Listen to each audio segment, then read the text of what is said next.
Yes, sir. Yes, sir. It's the show on from the CEO, standing with the spoon. And your boy, Friday the South Band. Charges on the beat. To the spoon to get your information. To the spoon to be part of our discussion. Spoon, spoon, spoon television. Spoon, spoon, spoon radio station. Spoon gonna tell you what is happening in Liberia. Spoon gonna tell you what is happening in Monrovia. Monrovia, Spoon gonna tell you what is happening in Africa. Africa. Just to spoon you will know. If the children crying for starvation, just to spoon. You want to get a news update, my brother, to spoon. You want to know what is happening, moreover, to spoon. Politicians want to make their decision, just to spoon. You want to know what happening in the ministry, to spoon. Yeah, to spoon. Yeah, to spoon. You from Fojama, Maryland, to spoon. Yeah, to spoon. If you eat keep on congratulate my brother, to spoon. You got a spoon TV, you got a spoon radio, to spoon. Yeah, to spoon. Indeed. Turn to spoon. Yeah, Rasta. Liberia's number one biggest thing that takes place on radio and online. Of course, through your television set. What you want? Welcome to the Spoon Talk. Spoon TV. Spoon 107.5 FM. We are live on Fabric 101.1 FM. Super 95.5. We are also live on all of our online platforms, including Spoon Talk, YouTube, Spoon TV, Fabric TV, Super TV as well. Thanks for joining us once more. My name is Aaron Kuban. Of course, I'm your sound coordinator for tonight's edition of the program. And of course, the entire team is going to be here, including the CEO, along with all of the other partners, going to be here later on the program. But let's jumpstart by taking your calls. We're going to start it this way and taking your calls on the numbers we have here. We're going to take your calls. And while we wait the panelists, usually we do it this way. And 0776, that's 077771075 and 055101075. We're going to take your calls. Let's do it this way. What's on your mind? What's some of the trending issues that you will be anticipating the team to talk about tonight? What are those burning issues on your mind that worth talking about as a people and a country as well? My name is Aaron Kuban. We'll take your calls right away while we await the panelists. Let's take this first person here calling. Let me take you from this point. Hello, welcome. Hello? Hello, you're live. Go ahead. Okay, let me see if I can take this person. Hello, welcome. How are you? I'm fine, thank you. Thanks for calling. Let's hear you. What my mind? Like last night, the whole last night, they said the whole show. Hello? Hearing business? Yeah. Not getting you. Your line's breaking, or you can call back. Let me take this person here. Welcome. Hello. Wow, network failure. Okay. Hello, welcome. Evening. Yeah. Yes, go ahead. Thank you. My name is Michael Williams. I join you this evening from Pinsville. Okay, go ahead. Let's hear you. What's on my mind is what took place last night. This platform, as the CEO was speaking last night, informing the Liberian people that indeed the platform is for the Liberian people. But I think what was really happening last night is like two things were mixing up. While Fagon, Honorable Fagon, was talking about the program being disrupted by Jerome, Mr. Jerome. All the time he will come on the program to cause distraction. And this time around, we are talking about how to rescue this country. Like what Honorable Fagon was saying, I think when you look at it critically, what we are talking about. But our CEO, I mean, he didn't behave well to Fagon last night. Okay. On a serious note, he owns the station that we know. But the point is that, as he said, regularly we all were, the station is for the Liberian, and that's what the Liberian people are calling for. Fagon being on the program is one of the people that are contributing strongly. What's the Liberian people calling for?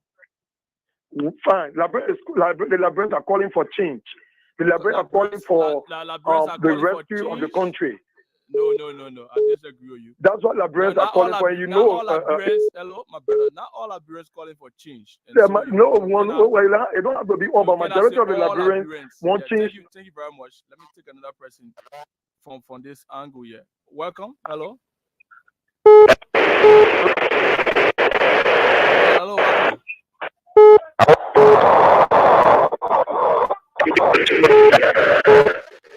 Okay, let's talk other national trending national issues. I think those are adults and they will settle that issue.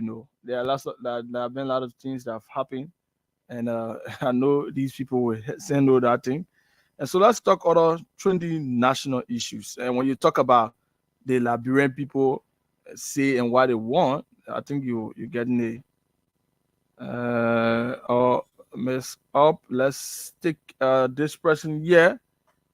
0776 101075.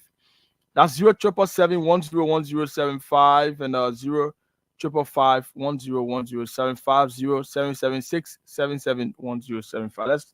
Let's take this person here. Hello. Hello, welcome. How are you? I'm fine. Go ahead. Okay, this is Richard Green. I'm calling from Johnsonville. Okay, go ahead.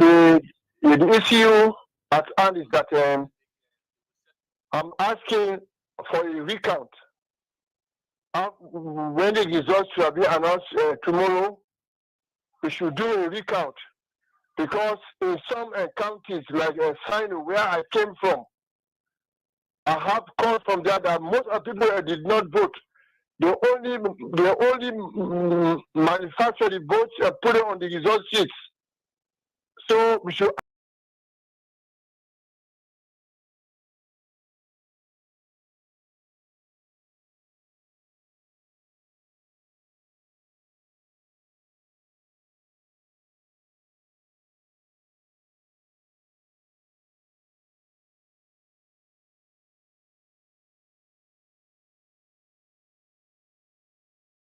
Welcome. Let's hear you. Hello, are you there?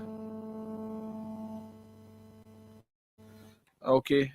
Let me see. Good evening. Good evening. Okay. I think that was the wrong path. Go ahead. Welcome. Yeah, good evening, man. My brother, how you doing? I'm fine. Go ahead. Thank you. My name's Aseku Abdurrahman Islam Franklin Kawa, and I'm in Morovia. Thank you for having me on your show. But firstly, let me say on this medium that I'm really disappointed in the form and manner in which CEO Stanton proceeded last night after we were monitoring the show. It reached to a point where, the both of them needed to have understood each other. And he said, when Fagon said the program was dead, it was not dead practically. But we're talking about momentum. Because all of those guys that were on the show brought the momentum and left momentum, the morale of the show dropped. So if someone spoke, ask them in what way the show was there, because I got knew for the world that one or two person was still on the show. But when somebody said the show was there, it was there in terms of momentum. It was there in terms of morale. It was not there perpetually like the way started to it. For him to have addressed for going on the show in that form and manner, I felt disappointed. Thank you very much. Thank you. Hello. Yeah, go ahead. Let's hear you. I'm Christian Bean. I'm calling you from Jacksonville. Yes, go ahead. My mom has the magistrate, the girl magistrate offices. My county is Polk County. I believe our rescue mission should ratio and model rural magistrate to where the county is go. I think it will be the best way for us. If we don't do that, we just say we prepare our food. The observer will man the go, and then when we reach the magistrate area, then it can be man. I want to answer that I was there on this going election. Thank you. Thank you also. Thank you also, my brother. We got a lot of people on the line. Let's take this pressing. Welcome. Yeah, good evening, good afternoon from my side. How are you? I'm calling from New York. Okay, as from our side, it's good evening, but good afternoon from your angle. Yeah, yesterday I was so disappointed, even his phone, you know. I always listen to you guys. It's like, even I walk here watching my computer, it's so sad between Fagon and the CEO. And even Jerome was doing so bad. This is election time. It's not time of tribalism. You know what I'm saying? This library in Hello, are you there? Wow, stop calling this now. Quiet. Hello?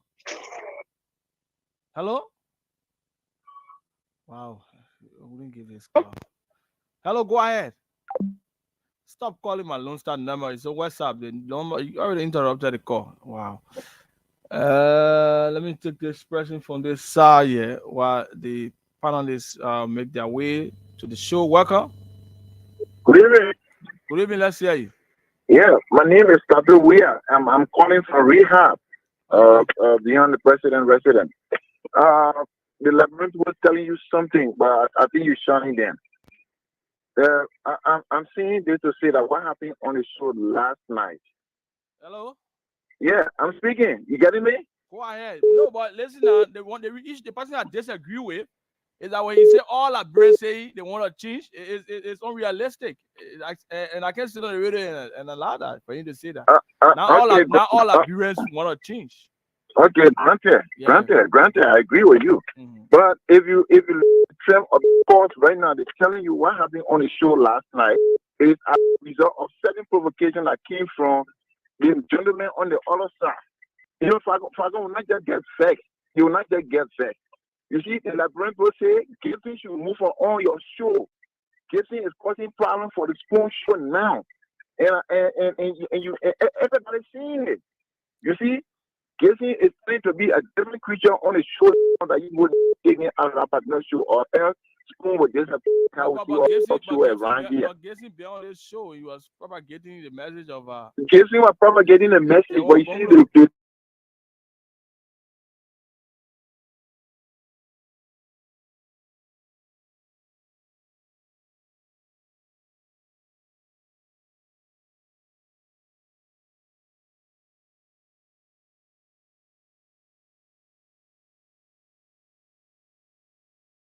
where you have to be in before you can pull the ballot paper in the boxes. I think it's not coming good from the election commission side. I serve as a poll watcher, and this is what happened to most of the places that I saw. They have to read and say when you have entered all the ballot paper in the ballot before you can be in. I think this was a serious. It was an error from the election commission side. I didn't get you. You said what? I said. Mm-hmm. From where I witnessed people polling on or 10, the ballot paper should be placed in the box before your hand can be inked with the indelible ink.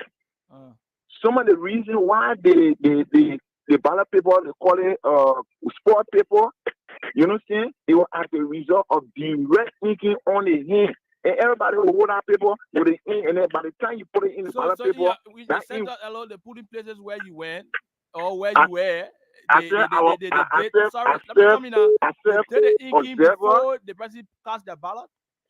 Yeah, that's what we're doing. And this is what brought more invalid vote and what have you. Yeah, but yes, Nobody has listen to me, brother. Nobody is waiting but to listen, in the country. no, you can't do that. You on the show, you talk, I talk. Okay, you can say listen to me like you on the show, you talk, I talk. That's how it should be. Like let's have conversation. It's not classroom teacher thing. Hello? To me. Hello, welcome. Let's hear you. Yeah, my name is Aaron Talu. I'm calling from Labrador, Logan Town. You say your name Aaron Talu? Hello? Yes, calling from Logan Town. Okay, it's a coincidence. Yeah, one of our colleagues has that same name. But let's state for the record that he's not the one calling. Go ahead. No. Yeah, No, go line. ahead. Yes, go ahead. Just for the public sake. Oh, okay, brother, let me just tell you tonight, if we can listen to Spoon Show, if sort of thing happening like that, if the people talking, now you we're talking to, finally we're talking to a CEO. So a CEO come on, if everybody talking, you must try to make the people to understand. That's going to get fair with the people. Getting me? I am So that's what I call for. getting verse. No, the way of talking is just looking at. No, but the person said all Liberians want to change, and Gibson Giroux is serving as an obstacle to that change. So I'm saying not all Liberians want this government to be changed. We can say all Liberians.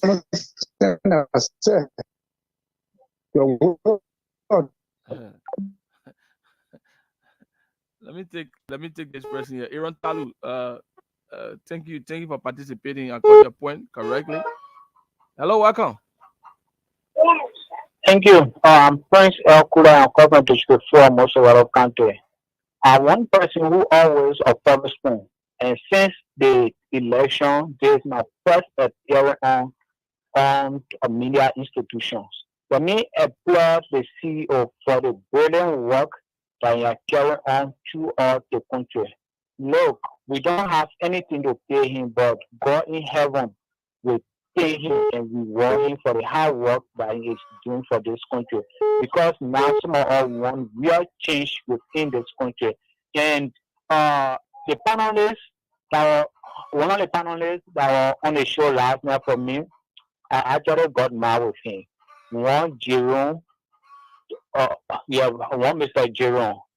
Those that guy was I say Mr. Tier Congo's a supporter, but at the damn meaning he has turned his support to the ruling party, which of course that we don't have any problem with. But for him provoking the CEO last night, like Mr. Waterspoon, that's why I like your business from Mr. Waterspoon. That's why I like your business for like you are making fun out of the CEO.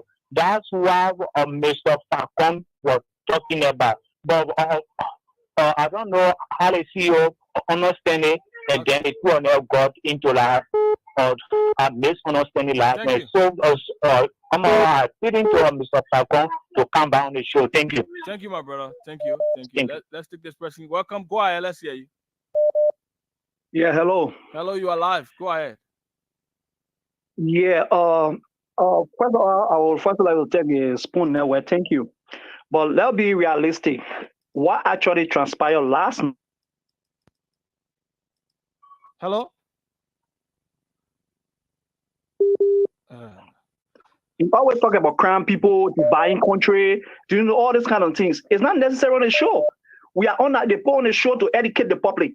So their spying should educate the public, but rather you'll be mocking at people at the same time you'll be playing fun. And the CEO that may have choose a side, he's a sedition. So as long as he's a sedition, their spy or Falcon to pushing their own agenda. So that brother should not be there dividing the country. Because every time I men talk about, he will talk about how they kill Grand Gile, how they pull Grand Gile in jail, how they do this. It's not what they show for. If you start to do it, then so other people from the part of content will say, whatever man they kill us, they do their one year, then and end of the day we'll be heading back to war. Okay. So the issue of that is not necessary. All right, thank you very much. Thank you ever so much. Let's take more calls. We're gonna do this up to 8:30 until the panelists come. Let's take this person. Hello, you're live. Go ahead. My name is Richard Richmond calling from Maurice Farm. Okay, go ahead. Yeah, actually, I'm disappointed what happened last night on the show. People, someone who listen to the show and who respect these people to educate the Liberian people about the second round of voting. But these people, I'm sorry to say, I think I'm aware they had two immature last night on the show. We're not expecting to behave like that. No. You know very well, not a real water use, so you can't use on LA. So let's take another person. Yeah, you already acknowledged the fact that was a wrong water use. So hello, welcome. Yeah, good evening, and let me say good evening to the Spoon family. I am M. Dominic Fan Jr. Fumi for my resident this evening. Okay, go ahead. Actually, Daniel Slanger, right? You are speaking with Aaron Kuban. Okay, Aaron. Actually, I started the show last night, but I did not end the show, so I didn't really know what expired. I only read Pagon Facebook that he resigned from the show. But this is Liberian people to the Spoon family. We have reached to a critical junction where we Liberians are now hearing and seeing how best we can have a change in our country, positive one, to see how best we can get away these criminals, these drugs from in our country. And honestly speaking, the Spoon family have been one of the backbone supporting us Liberians from the diaspora, making us to make a preferred choice. Is an appeal. Whatever happened between the Spoon, the Saturn Waterspoon, and that of Fagon is an appeal. If Fagon is listening or Saturn is listening, is an appeal. Let everything go aside the both of them. They are men, they are two people. In fact, the identical guy who came on our show, I told people from the usual states that this guy came after sedition. But he came to demonstrate in the form of acting that he came to push a agenda of Congo. It's a sedition. Getting Joe is a sedition. Thank you, my brother. Thank you. Getting cannot be dividing us here. So let us get away with Getting, and then you stay where you want to stay, and then you leave a divisive politics that you're going through. Thank you, my brother. Thank you. Sorry, I gotta take you off because we have more calls to take. Let's take this person. Welcome. Yeah, hello. Hello, welcome. Yeah, my name is Mohammed Kamal calling for Omatari. Okay, go ahead. Yeah. What I want to tell UG Fagon, the way the polls are saw today, like you reserve for Spoon Talk, for me, I appealed to him for you to come back to the Spoon Talk. That particular man, Gacy, that man, I go like that. Philip Paul, that man, to come and scatter the whole show. But CEO now really want to say, yes, Lana, I was so disappointed in the CEO. When they say, Lana, very good, you say, the incoming president, you say, you more black. But say, when some small, you just have or Mepe one response, so you can see, let it be so. You see, one person can come and sit on the show to dedicate another Kennedy. Everybody who not Kennedy, now even get 100 votes. You see, so you can't dedicate somebody who not Kennedy when you want to respond. Let's see, so let it be so. I wanted for you to go on the show. I wanted to respond to that particular man, that Gacy. I know today you're okay now. I will respond to him. Thank you. Yeah. Thank you very much. Thank you very much. Let's take this person. Welcome. Hello. Yes, you are live. Go ahead. Yeah, my brother. What happened yesterday? It was very, very much disappointing. Hello. Yeah, since where Stanton took too much side with Jeru Gibson. He did not handle the situation well. And he was like pushing Falcon away too much. He was like pushing Falcon away too much. And he did not settle it. Was not balanced. It showed a sign that he was like on Jeru Gibson's side. That was wrong. I don't think he was to behave to Falcon like that. Okay. Thank you. Thank you very much. We'll do this up to 8:30. It's already 8:24. Let's take more calls from welcome this person. Hello? Hello. Hello, you're live. Go ahead. Hello, are you getting me? I'm getting you. Go ahead. want to appeal to my Hello, people. yes, Facon, hello, sometimes. hello, caller. Hello. Yeah, on the WhatsApp line. You are not live. I just put you to go ahead. Okay. You drop off. Okay, let me see if I can just put this person to just so they can leave on our back. Hello, who's this? Yeah, hello. I'm Lawrence Miller, and I call from ELB. Go ahead.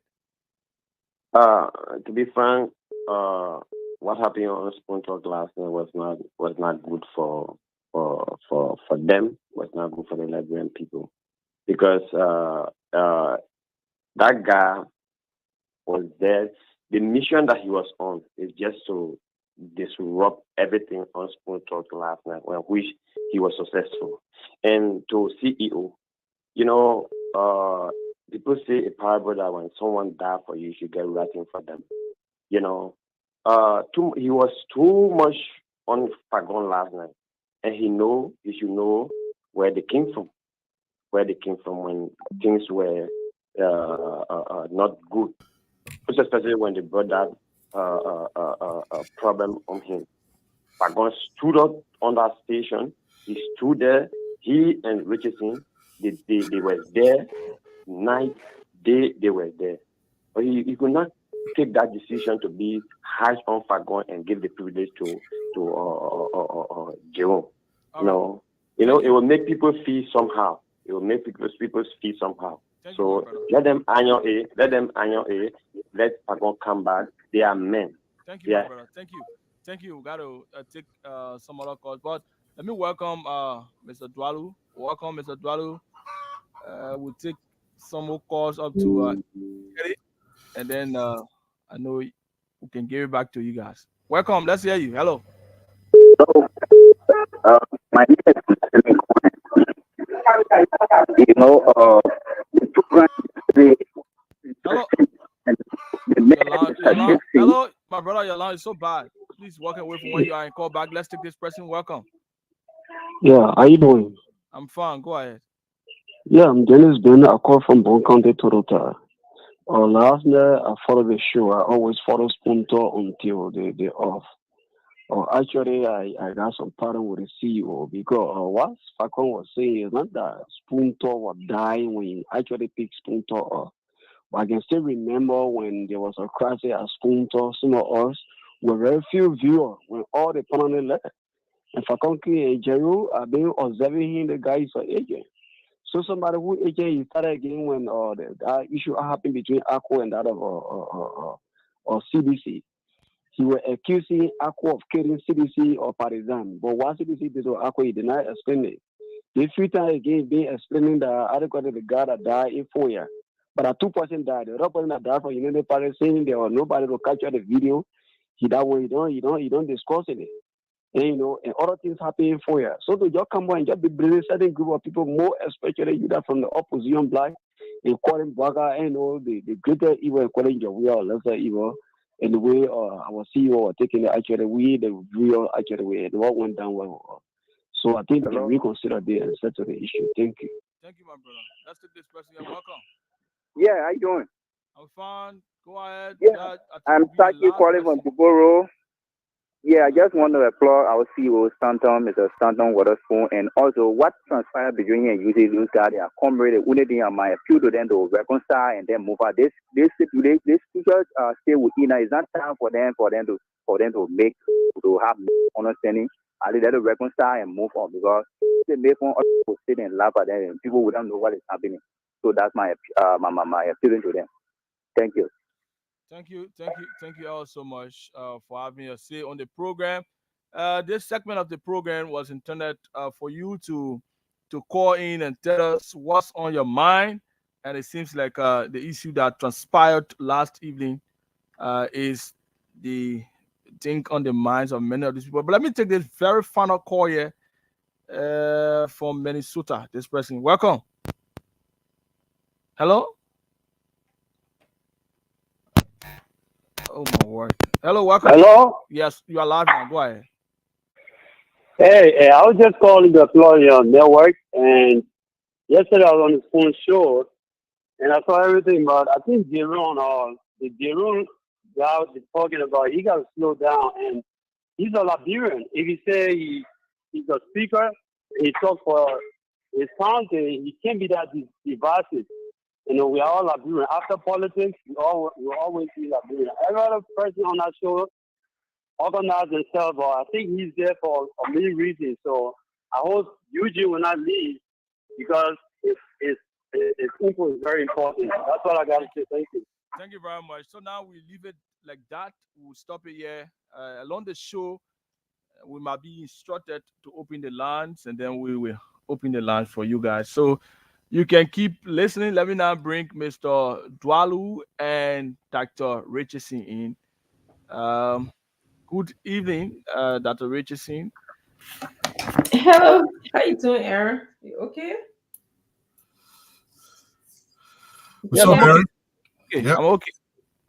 Aaron, how are you? I'm fine. I think Okay, can you hear us, or are you having some technical difficulties? I don't know if you can hear. we're just trying to settle something. But I'm hearing you. I'm hearing you now. I'm hearing you. Excellent. Well, while you're doing that, let me recognize a few of our people as they come in here. D. Alfred Sequoia, welcome. Comfort Fletcher. Actually, Fleitner, welcome to the show. Elvis Onbother. See Helen Flomo. Hey, Helen, how you doing? Paul Stingway, welcome to the show. Alvin Kennedy, JJ Peters, Mercedes Way, Wilbur Doba, welcome to the show. DePaul Machan, let me do it from my phone, it tends to be better. Susan Koba Moref, welcome to the show. Alvin Kennedy, welcome to the show. Nancy Eastman, Danetta Gay, Arthur Conan, welcome to the show.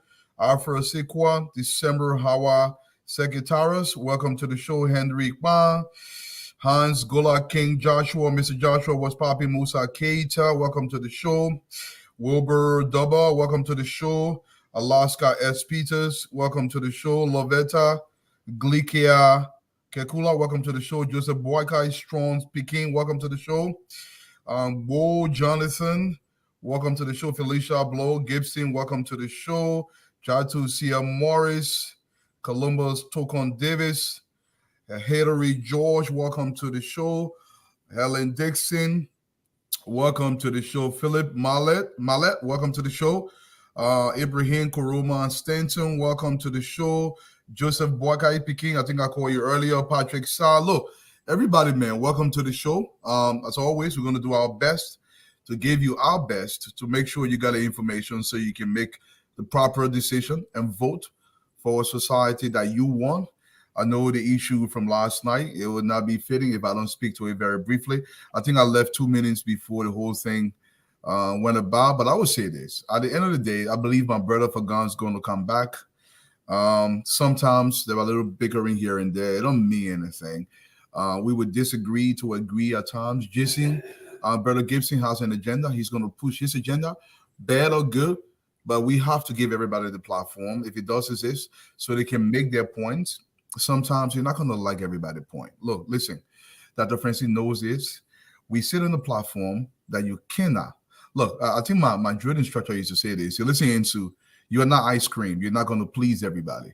And this is how I see the show. You're not ice cream. Not everybody's going to like you. But I would say this to my brother Fagon. What my grandfather would always tell me. It was an old Golo chief. He would say this. He said, Zina, don't ever make a decision when you're angry. You got to sleep on it for 24 hours. Brother Fagon, I watched the show. I saw what transpired. I'm not for one who lays blame here or there, because for the sake of moving forward, this country must matter beyond this petty little bickering. There will happen. People will disagree. Some people will insult you. Look, we that do this show, if I show you my inbox, you'll be surprised some of the stuff people tell you. And the thing is, it does not bother me one bit. I know people say that. It sounds like a cliche. It does not bother me one bit. Because you know why? When somebody insults me, I tend to call them. When I call them, they start to shiver. Because I know you're a keyboard giant. So come on the show. Give us a call. Let's do some disagreement. At the end of the day, let's promote the Liberia that we want. But one thing I know for sure, every single one of us wants a better Liberia. How we go about getting to that better Liberia is different for each one of us. And I understand that, and I get that. But at the end of the day, I believe my brother Fagan is going to come back. We're just a little angry. And sometimes it happens. Dr. Francine, I want to shoot it over to you. Yeah, thank you, Dwalu, for coming on. It's good to see you today. And I'm with you. Gibson, Jeru Gibson, or however his name is, he has the right to be here on this show, like any one of us. We may not agree with him. Many of you don't agree with where I stand before and even now, but at least give me the opportunity to express myself and share my view, because that is the kind of Liberia we want. We speak against the kind of Liberia where one group of people occupy a majority of the governmental positions. Okay, we speak against a Liberia where one group of women are not given the ability to work to the full potential. We speak against a Liberia where a certain the southeastern region seems people from the southeastern region seem to occupy government positions, and we don't want that. Okay, you may not agree with Jerry Gibson or Gibson Jeru, but given the opportunity for him to air his views. I spoke to Mr. Fagon today. Usually, this is what happens when I'm upset or anybody else is upset on the shore. You kind of reach out to the person. That's the kind of working relationship that we have on this show. And I trust, like you said, Dwally, he's going to come back. Uh, he worked hard to bring the country where it is so far, and I think he's just going to think about things. And, he didn't tell me that he's going to come back, but I'm having high hopes that he will return. So that's kind of how I feel about this. I agree. Doc. I agree. I want an open Liberia. I want a Liberia where we'll be accepting of where county country you're from, county you're from, or however long you live out of the country, or whatever your last name is. You will be open to that as long as you know that. Look, sometimes people don't understand how crucial it is for a man to be able to speak freely. This is not something that is optional. Look at the societies across the globe. Let me tell you what Seneca said. He was a Greek philosopher. He said, listen, if you silence a man, he will open something else. And there is a high degree of probability you're not going to like what he opens. The point he was trying to allude to was this. He will open with violence because a man must speak. You may disagree with his speech, but if you hear his speech, you can better position yourself to counter the speech if you don't like the speech. But speech must be free. Look, in the Liberia that I want to come on the airwaves and speak my mind as Entu Opa Zena Bola Kaidualu, and I can walk down the streets of Broad Street and go anywhere in Liberia and feel safe and feel that my government is compelled to protect my safety. Not because I disagree with you. Democracy takes work. All of us have to work. Look, if your view is the only view in town, you have no view. I know some of these things are complicated. Look, like I said, people would disagree with what I have to say. Even when I spoke about the Sub of the Soldiers, people disagree. I get that. I expect that. But we have to talk about them so we can find a way out that is right for all of us.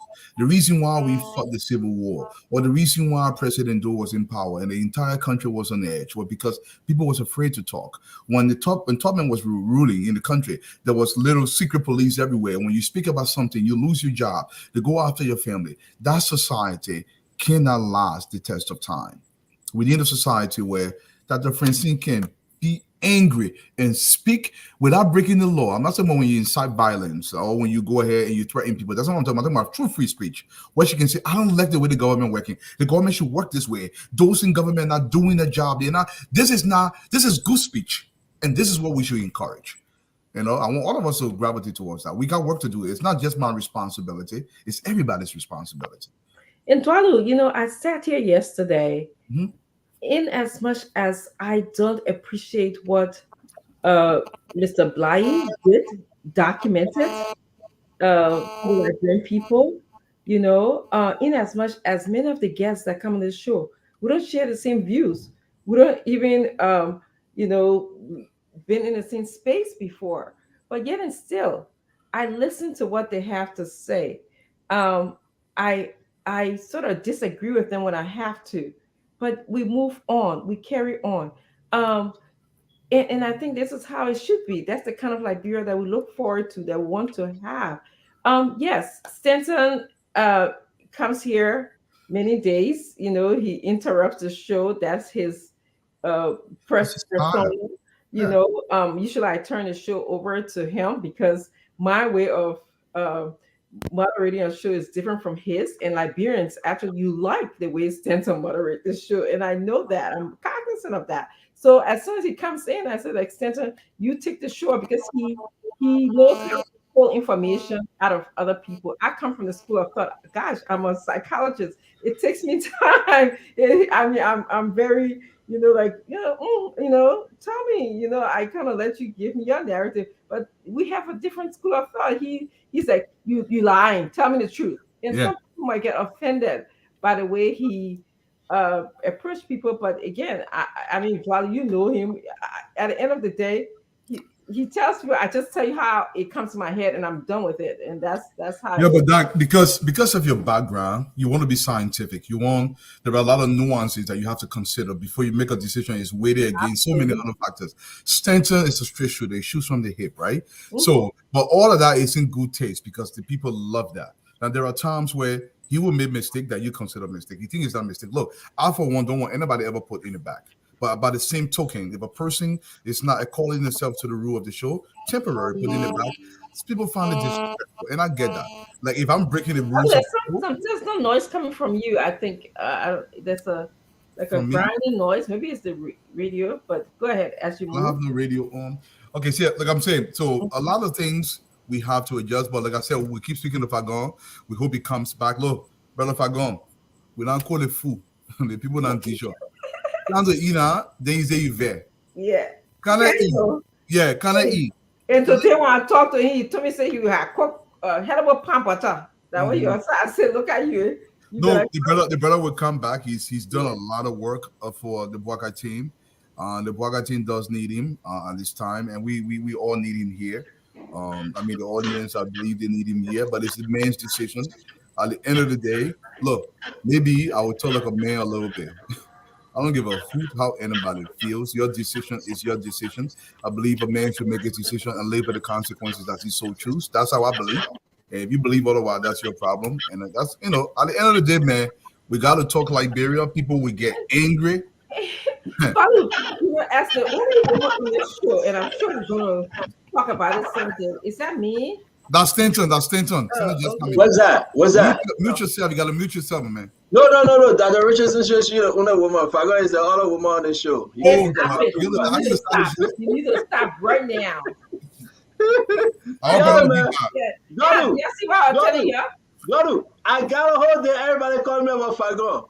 Fagon said, where Fagon going? Fagon, you going anywhere? This is telling me about Fagon this, Fagon that. Where Fagon going? And I met person. You all don't know Fagon speed. Fagon will be fine. You'll come. Our brother will come back. That's what you better put in word. Hold on, bro. Word. Thank you, young man. Yeah, see. You better leave me alone. Let's talk about the endorsement Joseph Yiman Boakai getting. Yes. Right here. I'm worried about Fagon. Fagon. Yeah, see.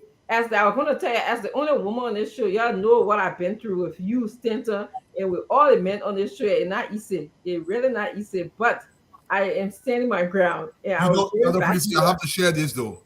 What the men were doing the show, they were intentionally trigger you. Then when you respond as a human being, you say, oh, you're being emotional. Thank you. And you know what?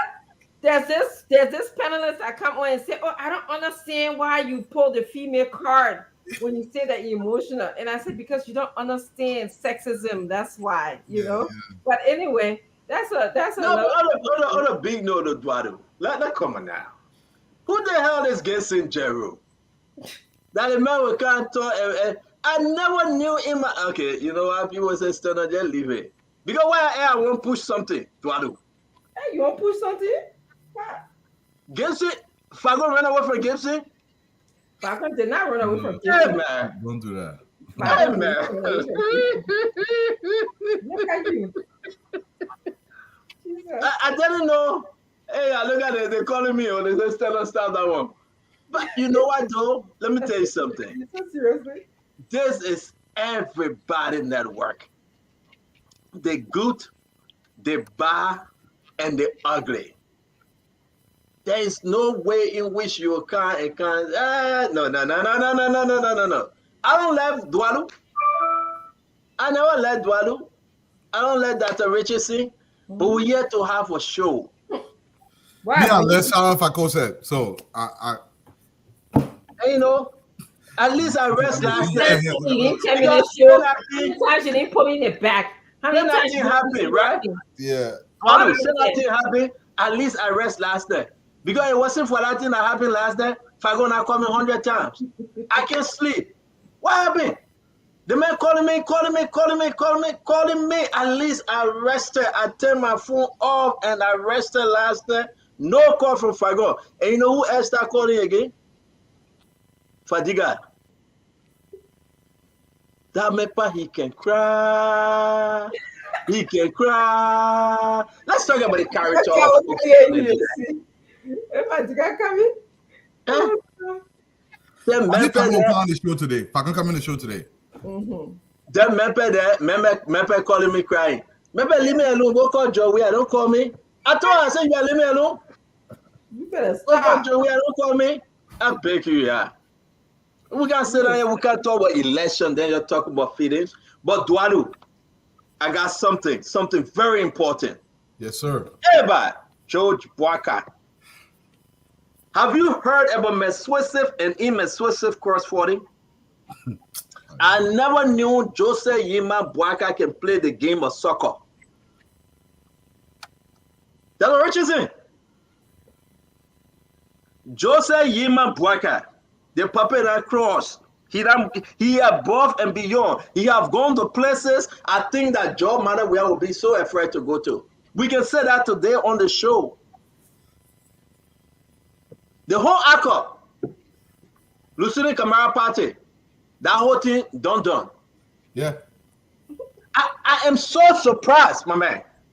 The whole Lucini Camara ACOP, they rejected George Manawea and CDC. Man. I can say it.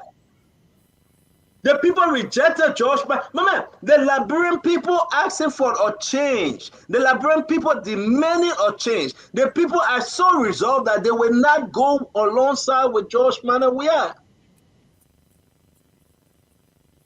Hey, where's my phone?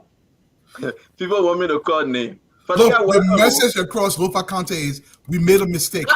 I even can't across Lofa yet. Let's talk about ACOP today. Okay. I'm talking about Komiso. Komiso Umpa, we know what's cooking. Folks, don't listen. Komis. Yeah, Mr. Komis out of the No, I beg you. Hey, God, somebody said don't say. Dr. Richardson. You cannot tell us to leave Mr. Komis alone. Mr. Komis is making the right decision as we speak. Okay. As Fadiga. Let me just put it away. You always know more than I do. Yeah, then don't something, man. Ask Fadiga. Well, let me just give a shout out to my brother in Liberia. Hello, he called me today. Who your brother? Orlando? You know it. Orlando called me. Orlando was right by the paper when he called you. Exactly. So were you able to talk to JMB? No, I was not, but I just want to say we can announce on the show. I want to give a special show. Can I finish talking my Hey, Aaron Migray, good to see you. We announced on the show that Dr. Richardson will be endorsing. Dr. Richardson will be endorsing Joe Boakai.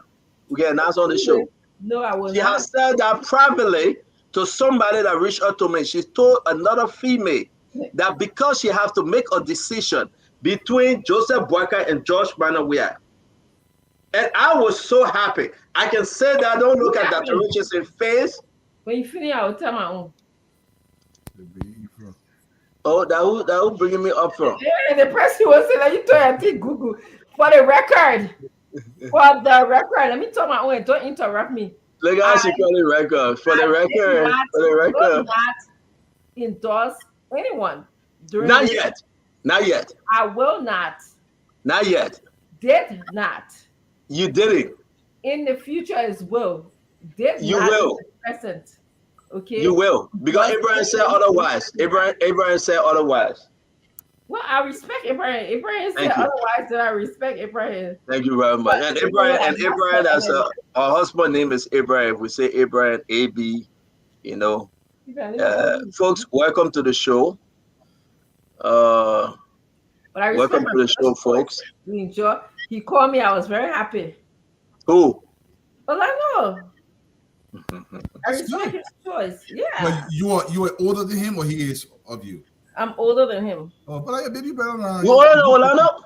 Yes, I'm older than Orlando. Orlando looking too damn old. You better stop it.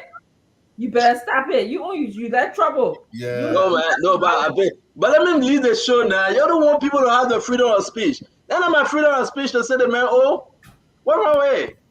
Sometimes you can be just too blunt. Freedom of speech is not usually provocative. Thank you. Amen. You just let me just tell you, hello, yeah, brother. I love you. Thank you for calling me. You made my day. Okay. Go ahead. Orlando, that our friend. Orlando look. Where's the colonel? I thought that the women that also look older Fadiga, but Orlando look too old for real. Compared to Dr. Richardson older than him. I can say that, my friend. What say you, Fadiga? What you think? Y'all don't come in Yeah, here. I won't get on Dr. Richardson pass out. Thank you. Yes. There's strange things happening around, especially the way she coming to on that. I gotta be on a good side. Oh, you're right. You're right. Especially when you someone to stay in the chat room. You're right. Mhm. You're right. That's a good one. You saw me in a way that you never saw me before, right? But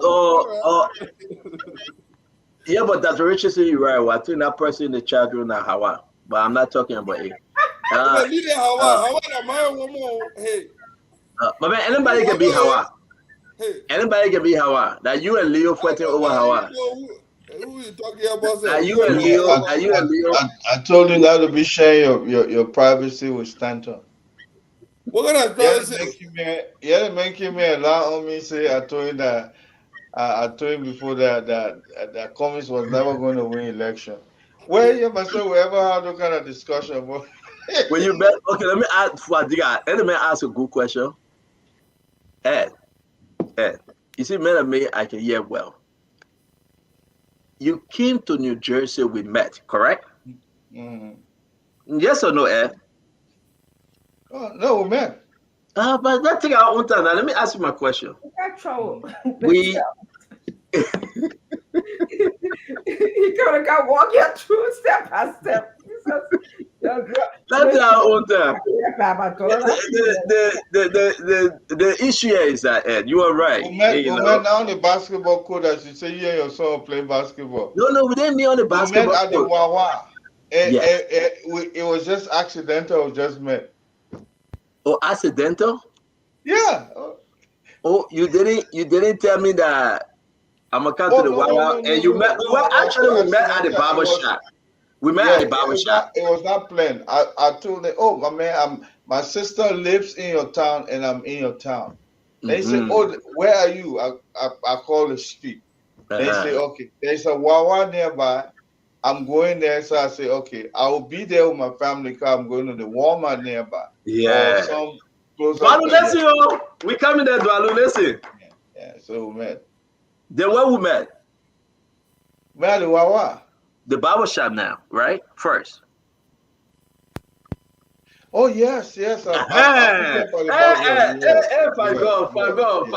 say Fagon? I'm calling that man name, man. You leave me with Fagon. I won't call Fagon name. Yeah. Let me say Fadiga. We met at the, I pick you up at the, we met at the barber shop, close up by the Wawa, right? So my story making sense, Dwalu. When I say this thing to people, people say, oh, my man, Dwalu, I'm a very systematic person. Our friend Remy Gray got a beautiful family. His wife is so friendly. His children, he was taking his daughter on campus, right? Yeah. She went to college, one of them. You know, and we stopped at the Wawa. Wawa is like a convenience store where you guys are. Oh. Yeah. I don't know whether you guys have it over there. No, there's no Wawa up here. And I play Fagon can meet me every time Fagon come to New Jersey. He won't go to Wawa. Every time he come to New Jersey, he will be to Wawa. So everything you're talking about, Remy Gray, I realized. I said, okay, can I meet? We met. I got my coffee. Got the drink. What kind of drink you bought? You bought some kind of fruit drink, right?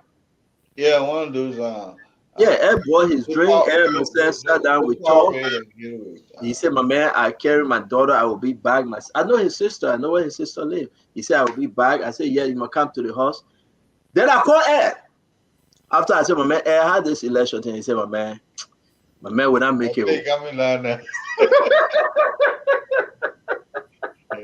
Everything coming like that. All I want to see, you can put a people right there. Hey, pop it on the line. That thing coming like that. No, but give me Jenna. You see, I would never have but told hey, you my that. man, let's move on. Whether you say or not, we leave that one alone. Let's move on. I say I had the confidence that Cummings were going to at least pull some votes, and it was going to be formidable. And I know they fixed this result. I don't see this as a democratic result. This was prearranged. It was fixed. You go, you come down. That's what I believe in. By who? And the That was my threshold. question. By who? Well, it was fixed by those who wanted it fixed. And the deliberateness of this thing was the fact that they tried to keep them below that 2% threshold, just so they can run again. I mean, this was all I mean. Look, the hymn, the gumglo, the Moneybar of Dr. Moneybar, and all of these people. These results were especially manufactured to suit a certain amount of individuals, to stay in the race, and that hurts because you are really taking the essence of democracy, the sanctity of the process. You're robbing people from not exercising the franchise. Yeah, but I'm kind of confused. I think the question Fadiga asked is unique, Fadiga. I'm kind of confused at the end of the day. Now we pass that because I don't think Mr. Comey is going to go to lawsuit and do everything. But let me ask you the question here, and maybe Fadiga can help us. Who do you think Mr. Cummings, if you were advising him, the way forward for Mr. Cummings is to endorse openly or to tell you guys to decide what you want to do? Can I agree? To be fair, if I were advising Cummings, I would say abstain. Just watch the process interplay. Do not support anybody, because the thing about it is this: there are certain things that you have to address in a society, to determine the truth behind the whole thing. I would have told him, do not endorse anybody, don't support anybody, just watch the process. Because this time, so the same thing to you, Fadiga. Before we bring Dwalu in, the process, Fadiga. Mr. Cummings, I'm seriously, let's have this conversation now. Let's work on all of our folks. But it is important that Mr. Cummings is engaging. He's meeting folks. I can tell you that for sure. He got a scheduled meeting coming up with somebody right now that I know they have confirmed that meeting. I can say this because I'm privileged to those information. It is confirmed. Louis Brown, Barara Yakuda, they were directly involved with that meeting, and he will be meeting, leaders. One of the two leaders, whether it's Joseph Boakai or that of George Manawia, to have a full discussion. After the election, we heard that he met George Manawia. Do you think Mr. Cummings should endorse Don Fadiga? I think so. I think if he wants to stay relevant in the process, look, I'm not too sure about that 1% rule. I know some people are able to get out of it using some other things that might go to the Supreme Court. Look, George Weah lost 2 elections. I think close to the third one he won. If Mr. Cummings wants to remain relevant, I still believe that something happened. I think it was just a terrible mistake, poor voter education that led Cummings where it is, because numbers don't lie. With all our projection, Cummings should have landed somewhere not where he is right now.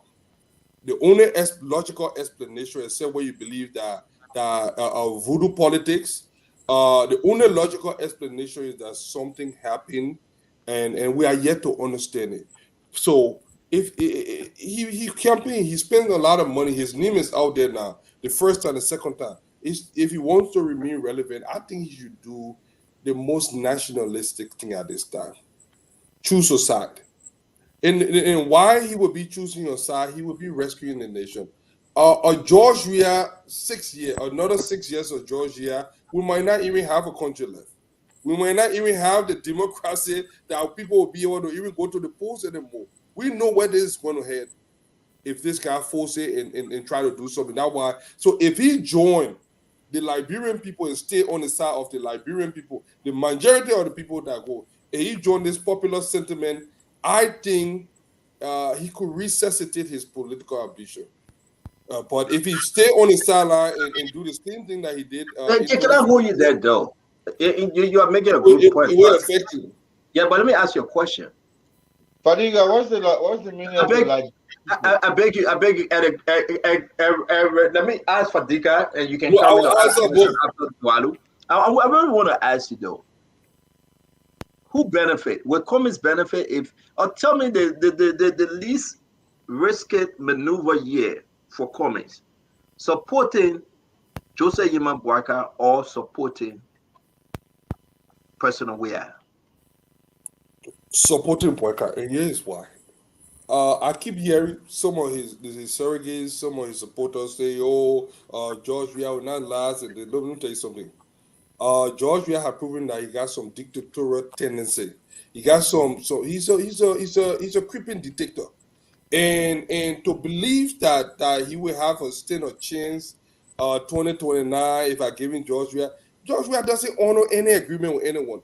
So the only person that we can guarantee this continuity of our democracy, the smooth transition of power, is Honor Ambassador Boyka. We can ensure that 2029 will be an open playing field, and the way that Ambassador Boyka works for the next 6 years will determine if he will continue. It's not just automatic. It's not just going to be automatic anymore that you got to get. CDC have seen that you do not just get 12 years. You have to do something, work for the Liberian people. So if I was him, knowing the temperament, knowing the general sentiment in the country right now, I would go on the side of the Liberian people. And then maybe, I'm sure, in their mind, they will say, you know what? When we needed help, this man look at Yombli. I can just give you, let's just put it to a test. Look at Yombli, look at Delon. Look at those people that decided to go against the world, the people where they are today. Just look at it. Yombli has prepared herself on the national scene. She is seen as a hero. Look at Mandela Cooper. Their favorability rating have spiked because of the thing that they did. They were selfless in their approach. They put all aside their differences. They were hurt. They felt left out. But they said that my personal ambition or aspiration is not better than what the Liberian people want. And they put all those things aside and join the rescue team.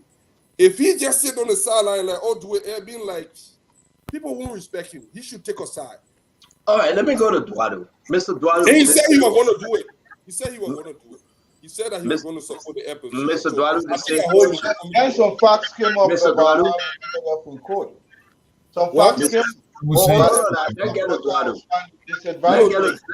Guys, let's get to Dwado now. Let Dwado come. We'll come back. I will answer that question. No, hold on. We'll come back to you, Ed. Dwado, talk to us. This thing about Mr. Cummings. Let me remind those that just joining us, forgive me. Yes, indeed, there's a scheduled meeting coming up. Mr. Cummings will be meeting one of the two political leaders in the race by tomorrow or so. He will be meeting them. He will be having some firm conversation. It is confirmed. The time is sealed, everything. He will be engaging them and making his say into the future of these political party. Should he endorse anyone, Mr. Dwado? Stanton, let me say this. In terms of crucial national decisions, national players do not have the luxury of not taking a position. Mr. Cummings has lost that privilege to say, I'm abstaining from these decisions because he's put himself forward. Not only should Mr. Cummings take a side, Mr. Cummings already taken a side. His side is in the opposition. Mr. Cummings told the Republic of Liberia that President Weah is chronically incompetent. That President Weah's leadership has literally destroyed this country. That President Weah is not fit to occupy the space of the executive mansion. That President Weah has no vision for this country. There is no freaking way that Mr. Cummings supports President Weah if he goes against his own word. Not only will he take a position, his position is already taken for him, given what he said over the last 6 years. We all know this. But I want to say this. Look, Fagon mentioned, and my brother Fadiga mentioned about President Weah, whether it's a man to continue to govern this country. President Weah doesn't keep any contract. His dictatorial tendency is beyond that. It's not because he wants to be dictatorial. When somebody is chronically incompetent, they tend to use violence on the push, the thing, to make them, oh, they won't listen to me. Then you're forced to issue because they cannot think to strategize with a plan in order to find solutions to that. Look how he treated Jewel Howard Taylor of Bond County, the vice president of the country. For 4 years, Jewel Howard Taylor was ostracized by this administration. For 4 years, they did every single thing to belittle this woman. President Weah doesn't keep any agreement. Anybody in the rational mind who believes that he or she can go and have an agreement with President Weah and he's going to keep this agreement, you're out of your mind. President Weah doesn't keep agreements. He doesn't care about agreements. I know Mr. Cummings is way too sophisticated not to understand this. He's not going to support President Weah because he's already taken his position. And it's explicit, and I can go point by point what he said in the past. But who benefit, man? If Cummings support President Weah, say Well, if President Cummings Weah would be support- having. Let me finish with my question now, Mr. Duadu, because I'm still with you. President Weah would be having 6 more years to go.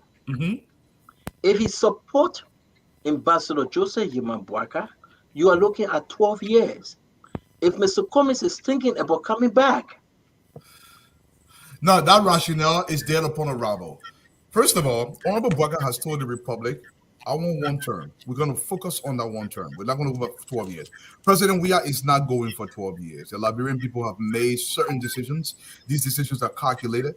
And the President Weah and his cohorts can try to cheat whatever way they want. At the end of the day, the Liberian people will always this man, his time is up. Let me tell you why Cummings will support President Weah. Cummings will support Honorable Boakai.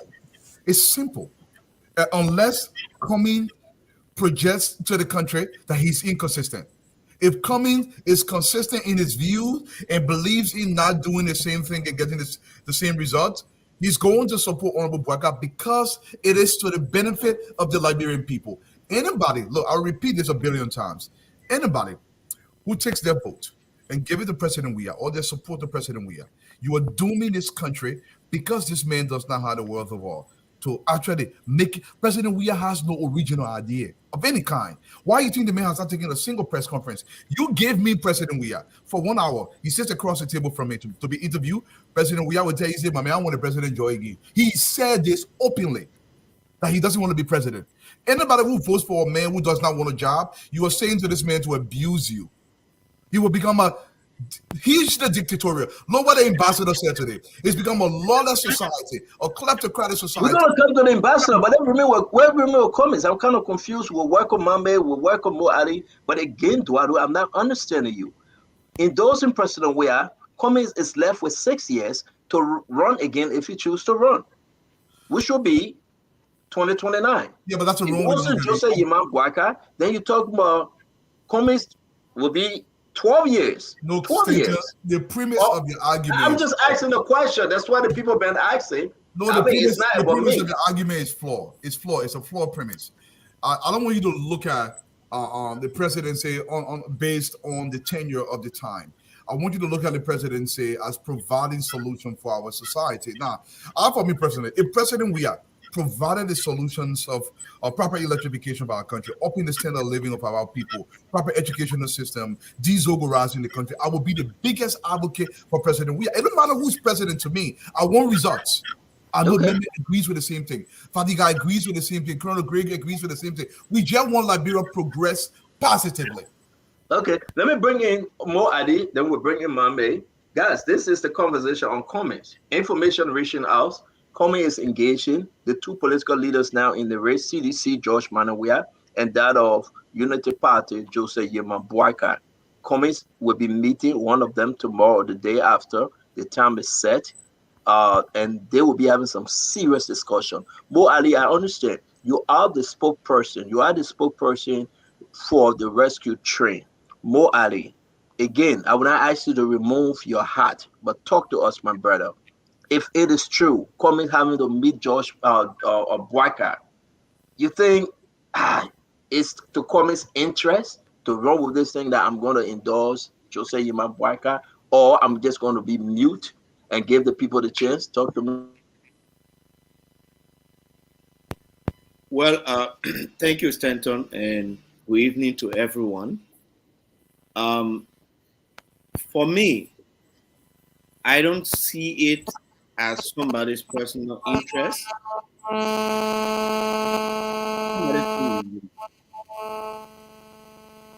What I see is the country's interest.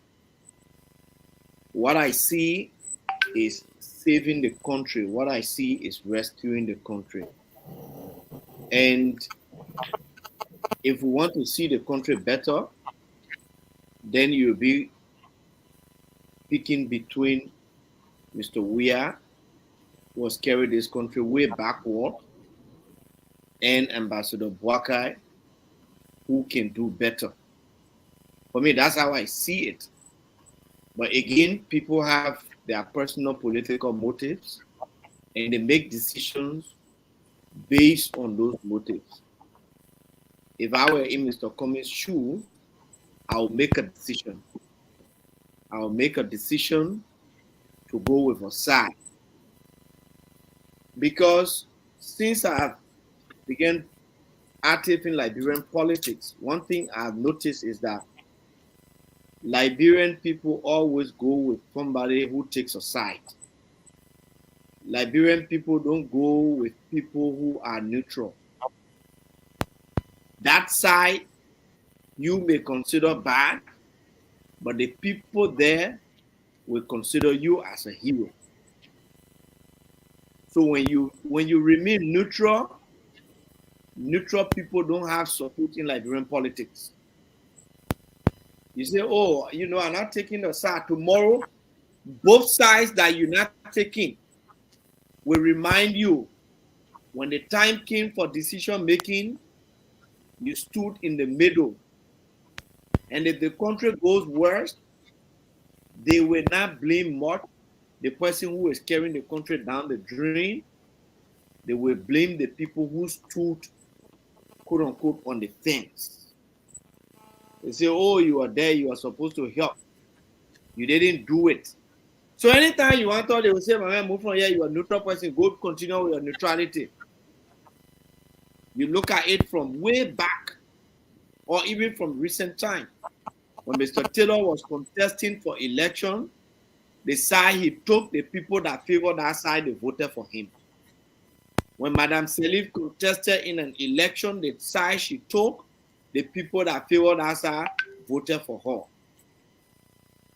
Councillor Bromsky suffered from something, a decision he made in 2005 not to support a side. Even if he were there, the Liberian people always reminded him in 2005, you stood on the fence. And so not taking a side is putting yourself in the political wilderness. Of course, we would love for Mr. Cummings to support us. We would love for any other person in the runoff, not in the runoff, to support the rescue team, because we want to win. We don't think Mr. Weah is a good choice for this country. And let me end on this note. Usually I hear people say, the lesser of the two evils. There aren't two evils in the race, in the runoff. There is one evil and there is one good. Be on the side of the good. And that's Joseph Boakai. Thank you. Thank you very much, Moadi. We appreciate it. Again, Abula Mambe, welcome. Mr. Gibson, welcome. I see that Aunt Jemima, Honorable Wodokodi, will be joining us shortly. Abula, the same question before we go to Dr. Richardson and Gibson. Should Mr. Cummings take a side? Should he remain neutral, or what's your take? Who will it benefit if Mr. Cummings take a side? Will it help him years down the line, Abula? It will help the Liberian people a whole lot, And that's the reason why he should do it, as he promised he would do. Mr. Cummings is on record of announcing to Liberia the side that he would take. And he made those statements after he left, after the CPP fell apart. So before the CPP could fall apart, a lot of things happened. People went to court, people were accused, and all sorts of things happened. After the dust settled, that's when he made those statements. So he made those statements aware of all the things that happened prior to he going separate and the rest of the other people going on the other side. He made those statements. But politics is not casting stone. I'm not optimistic that Mr. Cummings will take a side. If he does, I will be shocked. And the reason why I'm not optimistic is because of the statement he released after the results were showing to not be in his favor. I see the statement as a calculated attempt to set him a premise for which he can say he's not supporting NSI in the election. If you read our entire statement, Mr. Cummings did not accuse the government, did not accuse CDC of tampering with the results or undermining the election. He did not accuse the government, he did not accuse CDC. He said a group of people came together and undermined democracy. So that group of people could include Unity Party. So he could use that as the basis to say the election result is fraudulent. The election result is how he described it to be. And on that basis, I'm not coming to support anybody to validate a criminal process. But if he had accused the CDC in that particular press statement, he could come and say CDC stole the election, but thank God Joseph Boakai is in the second round, will support Joseph Boakai. But he did not do it. But this is what I get to say to all the other politicians. What side are you supporting? This theory that, oh, George Weah will only be one term, 6 years, so it will make it shorter for you, and Joseph Boakai, it will be long. Maybe when Joseph Boakai term finish, Alexander Kumi will, and Jeremiah Kun will come. Those are false narratives. People are not observing the trend in Liberia. Liberians are becoming more inclined to holding their leaders accountable. That's the reason why George Weah is struggling today. Nobody is guaranteed a second term until you deliver on your promises. It is George Weah people who are pushing that narrative because they don't want to be held accountable for what the promises Liberian people fail to do. They want to create a mindset, a narrative that every leader that comes to power is entitled to 2 terms. Whether you succeed, whether you deliver or not, you are automatically entitled to 2 terms. That is a false narrative. Liberians are using George Weah as an example to tell future leaders that when you promise us to fight corruption, when you promise all war crime court, when you promise all economic crime court, when you promise all jobs, and you fail to do it, you are not guaranteed a second term, will remove you. It is that message George Weah doesn't want to go across. The message he wants to go across is everybody entitled to 2 terms. Whether you perform, whether you behave reckless, you're entitled to 2 terms. No. Liberians are saying they will hold you accountable, and beginning with George Weah. Mr. President, you promised all roads, you promised all education, you promised all to fight corruption, you promised all jobs. Where are the jobs? If you can't provide it, we'll remove you and bring in a new person. If the Boakai and Kun arrangement doesn't deliver on the promises, they too will be treated as George Weah were treated, and they will be removed. So let's go to the process believing in the people. The people are saying now they are demanding accountability of their leaders, beginning with George Weah. He failed on his promises, they will remove him. When they remove him, that message will go to the next leader that if you fail on your promises too, will remove you. Thank you very much. I mean, you said it clear. It's important for us to say this. We'll be playing Mr. Cummings' clip. We'll be playing Mr. Cummings' clip after, you said it was after the CPP fell apart, right? But Mr. Cummings, he was very committed to say, you know what, I will remain on the opposition. Let me remind folks again, information reaching us, Mr. Cummings is scheduled to meet one of those 2 political leaders in the race. We're going to see how far that goes. Again, it is confirmed. It is confirmed. 150%. He will be meeting them. Let me bring in Dr. Richardson before we go to our brother Gibson. While I get the clip ready to show to you guys what Mr. Cummings said. Dr. Richardson? So I want to make a disclaimer that I'm not aware of Mr. Cummings meeting anyone tomorrow, but that is not to say that, you know, he is not. But so why you bring a disclaimer on my own information I put in other? I asked you to say you are aware. I'll put this thing on you. To deal. I won't put it back. No, but I put it on you. I said I received my information. It's Must you make a disclaimer again? Yeah, I just want to say I'm not aware that this is happening. Duado, you see, if I try again, people get very Duado. I gave my people information. The woman must make a disclaimer. Go ahead, talk. No problem. The second thing I want to state that, you know, there's this notion that Liberians must take a side in our political discourse. You know, just because Liberians might hold someone responsible to take a side, that doesn't mean that it's right.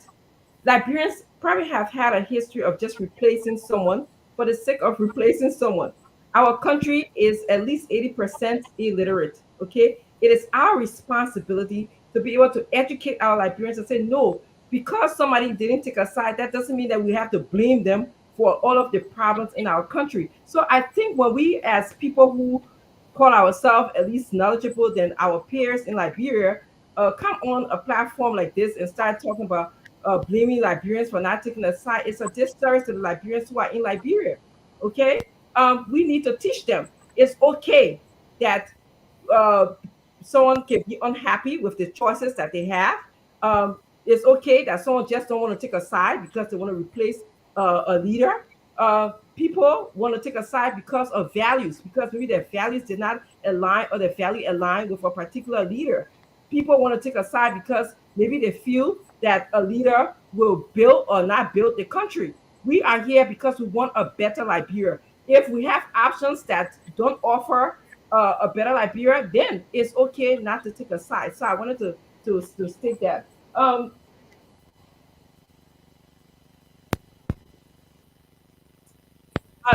Lastly, I also want to state that as we come on this platform, we should at least focus on the Liberian people, talk to them about what the possibility of building our country. What can we do to contribute to rebuilding our country? Yes, to me, elections is for the next 6 years. It doesn't just start on election day.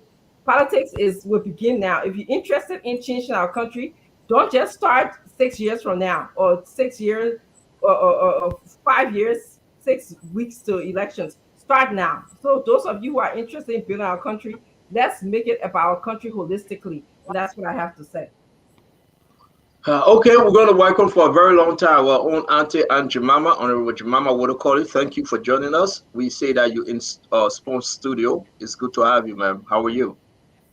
I'm fine, thank you. And hi to the... We didn't hear you.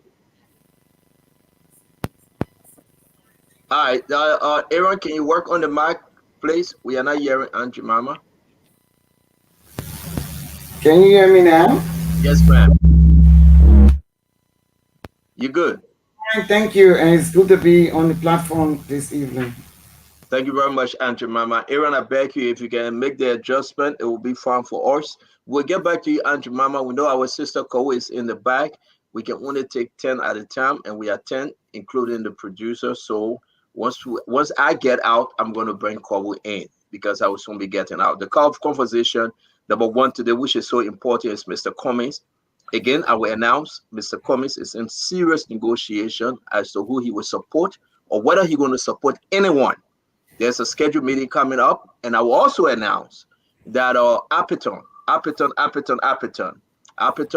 met Joseph Yeman Boycott. I will also announce there's aggressive negotiation between Western Galfene, Amarakone, and the rest of them. This is very, very important for us to announce. The ACHOP management, Lucini Kamara and the rest of his team, they aggressively negotiating with Joseph Yeman Boycott. I know Mo Ali don't know these things. He's a spokesperson. I can say it because I'm a free man. I want to say to you, Brother Gibson, welcome to the show. Let's hear you out. And we'll bring it out. Let me say something quickly. When you say you don't know these things, I don't know who giving you this information, but what you are doing is basically jeopardizing our chances of getting these people. Some of these negotiations are done behind door, and we like to keep them quiet until we can get results. That's why we don't talk about them. But citizens talking about their own. Then why you get more than fishing expedition? Don't worry about it. Just let people be. No, more citizens talking about whatever negotiation we are making behind closed doors, we don't announce them. So I don't know. You are right. I don't know about anything you're talking. I know. That's why I'm excluding you, Mo. I don't know about them. You are quite correct, Mo. Thank you. But that's why listen, Eduardo. I make it very clear. He's the spokesperson. I mean, he doesn't know about it. When my people gave me information, I know Fadiga will get mad with me. Aunt Jemima will get mad because they support the Unity Party. Eduardo, you're going to get mad likewise. But when my people give me information, I got to share with my Liberian people. That's what I do on the show. I talk about CDC why I can't talk about Unity Party I'm sorry, Mo. You know, if you want me to announce it, tell all my sources now to give me information. But again, you're right. You don't know about it. Stanton, Stanton, I support what you're doing. A media institution does not have to get a go-ahead from any political party to put any information out. That is what the media does. We call that speculative reporting. It is legal. It is professional. So anybody who doesn't know about that, then you have to learn it now. You're not jeopardizing anything. He doesn't have to get permission from the Unity Party to put information out. And it doesn't have to be jeopardizing or not jeopardizing. But the question you asked, I want to address the question of whether Cummings supposed to declare himself behind someone or not, or remain in the middle. You know, the decision that a political leader makes, it is contingent upon how they fashion their political party, what their manifesto is. This is why political parties are different. We have 10 presidential candidates and more than 17 political parties in the race. Each of the political parties have their manifesto. The CPP or ANC CPP bracket, they have their manifesto that they follow. This is why they are different from Unity Party. This is why they are different from LPP. They are different from CDC. So it is incumbent upon them to protect that particular manifesto. If the people of Liberia reject that, they're not on an obligation to go and support anybody who they don't align with. It's not their business. It's not their responsibility. If the Liberian people say, we don't want your manifesto now, they go and sit and say, okay, you don't want it, that's fine. But to project someone and say, because you didn't go to the runoff, therefore you must support an opposition because you are an opposition political party, is absurd. Let me touch on something that Mo Ali touched on about interest. You don't see individual interest, you only see country interest. This is farce. This is the most unbelievable farce. It tells me that you have never done international politics at all. In politics, the first interest is personal interest. Why personal interest? Because you are going into the rate. Look at how much money Cummings has spent. Cummings has spent thousands of dollars, maybe even millions. Who Page came from? It came from Labrimpo Page. He raised his own money. He spent his own money. That is reason why he wants to come to a position where he will be able to be comfortable in his position. That's personal interest. So the second interest is called the community interest. Your friends, your relatives, your acquaintances, the benefit they get from your status. That's the community interest. Before the country interest come. In politics, country interest is the last. Country interest is the last in politics. Why these people are making it look like if somebody does not support Unity Party? No, Gibson, wait. Why are you laughing, my man? I'll give you 10 seconds. Why are you laughing? Where Gibson come from today to say in politics and governance of the state that country interest is the last? Because that's what I'm doing in school. I'm not guessing. Gibson, I beg you. Gibson, don't interrupt him. I will come back to you. Let's give Mohammed 30 seconds, please, because I saw him. And I will go to Mo Ali because you call his name before we come to Aunt Jemima. Folks, I will beg everyone, please do not interrupt. We have sufficient time. I will come to you, my brother. We have sufficient time for us to have this great discussion. Talk to me, Mame. All around the world, they said, do not ask what your country can do for you, but what you can do for your country. Children are in school learning civics. The reason they're teaching them civics is to uphold the values, the principles, the objective of their country, not yourself. That's why they take people from in the army and train them that you can die for your country. Then you come here and say your personal interest is more than the state's interest, Gibson. When they take people to the military barracks, they train them and say you are signing off that you can die in defense of your country. When you go to school, they train you and say everything you do should be in the interest of the collective, not the individual.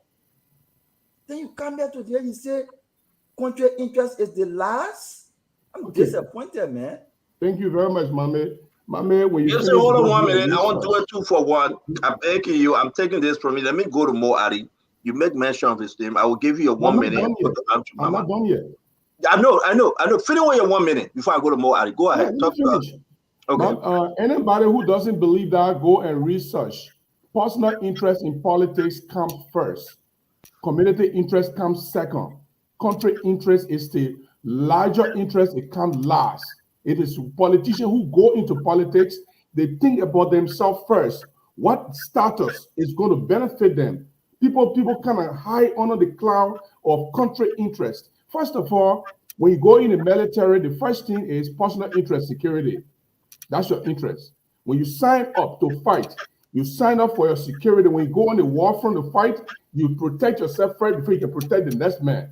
When you're in the airplane, they tell you when there's a turbulence, when the marks drop down, put your marks first before you put another person's marks. That is the principle of political interest. I don't have to agree with anybody because that's what I'm doing in school now. I'm not guessing. Thank you, Gibson. We gotta move on, Gibson. We gotta move on. Thank you. Anytime. So let's go back. Let me bring you back. Let me bring you back to the comments now, real quick, Gibson, because we have many. Let me bring you back to the comments endorsement. But Stanton, I need to react to Gibson a little bit. You will more Ali. After Gibson, I come in, you go to Duado. You will more Ali. Before Cummings make the decision, he asked himself, how does this decision move me from where I am to the next stage? Because he has to be to the next stage before he can bring the community. We got to leave you, Gibson. So you are saying that Cummings should endorse, right? I am saying Cummings should endorse George Weah because Joseph Boakai is an existential threat. Okay, thank you very much. We'll hold you right there. Mo Ali, again, I will give you 2 minutes if you want to use it. We go to Mr. Dualu, then we'll bring Aunt Jemima on. Dr. Richardson, these are the 3 where we're going to go before we do the round table. Let me step out for a little bit. I want to bring in Kawu to give her a chance. Okay. Dualu, coming back to me, the genesis of this discussion. Why Dualu? It's just a 30-second rebuttal. Listen, let me say this to you.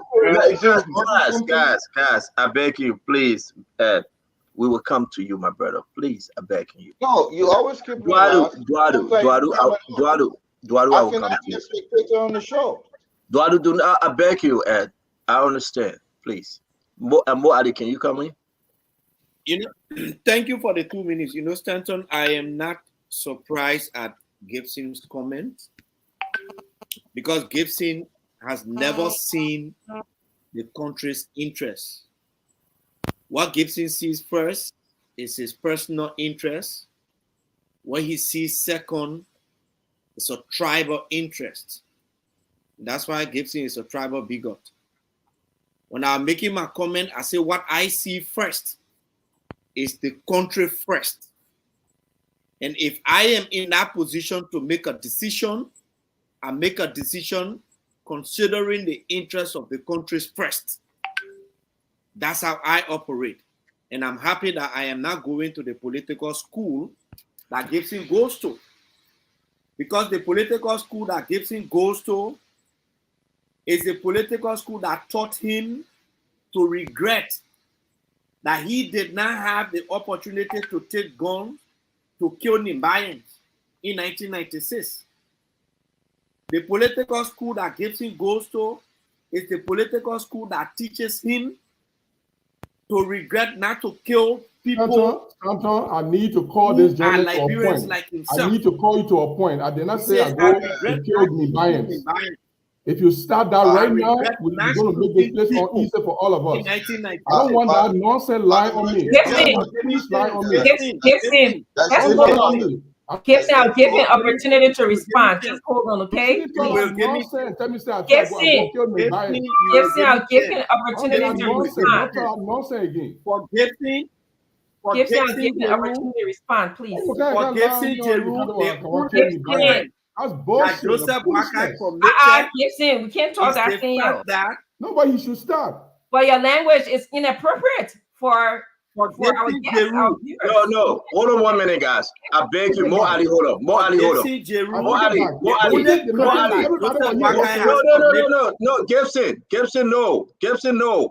You will not do this on the show, please. I agree. I take my No, word. but Gibson, Mo Ali have to speak. No, the same reason why we went into it yesterday. Mo Ali have to speak.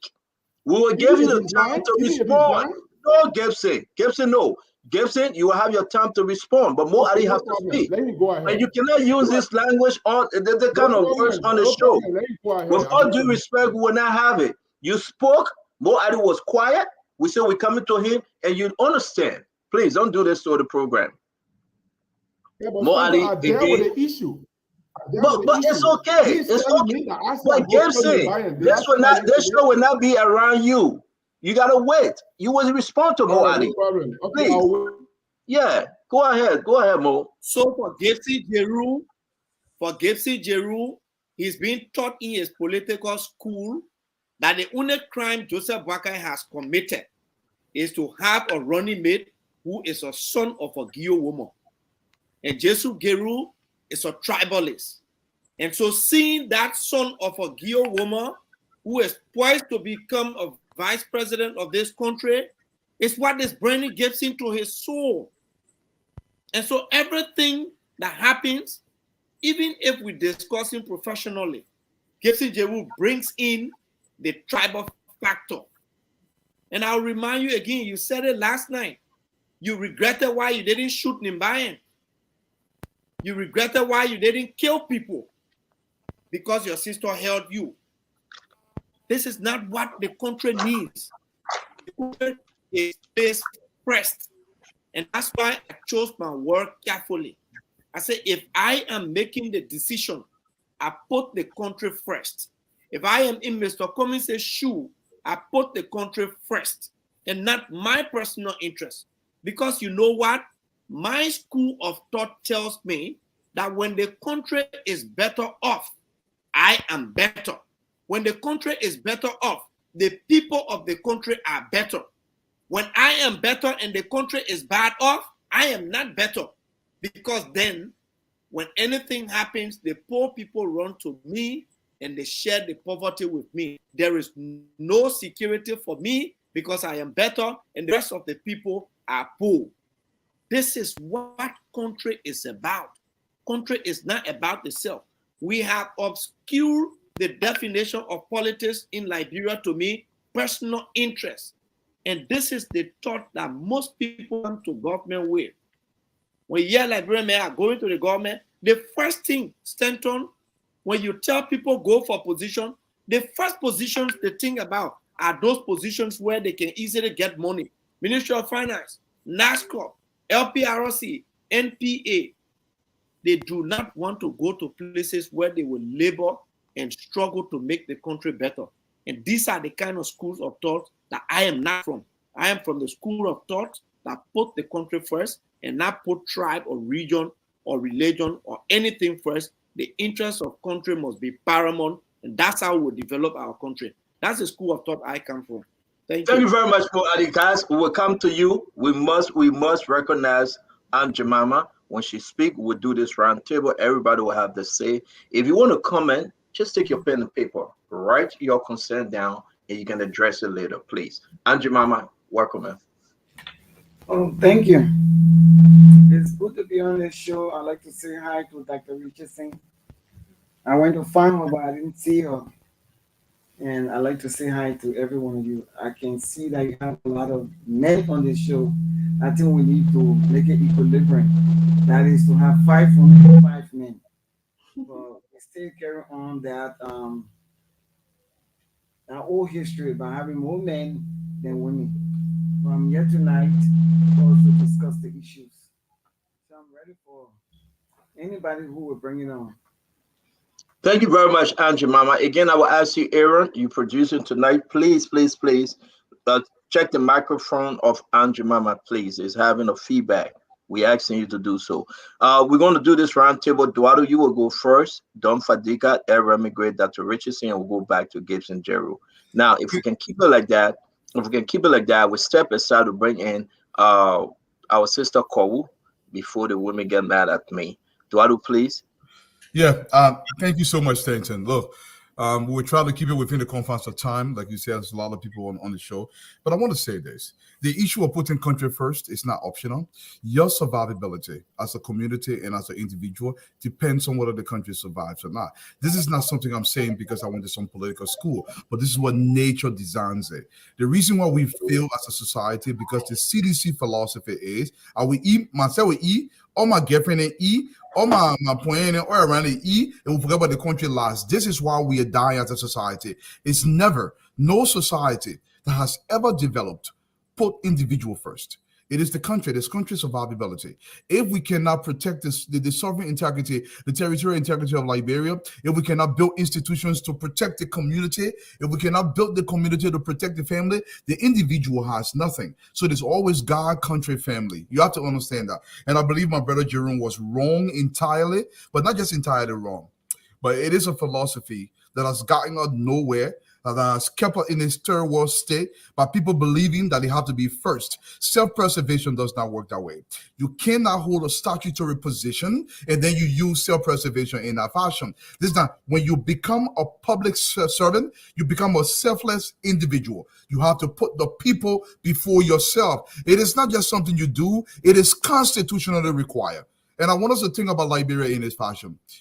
God, country, family. It's not the way President Weah sees it. It's not the way Jerome sees it. It's how the people of the Republic of Liberia sees it. If we do not put our peoples first, we will always continue to waddle in this mess, this third world filth that is Liberia. Thank you so much. And Dr. Francine, I think Fadiga was next or something. Yeah, go ahead, Fadiga. Justin, I couldn't agree with you more. You like Mo Ali said, I think we are all saying the same thing. I'm baffled. I'm in shock actually. But I'm not surprised. Gibson is one of those people that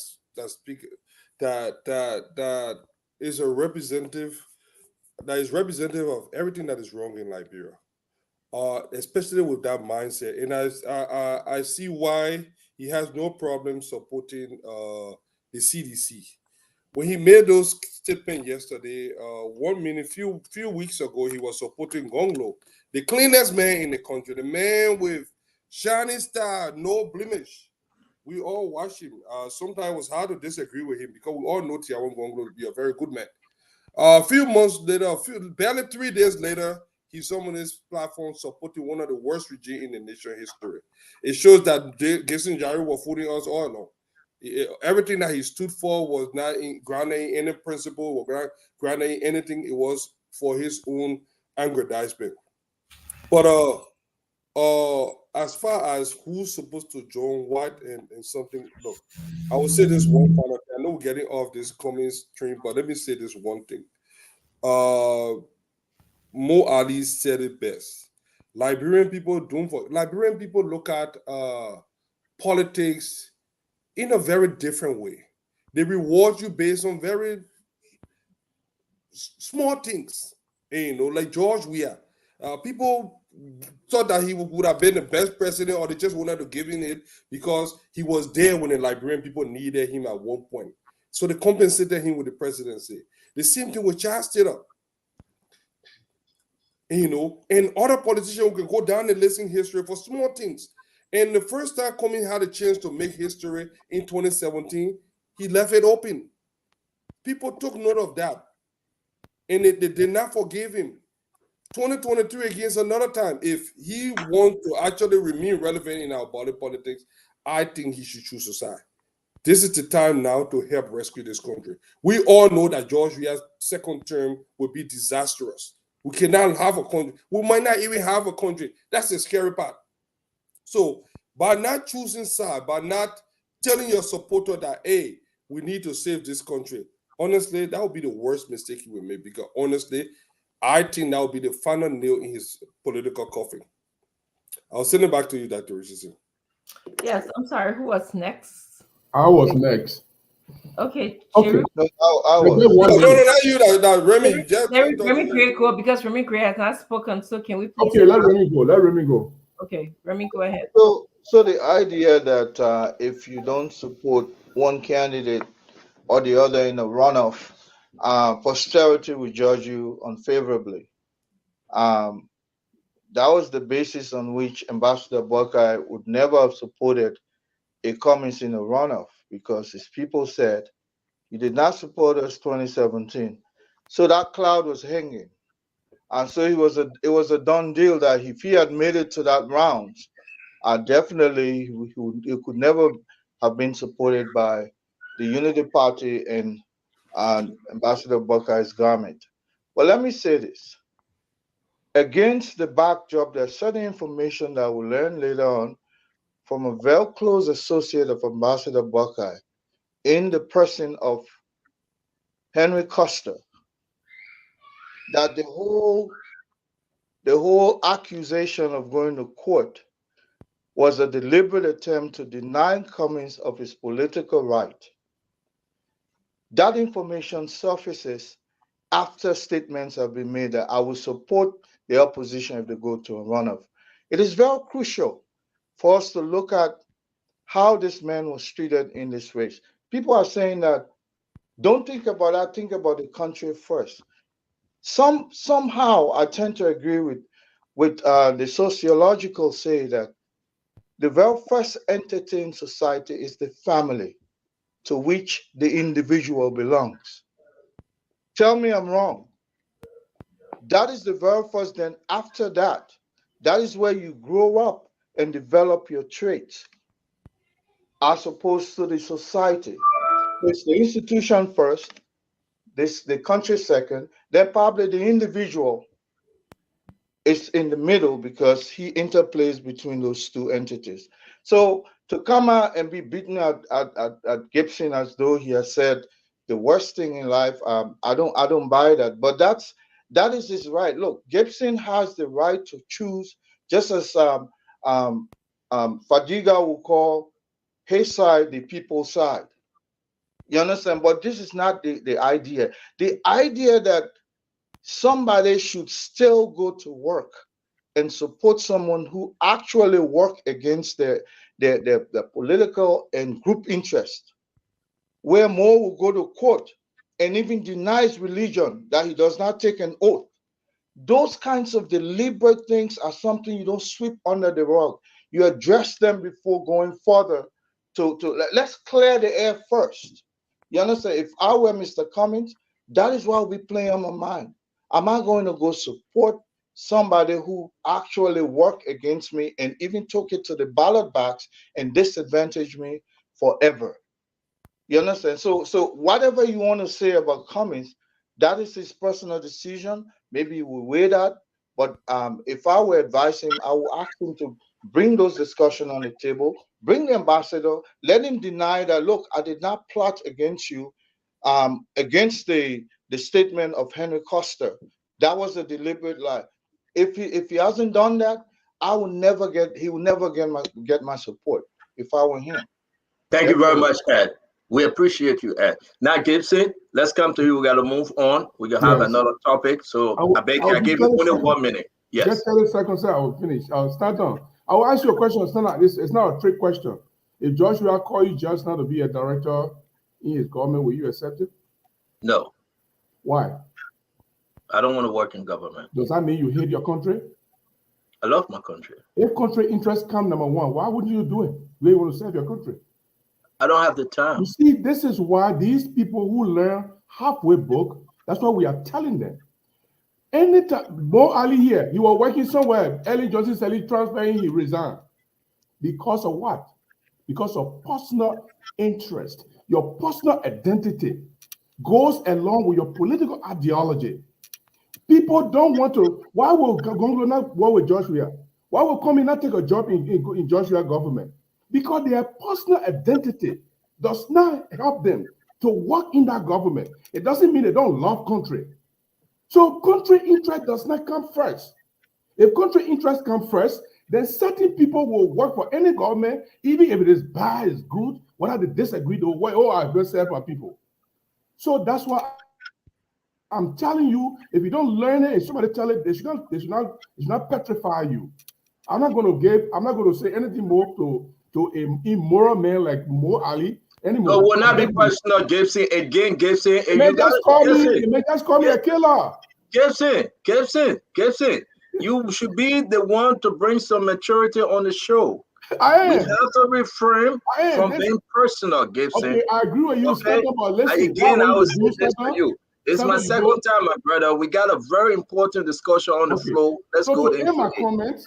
Thank you. My comment, I will withdraw my comment. But here is the thing. Here, people try to get under my skin. They can't. I never say I will kill Gio people. So when you come here and say you okay, Gio people, you crazy. You should take that comment back also because you said you wanted to hold on. I said if I can kill even one person in the barrack at that time and I get killed, I was going to be happy. So who you wanted to kill? But that was I just don't want us to go there. I'm asking Mame. Was it only Giopo who are fighting us in the barrack? So I'm asking you who you wanted to kill. Anybody who are fighting us at the barrack. Who are fighting you? Rebels. Going for this subject, my people. We are not going there. Gibson will not go there. Mame will not go there again, folks. We got stuff. Hold on 1 minute, Gibson, hold on. We got stuff to discuss here and there. We're going to move on. This travel thing, we got to put it aside and talk about the way forward for the next 2 to 3 weeks.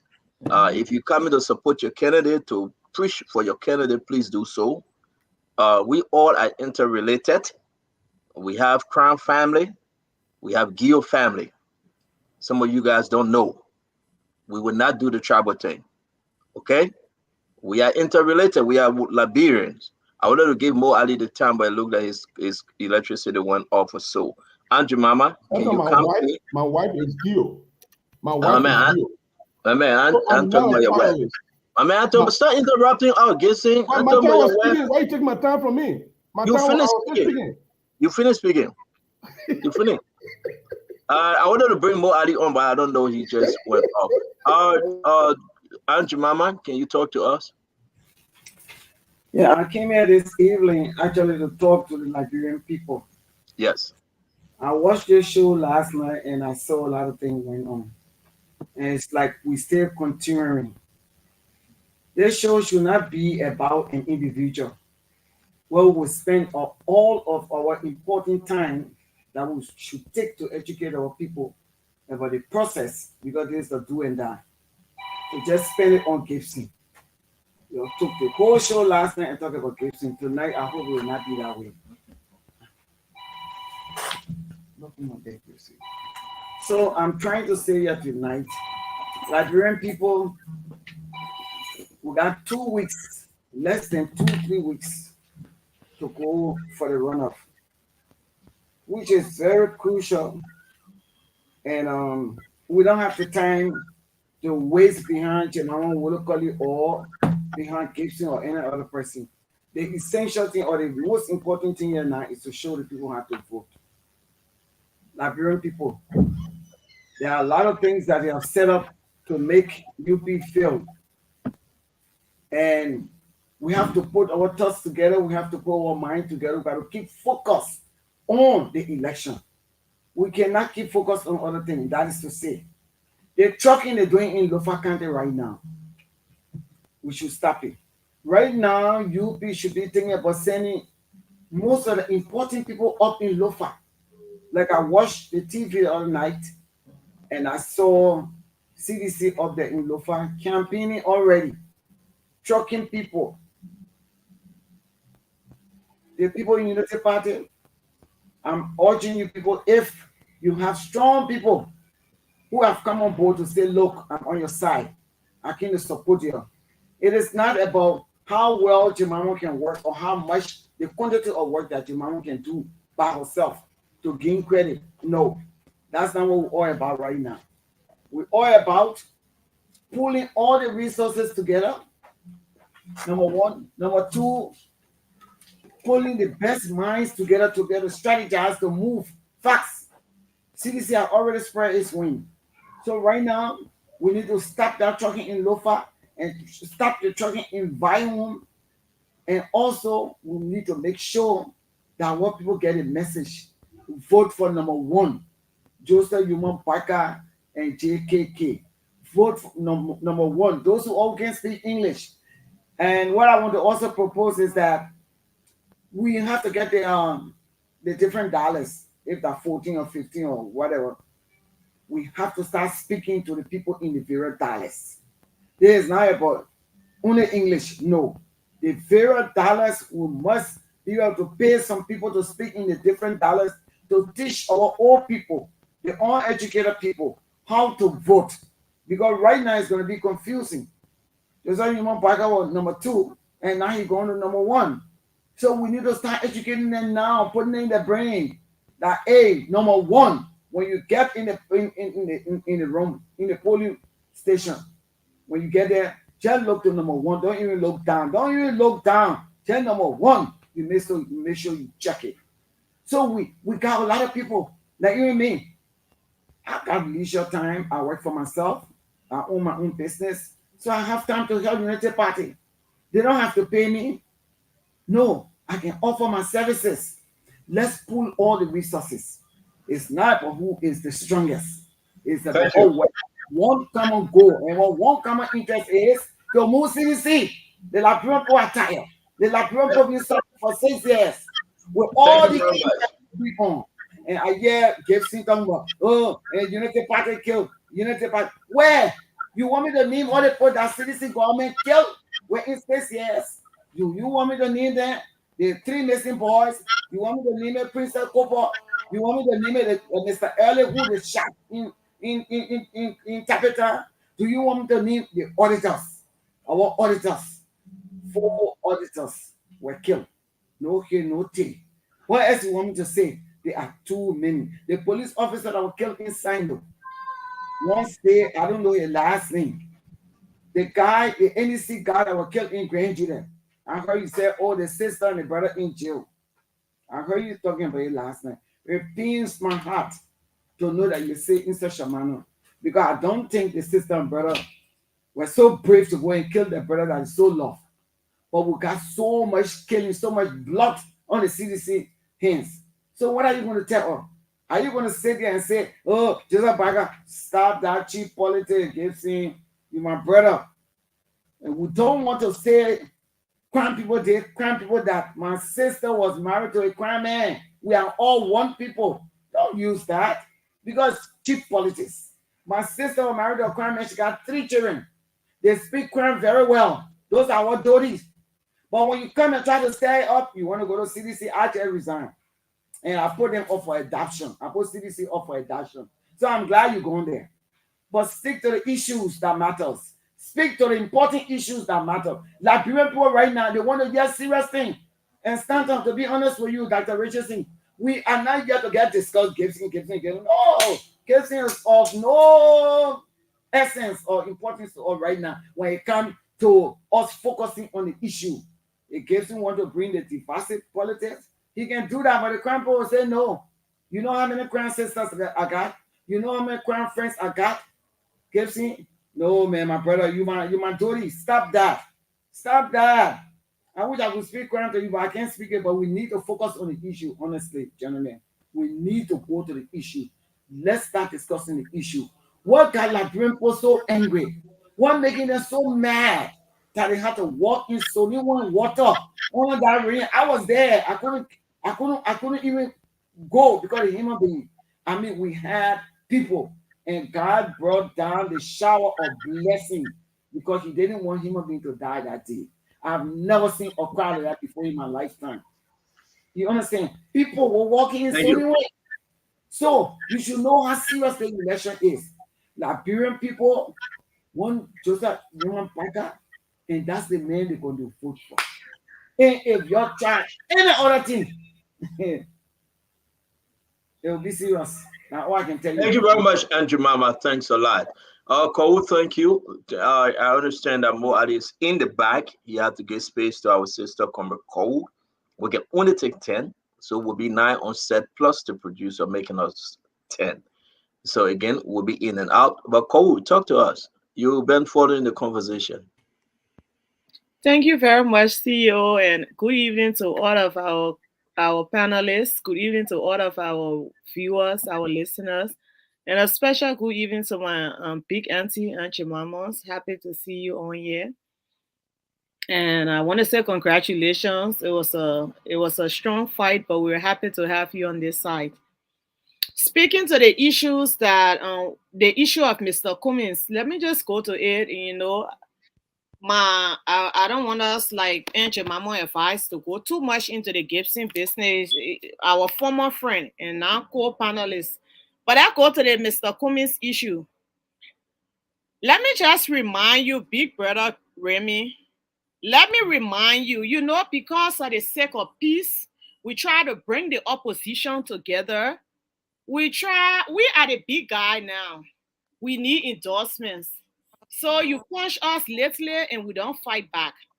But as we face their friendship, let's understand it properly and know what happens. I want you to be reminded, Remy, that at no time did JNB ever take Mr. Cummings and the ANC or CPP to court. Matter of fact, JNB was subpoenaed by the court to appear involuntarily. That what subpoena is. And he had to go there because we are in a country of law. When a court calls you, you have to answer. But guess what we are not talking about here?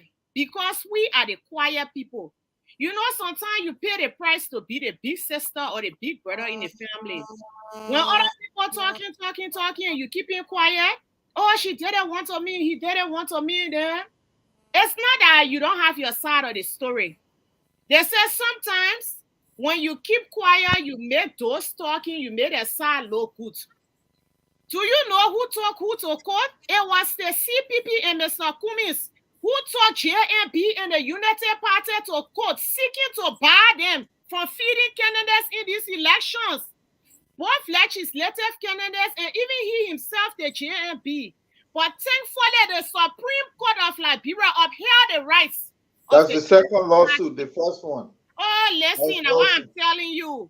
The first one, the Supreme went to court. Just give me a chance now. We have to have this show. I want our people to hear. Mr. Uresu, Mr. Cummings. Henry Costa can choose to tell you that JNB, who told us to do it, JNB is not a punk. He knows how to file lawsuits.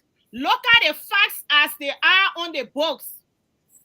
JNB or Honorable Joseph Newman Parker came in this picture when involuntarily, when he was being subpoenaed by the court.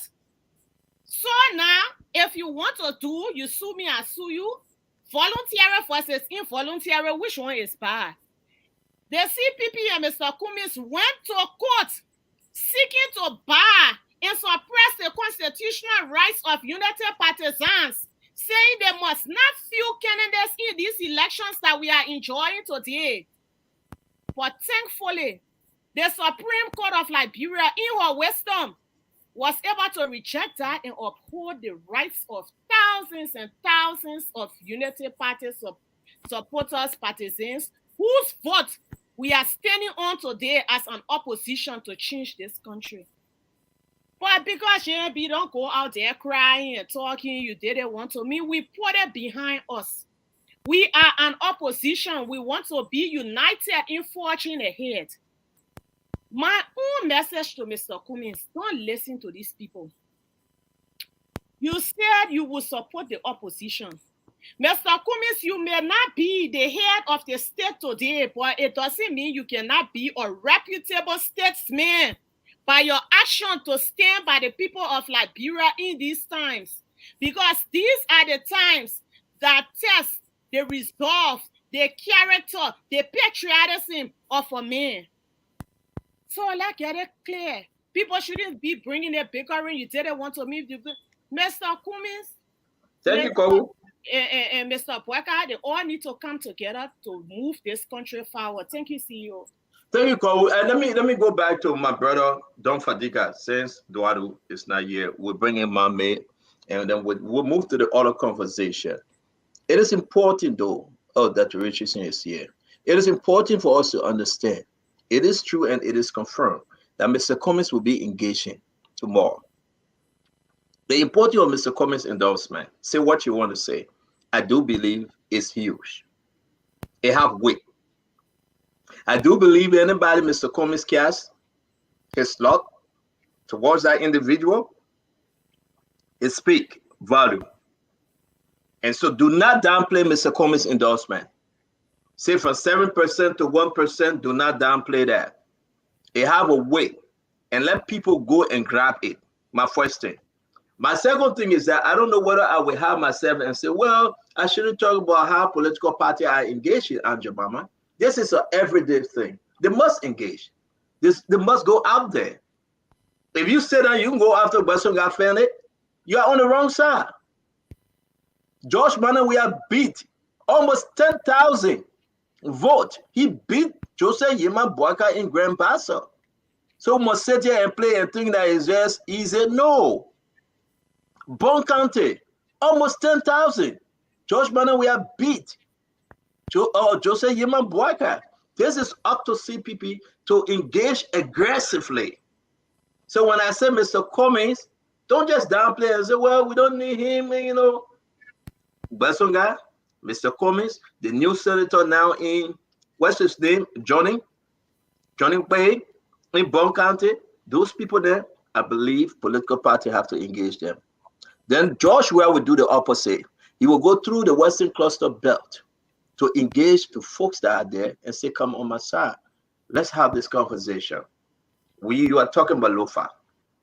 Let me ask you before I go to Dr. Richardson and Don Fadika and Jemima. What game plans you guys have in place? We're hearing everything about Lofa. Lofa is just bust open now. People bringing people from Guinea, here and there. What do you have in place? Do not tell me your strategies, but can you assure Liberians that now you are supporting Unity Party, that thing under control? Aunt Jemima? Well, myself, I am very, very concerned. I've been like following the whole situation, and I think there's a need for us to really put a lot of things in place. I'm sure we are working on it. We're not going to expose it on this platform because we have a lot of people here who want to hear it anyway. So we're not going to do that. But we're working on it. Dodi, you laughing? We're working on it, and I'm sure we're going to be able to put that to rest. We're working on it. It's a serious matter. Foya,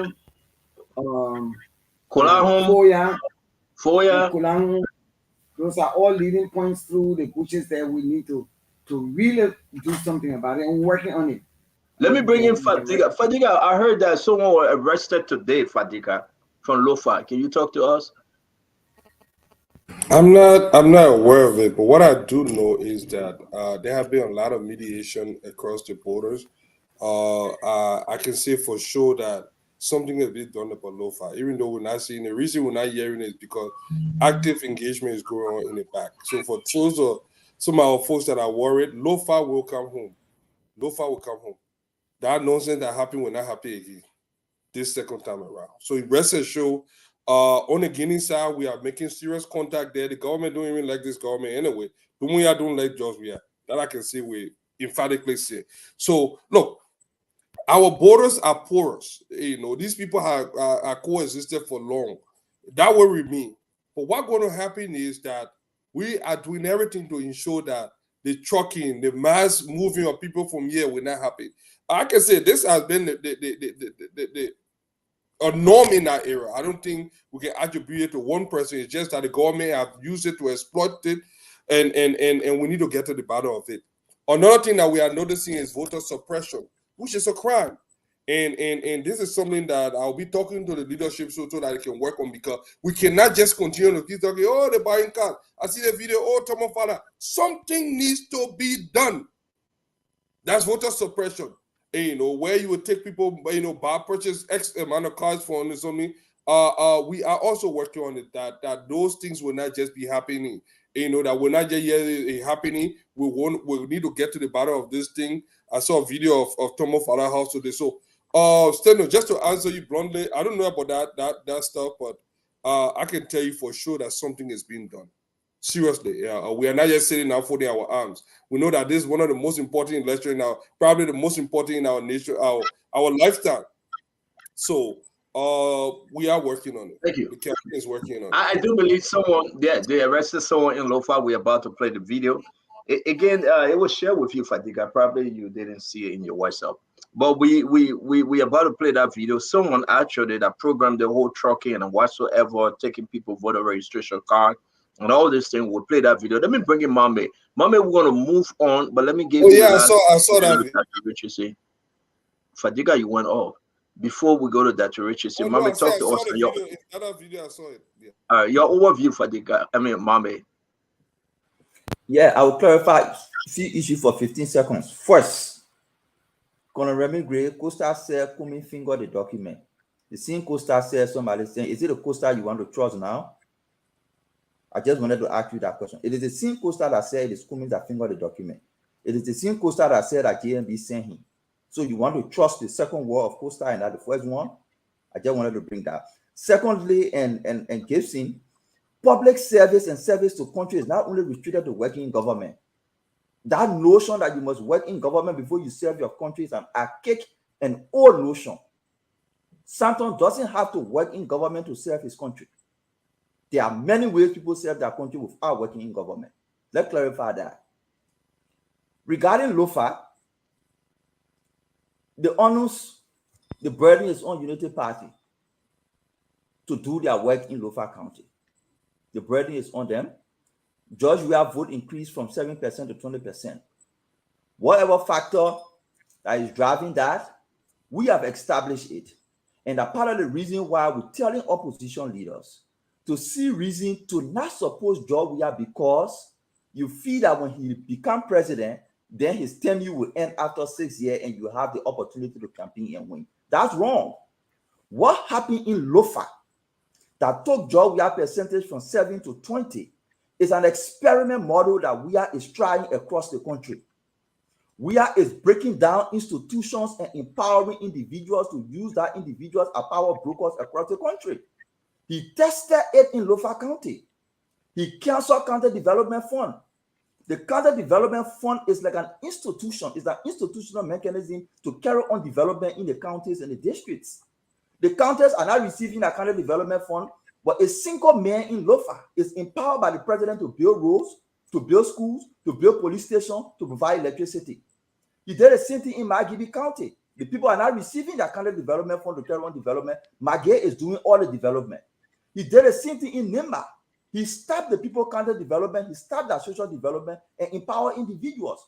This is the president's approach.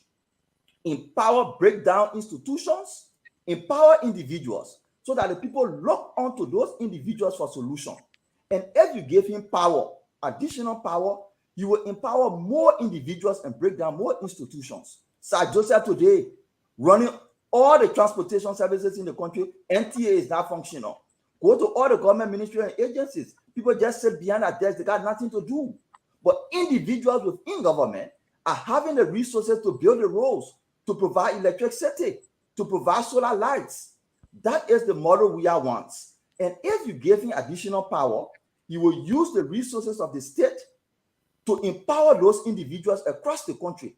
And when you come to campaign like Cummins and say, okay, I come into campaign will empower business women through Ministry of Commerce, people say, hey, Samuel Tua is already giving our loan. When you tell them about electricity, they say, oh no, Maggie is already providing our electricity. That is the state we are wants to get the country at, that he can be able to control in the future. The best thing to do now is to cut him off. He succeeded in Margibi, he succeeded in Lofa, he succeeded in Bapolu. The counties are not receiving county development funds, but individuals in those counties are carrying on development.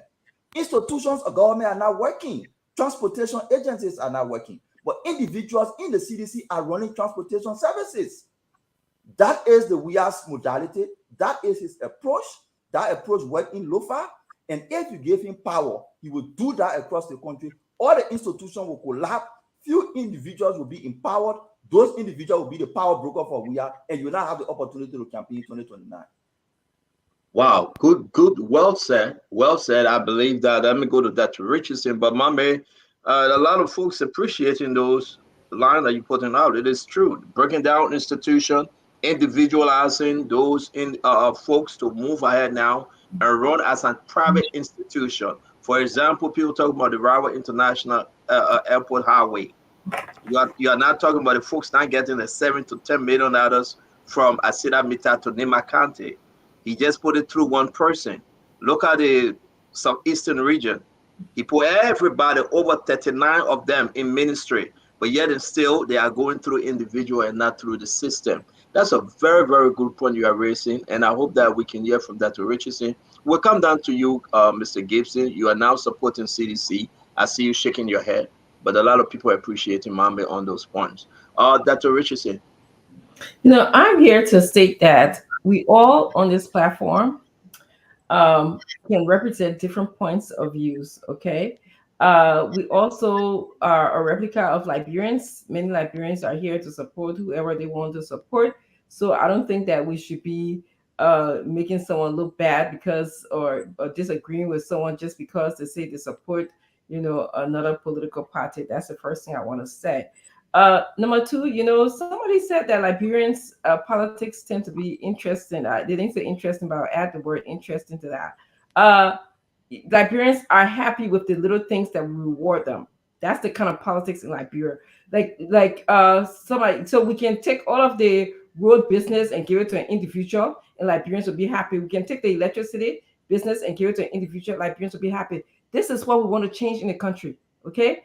This is what that needs to be changed. We have been doing this for 170-something years. It has not changed. And so the politics that needs to be done is the politics where all Liberians would benefit from all of our resources. It shouldn't be like, oh, we should be happy with the little things, the little peanuts that we get just because a government official said that it's appropriate for one group of people to get. No, okay? So again, and I think it's okay for someone to be neutral. Being neutral, like me, I'm neutral. Doesn't mean that I don't love Liberia. It is because I feel that the choices that we have right now will not be the choices that will give Liberians what they deserve. And that's it. And I'm okay. I'm okay with that decision. I'm okay to hold that views, as well as I will accept all of your views on this platform. Thank you, Dr. Richardson. Let me bring in Eduardo. Eduardo, you just got back before we go to Gibson. I've been following, but I want to expand what Meme said. Meme spoke about individualizing our institutions and now strengthening the institution. Let me tell you the danger with that. Every time you take institutions, you take D12 and you turn it to Tomofala High School, not only are you weakening the society, it is temporary. Basel High School is temporary. Von German Vocational Technical School is permanent. When you individualize this, these guys will take government money and they build something that is temporary, that gives you an appearance of doing something. And then you give them all the power. Meme spoke to this very brilliantly, but I want you to understand how dangerous this is for your children. When they build clinics, that clinic is temporary. Your daughters will die in childbirth because the money that should be expanding JFK, that should be expanding Johnson Hebdo Hospital, is taken away from that institution. Now you don't have everything. What you have to do now is to kowtow to the likes of Sir Joseph. You have to kowtow to Tomofala. You become a demagogue in your society. President Weah is not just weakening the society. He's killing the children that are not born yet. Let me repeat. President Weah is now weakening your society in the present. In the future, he's actually killing you because the institutional funds are being taken away to fool you because he understands that most of us are uneducated. This is dangerous. So let me quote what Jerome said many months ago. He said, President Weah is a dangerous man for the society. President Weah is a weak man. He has a weak mind. He's poorly prepared to govern. He should not be in that space. This is coming from my brother Jerome. This is what Jerome described him. And I believe him 100%. Now, he can turn around now and say something else. But I will tell you what he said. He said, President Weah posed an existential threat to this republic. Let me break that B word down. It means the mere fact that President Weah occupies this society, every single person in the country will die soon. That's what it means. President Weah is literally killing you by he occupying that space. Meme, I love you for that. We have to institutionalize our governance process. Tomofala cannot be greater in rules when the caliper is bought by the Republic of Liberia. Stanton. Wow. Thank you very much. Thank you very much. Gibson, let's hear from you. So, Stanton, I always said being a journalist and talking to people who want to be politicians is a disgrace. Mame just gave a lot of blanket accusation without specifics. For instance, he talked about the Ralphie International Highway being managed by individuals. It's not true. It's being managed by East International. It's a company, not an individual. It's a betrayal of public trust to come in the public space and lie to the people. Let me read something from the DTTV about Lofa County Development Fund. They aligned that individual was controlling. I'll just read a portion and I'll put it in the chat room. It says here, very soon, it says the CDF, the County Development Fund in Lofa, that is an annual development fund, normally 200,000 from central government captured in the national budget, equally disbursed to all 15 counties. So the people have shown evidence that people receive their development funds in the counties. Can you name one specific individual who took delivery of development fund in Lofa County, in Nema County? Can you point to them? Or you just want to say the individuals are managing development fund? This is the travesty of public trust. And if you want to come to the public space to criticize Joshua, fine. To criticize the CDC government, fine. But don't corrupt our mind. Give us specifics. Who is the individual that control the Nema County Development Fund? Name the person. Who is the individual that control the Lofa County Development Fund? Name the person. Who is the individual that run the Ralphie Highway when it's not East International? Give us an example. If you're talking about people having projects, private projects, and you talk about Thomas Fowler have this and he has this, what's about Jeremiah Kuhn, who also received money from government and built institutions in Nema County? What will you say to that? Will you not say that he is not qualified to be vice president? So this whole thing about giving blanket accusation is just another lazy way of criticizing government. I challenge any of you to give me specifics of people who receive the county development fund and distribute that on their own. Thank you. That's what I want to know. Thank you. I'll bring in Auntie Mama before I get back to you, Abula Mama, because I know you want to reply to Gibson. And yes, the ironic though, Auntie Mama, these two guys that were on the same side supporting, they were supporting the one government. But Spoon, before going to Mama, you can put him on hold. He knows his point. He can always rebut. We have to come in. Let's go around. Stop crying to come. We can't give him the opportunity to rebut, but don't give us opportunity to rebut. Let him hold on to his point. Remy Gray, everybody, please watch Remy Gray. How many times he has spoken today? We'll come to you, Eddie.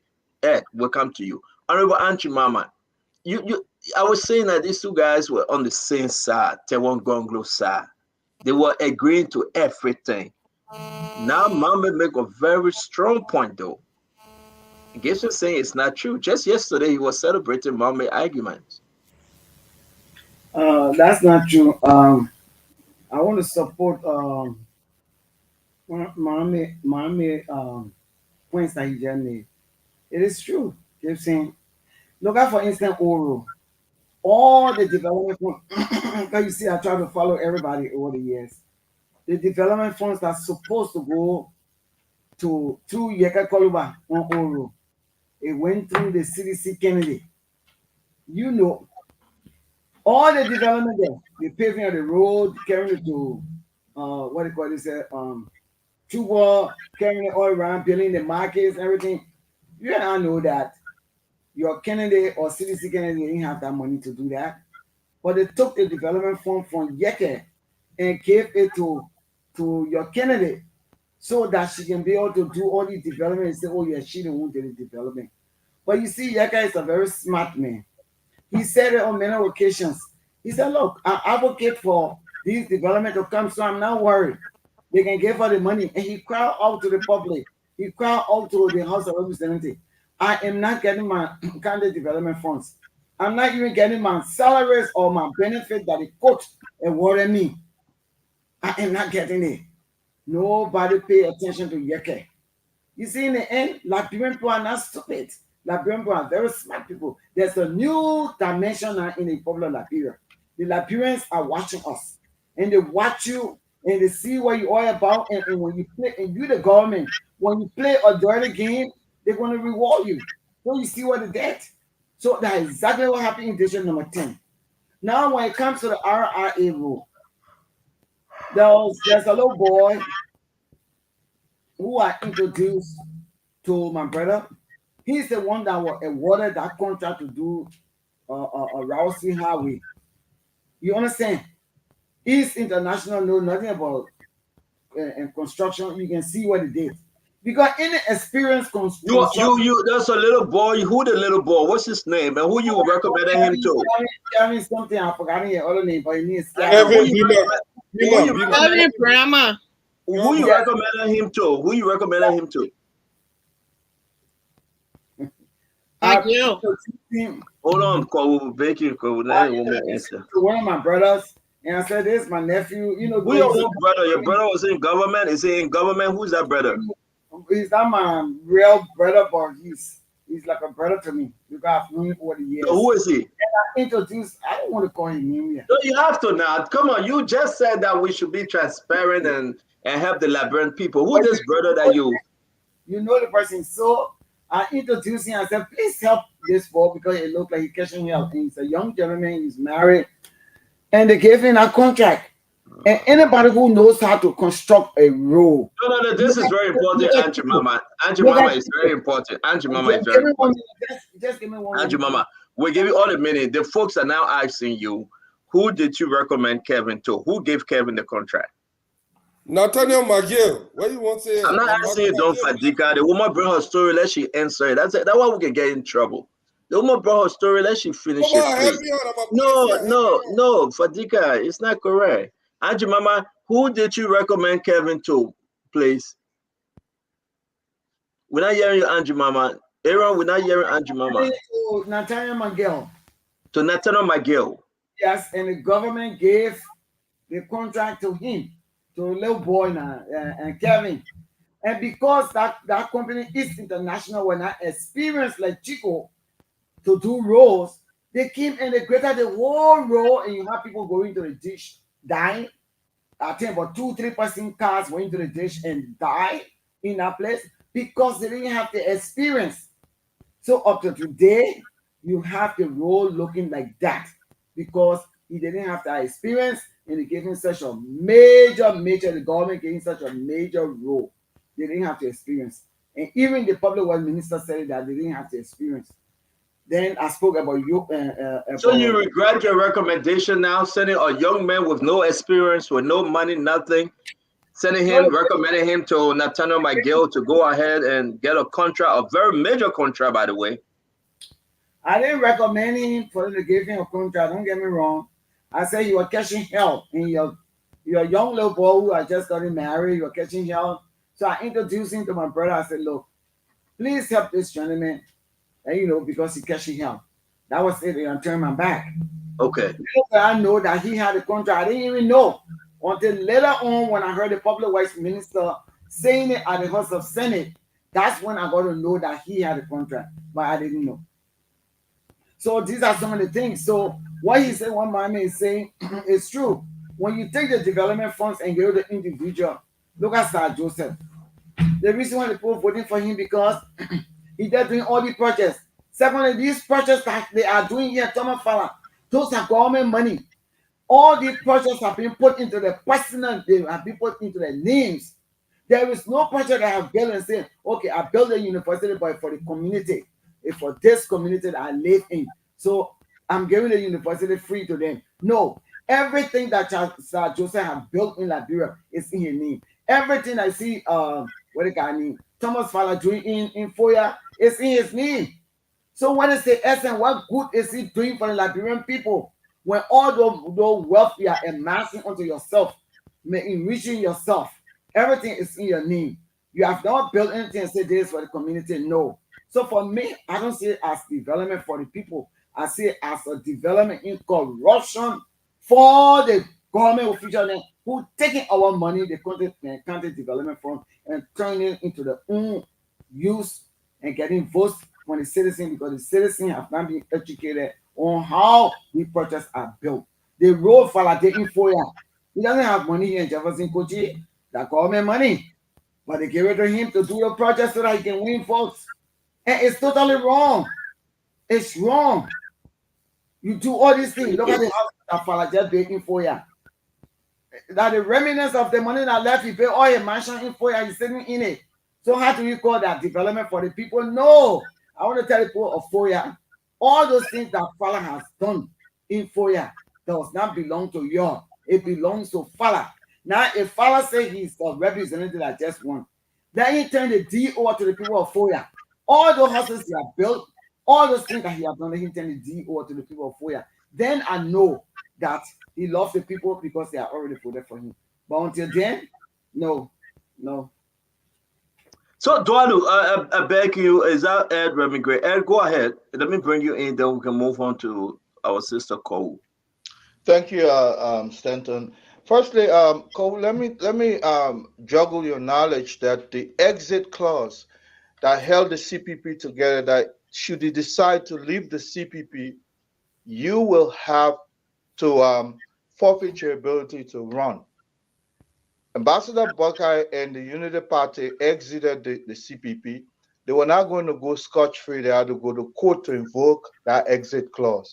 That was the subsequent lawsuit that saw them in court.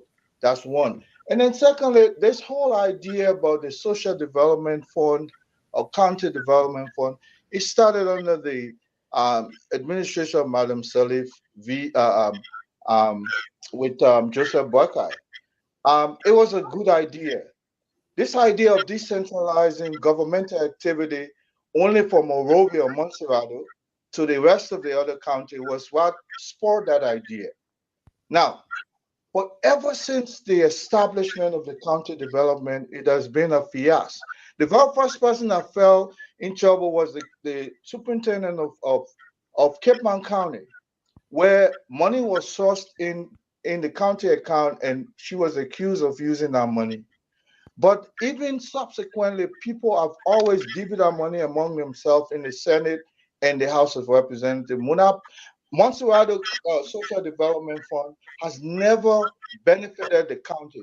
Few individuals have always come together, you understand, and divvy that money up. So the whole thing, beats the process of decentralization. But I tell you what, the only thing that would develop like was a decentralized activity, give the counties where some of this wealth, are concentrated, a say in the appropriation of their own money.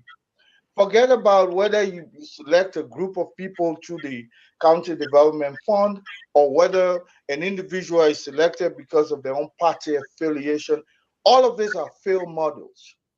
What we have to do as a country is let us I would like to see Unity Party's policy on decentralization, how they hope to implement this. And then probably they will start buying my attention toward them, finally. But the idea of, it's someone, look, it's just a selective group of individuals. When it was Unity Party in power, those who associated with Unity Party were the ones who had the say in the Social Development or County Development Fund. That whole process, that experiment has been a failure from day one. So maybe we just need to scrap it and begin to refocus our attention to the County Development Fund. I'll back to you, Mr. Witherspoon. All right. Go ahead, Mr. Gibson. I tell you, that means CEO. Oh yeah, it was you, Cole. Cole, it was you. It was Cole. Then Gibson will come to you. Okay. Yeah, thank you, CEO. Big brother Remy, every day you come here, the bait you are throwing. Every time we think we catch you, then you can bring another thing we need to do before we actually catch you again. This thing here, come on the table. One thing is we have credibility of inclusion. Bring the bright ideas on the table. Because every time we come close to entering the tree, then you say, well, I want to ask you about the other thing, you know. That's interesting. But I tell you this, I read an article, CEO, and Mr. Cummins in that article says the CPP, they talk about how they were raked out of the race. Mama, you probably saw that. They were raked out of the race, right? And now, let me buy their theory. So you went on elections. You accused the government of Liberia that they raked your chances of going to the second round. That's why it says in that article that the government raked their chances. And now, what do you do in the second round? Do you want to maintain that government that raked your chances? I would support the opposition against the government that raked my chances. Mommy say did not accuse government. Yeah? Mommy say Cummins did not accuse government. No, that was two different articles, and Brother Remy, I can send it to you. This one here, where he said the one he's talking about is a video where he did not accuse the government. But in this one, he did accuse the government. Cummins deliberately raked out of the race. And he explains that it's the government orchestration that he should have been in the second round. So this government that raked your chances. What takes you to them now? Because Boyka leads the change. I know that Mr. Alexander Cummins is going to do the honorable thing, but I'm speaking beyond Cummins. I'm speaking to leaders at all levels, the likes of, Colonel Remy Gray, the likes of Dr. Richardson, the likes of L.E. Orisha Gu, founding chairman of the ANC, the likes of Muna Fahad, the likes of my little sister Moriah, Yekula, who I have a lot of affection for. I'm speaking to these people at all levels and saying, yes, trust me. Reach out the comments. Unity Party. Trust me, these things are ongoing. We don't have to, Honorable Dillon told you when you are hunting, you can't just be announcing. I just caught one deer today. It undermines the hunting strategy. There may be some time I may have some conversation with Dr. Richardson. I can't tell you how much you were happy. It could undermine, and you guys could be quoting her behind the scenes. That's the hunting game. So I'm telling you, if someone raked 10 seconds, CEO, if somebody raked your chances of moving forward, join the opposition bloc. It's the honorable thing. You may not be the head of the state, but the people of Liberia will regard you as a statesman. Join us. Let's protect the votes. Let's come together as an opposition bloc. Let's tighten our borders, and let's change Liberia together.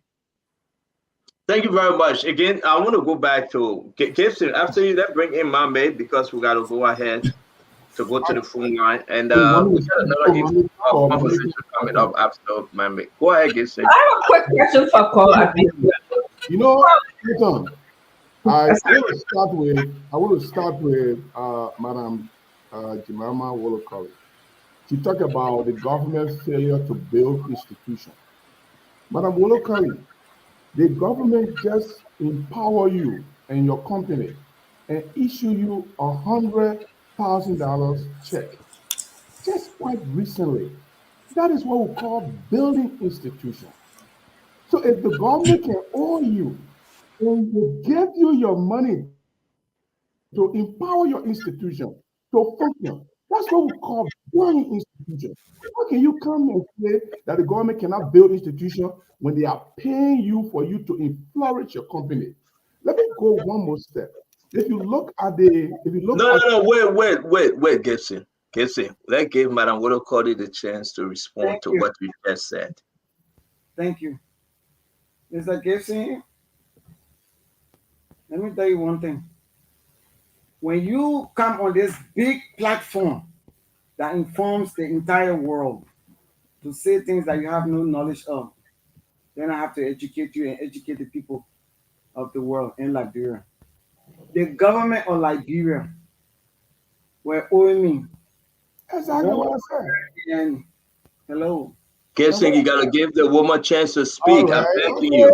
Okay, I'll clean my time back, no problem. I'm sorry. Yeah. You know your big sister now, you gotta take it easy because my say are not easy. But I like business. I like people like you, The government will owe me 100 and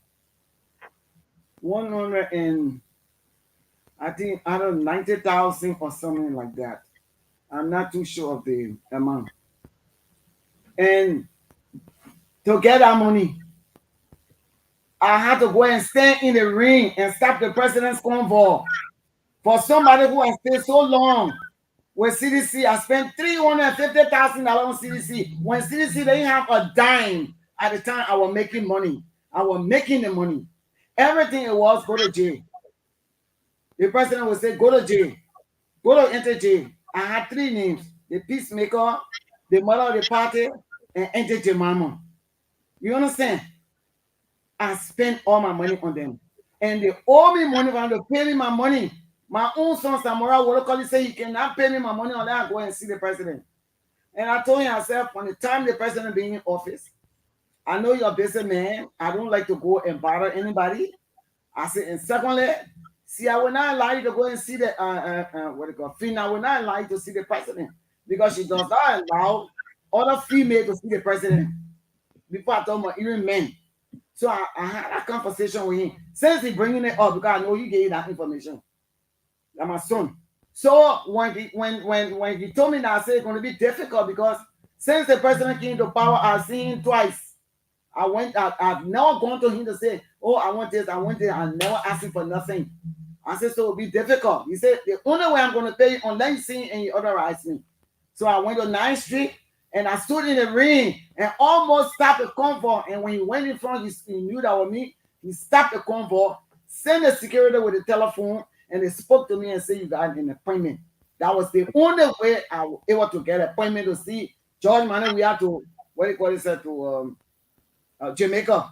They gave me an appointment in there, and I had authorized Samora, my son, to pay me my money that I legitimately worked for.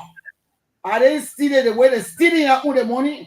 They build houses, they build mansions all over. They got big mansions all over in the market, on the highway, on this and that. And the Liberian people are crying. There's the reason why I want to vote them up because they are so corrupt. And my money, they only gave me 88,000. Say you want to know? No, don't laugh, Odori. Let me tell you now. So that's why you coming to a point. No, but wait, let the woman finish. Gibson, let the woman finish. I beg you back. It wasn't a favor that it did for me. It wasn't handout that it gave me. I'm an independent woman. I support myself. I live by myself. Yes, I've been living a good life when the time I came to Liberia because you know what? I honestly work for my money. I honestly work for everything. And I also help other people. And that's how I've been living. I don't have any corrupt money. So they gave me 88,000 out of that money. I just took that money and did 1 or 2 things we were finished. My balance money. No, it can't finish because you bring my own. It can't finish. It can't finish. Auntie Mama, it can't finish. Auntie Mama, it can't finish. But we just hear the news. Okay. All right. So thank you, Madam Olukale. Send the one time they give me 100,000 again. Last so much. Go to Central Bank and get a copy of the check. Okay. It was. Madam Olukale, I respect you. No, but hold on 1 minute, Gibson. Gibson, hold on. They still owe me my balance is 8,000. Samora is saying that he cannot pay me that money there unless next year. And I'm so upset with him. He's telling me he cannot pay me my money. So Gibson, hold on 1 minute. Auntie Mama, let's get this thing straight. So Samora, who is Auntie Mama? Anything you want to know about me, ask me. I will tell you. I don't have no secret. Auntie Mama. Yes. Auntie Mama. Auntie Mama. Samora, who is your son? Yes. You stood under the rain. Yes. You know the government owe you. He's a deputy minister of finance. Yes. And he said we will do no such thing to give you this money except you go through the dirty water. He's paying other people. He's paying other people for money. He's paying your check. Your own son. But you refuse to pay my money. All right, thank you, Andrew Mama. Let me bring in Gibson real quick before we go to Mohammed. Madam Olukale, you know. Andrew Mama, that's okay now. That's okay, Andrew Mama. You know, I have nothing but admiration for you. Andrew Mama, wait now. Andrew Mama, we are begging you. I'm waiting. Madam Olukale, you know, I have nothing but admiration for you. What I'm saying, you deserve the money, you work for it. But when the government is paying its debt, it's called responsible governance. So when you come on the show after receiving a That's not what you said. After That's not what you said. That's not what you said. Gibson, that's not what you said. You didn't say when the government paying its debt. You want to tie Aunt Jemima to what Mama said, that the government is investing through individual. Yes. Don't change the Gibson. Okay, Stanton, thank you for your defense, for your entry. No problem. Let me move forward. The other thing I wanted to say, you see, when you people are talking about NIMBA, Stanton, I beg you, do your due diligence. Look at all the budget cards from early time for the 12 years, and look at the budget card for the 6 years on the George Weah. Ellie gave $2 million social development fund to NIMA. On the George Weah, if you look there, you see $5.4 million to NIMA County. Look, it's that simple. You don't have to be lazy. Gibson will pause you again. Gibson will pause you. Gibson, I beg you. I will bring in Mame and Duado. But Gibson, hold on. I will come back to you. Let's just hear that. Let me answer my question. Gibson, no. Gibson, when you bring this thing, let's take them one at a time. It's on paper, right? It should be given to them. The question is, did they receive it? Yes, they received it. They don't receive it. Gibson, you are Luna or Liberia on the show.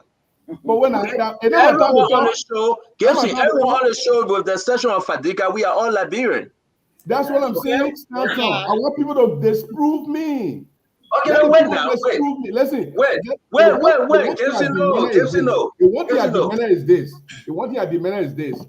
My brother and friend Mame said, content development funds were placed into individual hands to run projects. He did not name anybody.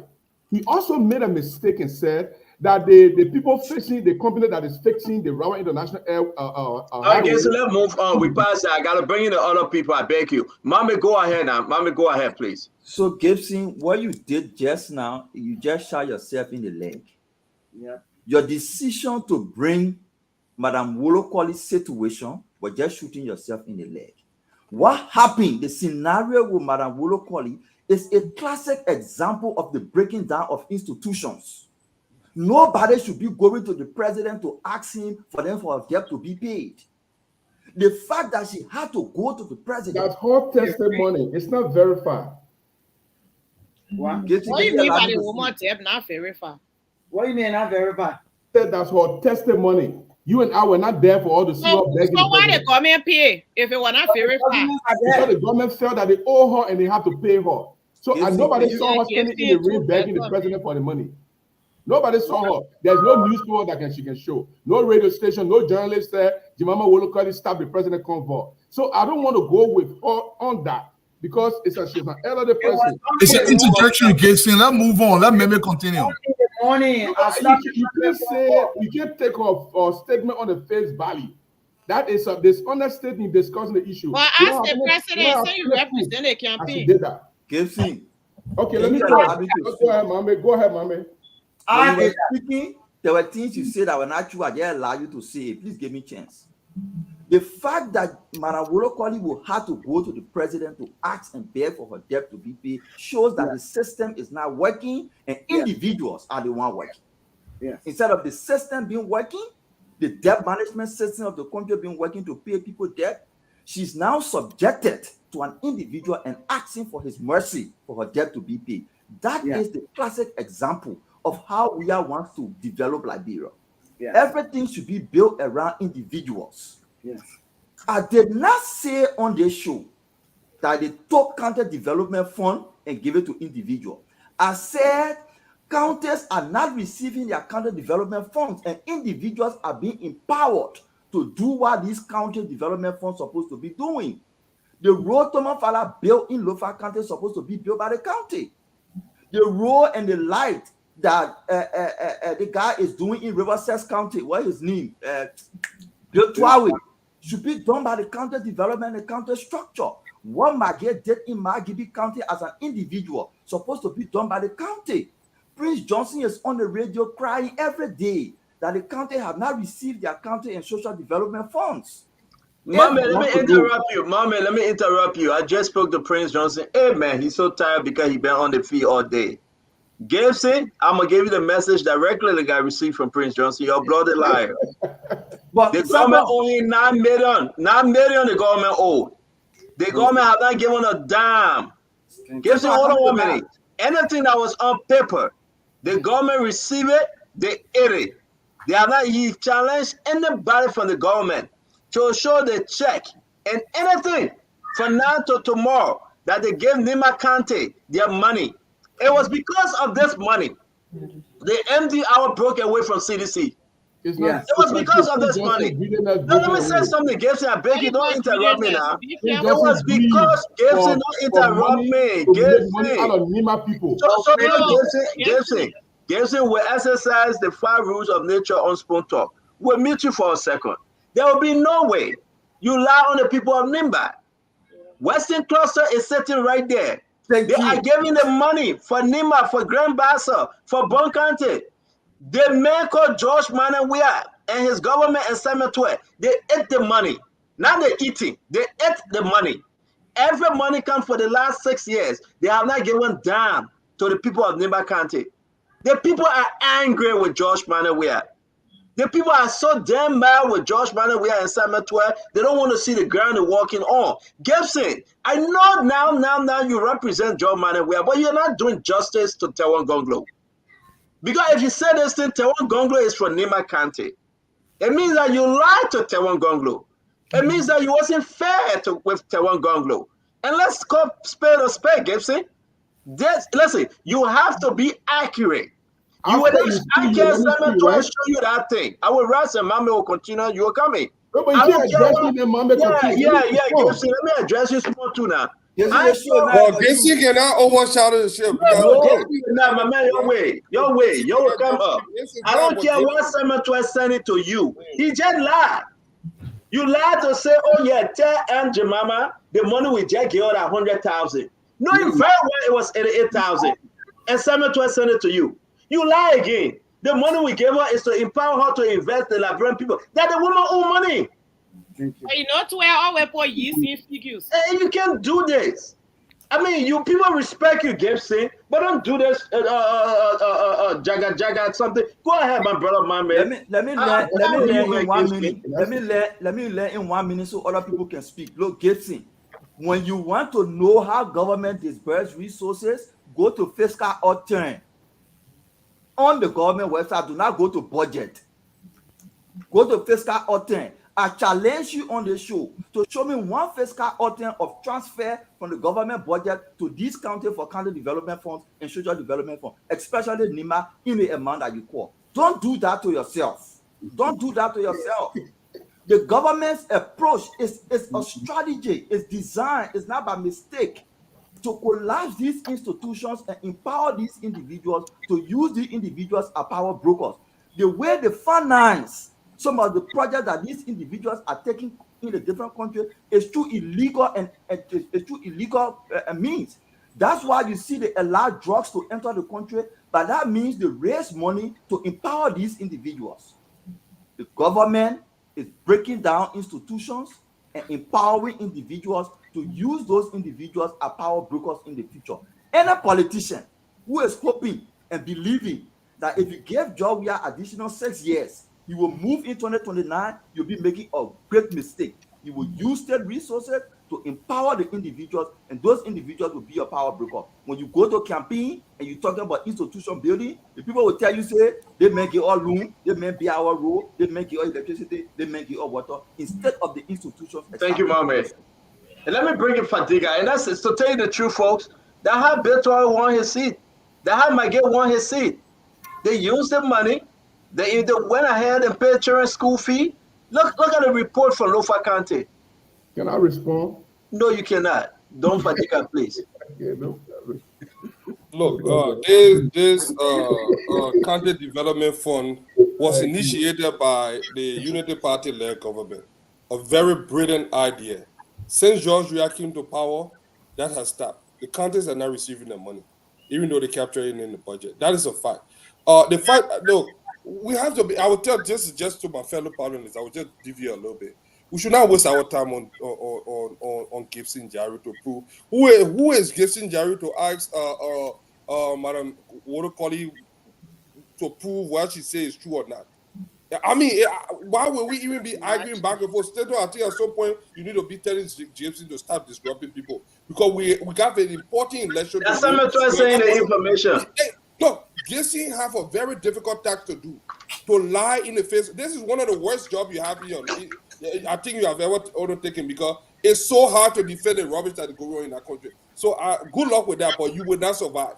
I can tell you that. So you rather better off congestion. Let me get to You make new role Gibson join it. He let a new role more than even a tell one role. It's a very difficult role. It's a very difficult and dangerous role. You won't be a new cat. Yeah. Yeah, he's a new cat, but we're not giving that attention. But what I want us to focus on is we have a very crucial election ahead, and we should not follow these distractions. Look, George, we are carefully orchestrated this thing. The guy that got that road project on the highway is McGill nephew. I think this is nephew or whatever nephew. No, this guy. You're not related. Hold on. No. The guy, but let me finish with it. This guy, he even had the electricity project. If you find his Instagram page, this young man is flying private jet. This is how these guys are living in Liberia. Flying private jet. I just put say in the chat room there. Look, George Weah, and one of the problems that George Weah is facing is that they came and created this small clique that are just pillaging our resources and nothing is trickling down.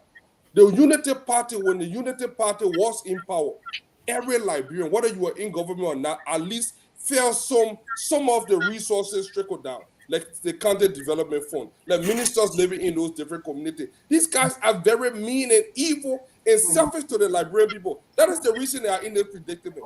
George Weah have divided the country across regional line, tribal line. Look at the makeup of the government, the entire government Southeast. That is what we're fighting for. We want this change. For us to sit down and even follow Gibson in his distraction, I think we'll be doing the service to the Liberian people. I think we should be working on voter education, where we'll be educating our people on how to vote, on what to look for, and how to be vigilant at the polling station to protect the vote. Every day we spend talking about Gibson Jaru or talking about every day, man. Just 2 days now, you say every day Gibson Jaru. No, it is becoming Gibson is your brother. You and Gibson talk about anybody on the show. Gibson is not my brother. Gibson is a travelist. He's a travelist. Gibson not your brother? No, I don't have a brother called Gibson. Gibson is a travel beacon. He's just a panelist. He's just a panelist. So you guys are turning against Gibson. Mr. Dwadu, go ahead. No, I don't hear him, but I just tell you what it is. Dwadu, is Gibson your brother too? Well, no, Gibson is my brother. You know, they say ain't got bad boots for your relative. You my brother, man. I love you, brother. But let me say this, man. There are serious issues in Liberia, and it kind of pains me. I want to respond to Mame. Mame did not put the figures right. No, you can't be responding to everything. Dwalu, please use your time to educating the Liberian people about what. Thank you. Look, please. The focus here, we should start being cavalier about the hardship in the country. Budgets allocated to all the counties, less than 40% were received. So go back to the expense report. And Brother Gray, I want to say this to you. You talk about before you support Honorable Boycott, you have to see his decentralization plan. I want you to go to joeboycott.com. There's a decentralization plan. In fact, the focal point of his plan is not just the agriculture or the sanitation, tourism, education, etc. It's to uplift the southeast part of Liberia, to connect that entire region with rural. It's decentralizing. In fact, you want to take public work and localize them in each single county. This is part of the decentralization plan. Look, East International is a proxy for McGill and his likes. This is not a legitimate company. This is a company that was formulated to siphon money of the Liberian people. Most of the guys did not have a pot to piss in yesterday. Now they can own mansions. Where do you think this money is coming from? They are setting up these proxy companies and they are funneling Liberian money into these companies and extracting this money to enrich themselves. So you really going to tell me that McGill could have built a mausoleum for his mother pre-2017. This man could barely pay $50 a month in rent. They built a mausoleum that cost close to $300,000 for his mother. Look, we cannot treat our people like this, and we continue to. That thing might get built. You say close to 300,000. Yeah, the man put some money in our play. Leave it. Wait a minute, people that. No. Dwalu. I know you were talking your own, Dwalu, but can we be fair now? Okay, tell your own. I beg you, Dwalu. And that's how people can get fair with me. Yeah. So that thing might get built. You say it close to 300,000. It says detail. It says detail. But listen, let me answer the question. Yeah, I want to answer. Listen, McGill that thing you get air conditioning all his McGill maintains a full-time staff to man the place. Yeah. Since they buried his mother over there, he maintains a full-time staff to guard their body. While our children get food to eat. They're taking like grandpa money. Do you know McGill was in Magibi County? He takes small from Rio, a small rest. He put it in one plastic bag and put a picture on it, and he was giving it to people. This is how these people. I know this is politics and a lot of politics. But listen, my brother Dwalu, can I hang with you a little bit, please? Hang with me. Yeah. You just told the entire word. Yeah. Liberian home and abroad. Yeah. And Nathaniel followed McGill. Yes. Build a mausoleum that worth 300,000 United States dollars. United States dollars. Correct. And you're sticking to your story. I'm sticking to that story.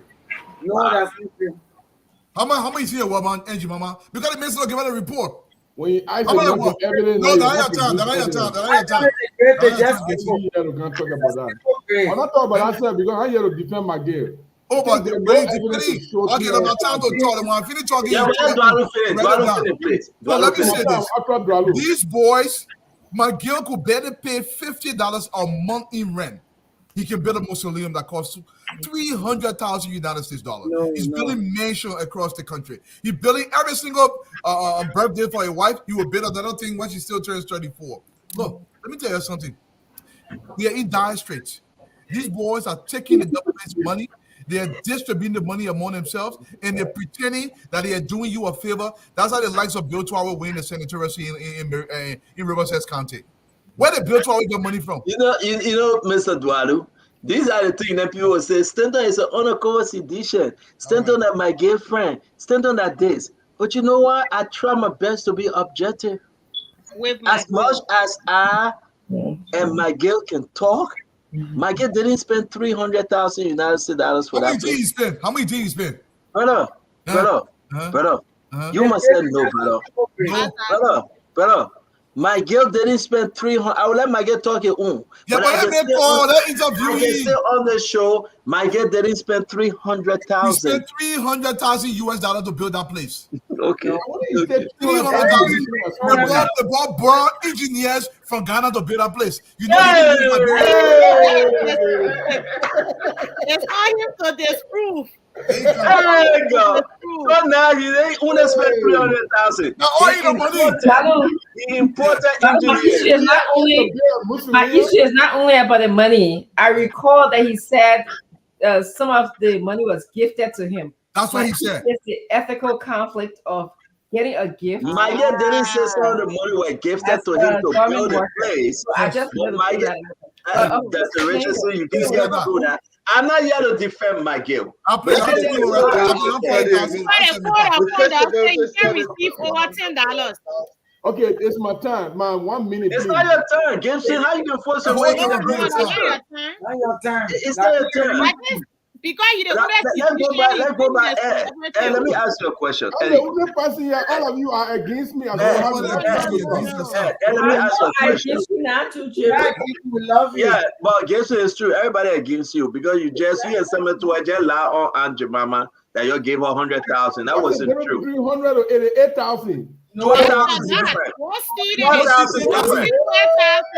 12,000 different. That shows that nobody gave it to me. That shows I'm using my own information. Yeah, you can't say what's the difference. Let me say this to you, Ed. Remy Gray, you know my disappointment here?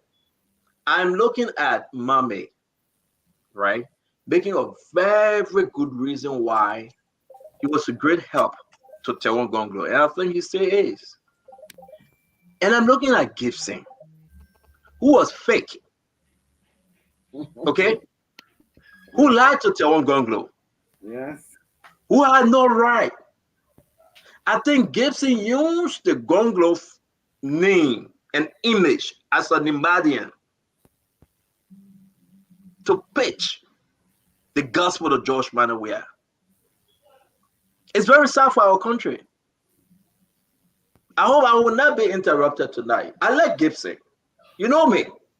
Nobody will say throw this person out, I do it. I did the same thing for Fagon. When folks came to me and said throw Fagon out, we will not be here, I said, there you go. Get Dr. Richardson. It's in our chat room. We argue it. They call Dr. Richardson. She moderated a meeting. Should we keep Fagon or should we let Fagon go? And I stood tall. Ed, I think you were part of that meeting. I stood tall. I said, Fagon come, he will stay. Nobody getting Fagon out. No, Fagon I can do that. No, I'm not talking about Fagon coming back, man. You leave Fagon alone. I know how to bring Fagon. Fagon shouldn't come by. Shouldn't come by. I know how Fagon coming back. I know what Fagon up for. You know, Fagon and myself, we told our team. You leave it. But let me say this. It is important for us to understand that nobody will say, take Fadika up because I don't like Fadika. That's bad for our country. But when we come like this and have this kind of conversation, even after election, it will help our people. I challenge Gibson that he just lied because that has something to can operate. When you're in conversation, he can just throw up something to you. Then if you do not investigate, you look like a fool. You come here and say, oh, the government get Angie Mama $100,000 to invest in her. That a woman own money. And it was $88,000. Right there, Gibson fell flat. Because he fell for the bid of Samuel Twain. Now my brother Dwalu, who my brother are talking to all day, just said Nathaniel McGill used $300,000 to build the mausoleum for his mom. That's wrong. That's not true. That place Nathaniel McGill built is less than $15,000. Yes. Less than $15,000. Let me say this to you, my brother. Hey, but ain't finna talking your own. I'm not here to defend Nathaniel McGill. And McGill myself told we told our own different. We can ask Fagon. Recently, McGill myself getting a heated argument. Fagon was the one that stopped us. I'm not defending McGill. Maybe last week, McGill myself getting a heated argument that Fagon stole her down. McGill myself can still talk. But he'll come on the show and say McGill spent $300,000 for that play he paid for his man. That's not true. If that's true, I would say it. You think building the play? Okay, so that move on. The professionals are all going to play them. You interrupted me now. You interrupted me now, my brother. I beg you, don't add a Gibson now, but you're the best man on the show. Don't add a Gibson. But let me rest with this one. Bad man. Yeah, you're the very worst child on this show. But let me say this thing seriously. It is important to say that's what makes Spoon Talk. We disagree, we argue, and we'll bring up the fact. I want to go back a little bit before we close the show tonight and take some phone calls.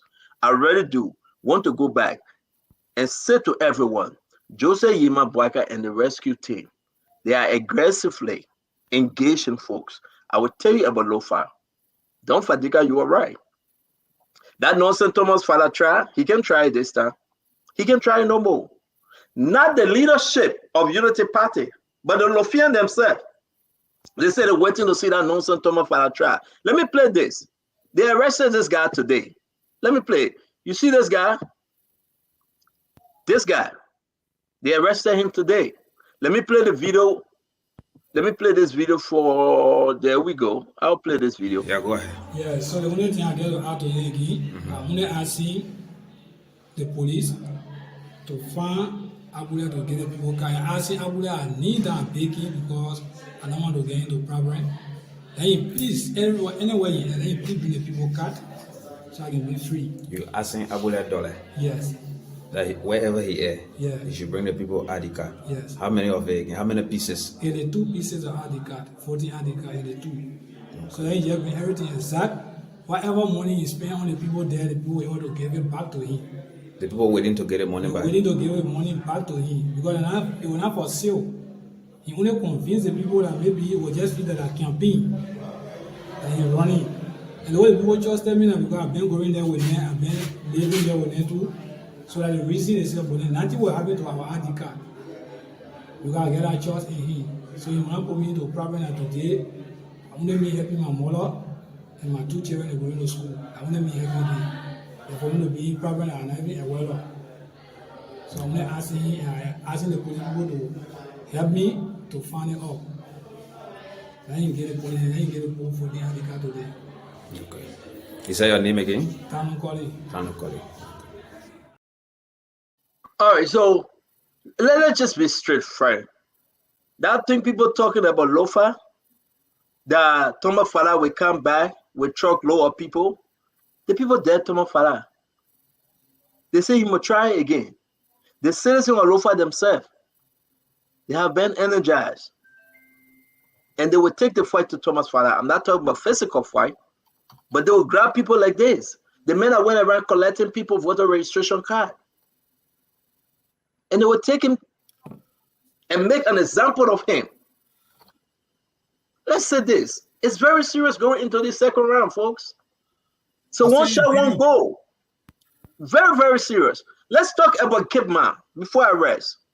Yeah, I was privileged to speak to Boto Kane.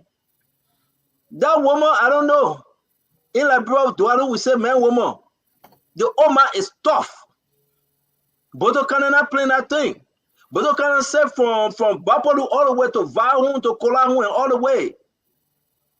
With the blessing of the rescue trip and Joseph Yeman Boyka, nobody will try it. She know what she did. $300,000 video. You can play it. Come in. She know what she did. She know what she did for Amara Kone. When people are trying to play the same game. Why about Kipman? And I will close on Kipman. Look at this fellow. Look at him. His daughter now is elected. She's a representative now. This guy coming from across the border, whether he's a Liberian or he's a Sierra Leonean, God won't know. The allegation that this man is bringing truckload of people in Kipman. You know who's stopping him? Deba Vabala, the newly elected senator, the woman that beat Vanny Sherman. She have organized a community team. Their eyes are open. That mistake will not happen again. Look at this man. Huh? Is that Idrissa? Yeah, that's Idrissa. That's him. Look at the man with his CDC gear. He can go across the border, bring everybody, pay them $5, $10. They did it before, but they're not coming back this time. The newly elected Senator Deba dare him, defy him. They're after him. If you know where he is. So my man was right. This man doing mineral business, gold and diamond business. He collect, he go and diamond, he cross, he go into Sierra Leone. He go, he sell it, he come back. This man is about to destroy the Western Cluster region. Bomi, Kipman, and Bapolu. But you get the women are standing. Boto Kane is standing. Dela is standing. So the folks, let me say this. Thank God. Even Alex Tyler got his eyes open. See him over here. I'm not going to talk about the region stuff, whether he's a Liberian or Sierra Leone, but you see him like this, man. You know. You know. This guy is exploring our country. They bring all the people in for $5. Play with gold and diamonds. And the government gave them way. Who control the borders? It's not the county. It's the government. So when we're saying this thing, folks, it's not because we pick on anybody. How you call his name again, Ed? Idrissa, right? Yeah, people got to know him. We got to shame and face them. People got to know him. So this is where I am with this story, folks. It's about the way forward. But I am convinced, with all the meetings that they're having and everything, I'm convinced that CDC know that the fight, United Party is taking the fight to them. What happened before? They are chasing CDC now. It will not happen in Kipman. It will not happen in Bapolu. It will not happen in Foya, in Vahun, in Kolahun. I spoke to Steve Zago. Steve Zago said, Stanton, I'm going back to Lofa. I was sad because my own, that me. I spoke to Brian Samuka. I get vet with Samuka. I said, Samuka, my man, I'm disappointed in you. He said, Stanton, let me tell you, we're on our way. That nonsense, I finished talking to Steve Zago. I talked to Galapa Kotima. I talked to Clarence Masakwe. They will not try it, Stanton. BJ told me that. Samuka told me. He said they will not try it. The town chiefs are having meetings. They are meeting. They are discussing. And they dare Thomas Fala to try it. So let bring up the hope of the people together, Fadika. You understand how this works. CDC caught people sleeping when they were trucking. It will not happen. Look at Bon County. Every corner, everywhere. Look how Yombly doing is in Grand Basso. Yombly have gone beyond Grand Basso now. She's not even dealing only in Basso, the whole Basso belt. By Gibby, Basso, Riverside, all over that place. Yombly says she got by the town. So our brother Gibson can allow someone to can send a fake document for him to allow Aunt Jemima what to call it. Maybe they ate at 12,000. Maybe Samara ate at 12,000 and they put in a paper 100,000. Who knows? But let me say this, man. A beautiful show, folks. We'll be back here again and let's do our closing. If anything on your heart, I may announce again. Today was a good meeting between ICOP and Unity Party. And it looked like ICOP is endorsing Joseph Yeman Boyka. A very brilliant meeting and conversation is happening with Amara Conan, with Besonga family, Johnny Quay. They are talking. Nothing on paper yet. And these people then will be meeting Mr. Cummings. The time, the date is set to see how well they can convince Mr. Cummings to support Joseph Yeman Boyka. Again, these are all the conversations ongoing. We'll wait for the final announcement and we wish all of our fellow Liberians the God's blessing evening. We're going to do the closing of the show. I won't make Dwalu last because I know you want to attack me on that 300,000. But I see a video to show the people. I want to make Dwalu last. Video to show the people. Dwalu do not interrupt anybody, so I want to make Dwalu last. Aljo Mama, go ahead, man. You in studio, you got to go home. Let's close the show. Thank you for coming today. Yeah, I'd like to say thanks to everybody on this platform. It was very interesting. And to the people of Liberia, I'd like to first of all congratulate those who all won. I ran, I didn't win, and I'm still certified. And I'm happy for those who won. We're admonishing them to do the right thing when they get there. Because if they don't do the right thing, they will hear from us. For us, we are there to speak on behalf of the people. You don't have to pay all money. You don't have to get anything. Even though I need money, but I'm not going to take the wrong money. So I'd like to congratulate them. Secondly, the VP, Republic of Liberia, Joa Howard Taylor, made a remark today. I was listening to her interview. And she said she wants to urge or ask the people of Bon County to vote the way the Southeastern voted for Manewia. I want to say to the people of Bon County, I know people are not stupid. The people are one of the smartest people too in Liberia. Joa Howard Taylor, they didn't do anything for them. The first time they poured there, she didn't come back to say thank you. The second time, she didn't come back to say thank you. The third time she went there, just the time they put to her go, will not vote for you. How they accumulated our vote, only God knows. That's why we need to actually put our feet to the ground and see what really happened. The people of Bon County, you know very well that you're not supposed to vote the way the other people voted because Joa has not done anything for you. So don't listen to her. Thirdly, and my last point, I'd like to say that when Unity Party when Unity Party takes over, I'd like to appeal to them in order to decentralize the government. Let's do it like before. The superintendent shouldn't be elected. They shouldn't be appointed. They should be elected by the people. Because the power comes from there and spread down to the superintendent, from the superintendent to the parliament chiefs, from the parliament chiefs to the clan chief, the clan chiefs, from the clan chiefs to the town chiefs. So if we can elect, if our people can elect their own superintendent, I think it will be all right because the power will be invested in the people through the superintendent. Then the third thing, the city mayor. Every city mayor in Liberia should be elected. That thing where the president sit down here office and just appoint people when Unity Party take over. We're not going to do. We have to amend this thing. I think during Let's start with Unity Party. Dr. Sawyer ran for the position of lawmayor. I can remember very well. No president used to appoint anybody, but everything that Chakla during the regime would try to put it back into perspective and follow the rules and follow the guidelines and follow the constitution that governs us. Thank you. Madam Wolokoli, did you pay taxes on your 100,000? We're closing the show. Madam Wolokoli, don't answer that. Madam Wolokoli, don't answer that. Madam Wolokoli, don't answer. Don't answer, Mama. Don't answer. We're closing the show. They lied to the man and said 100,000 after Samuel 12 and Samarato 12,000. They lied to me. Talk Government to the taxes before they get rid of you. Mama, talk to Oya. There are 3 options we have to choose between: George Weah, Joseph Boakai, and George Weah Money.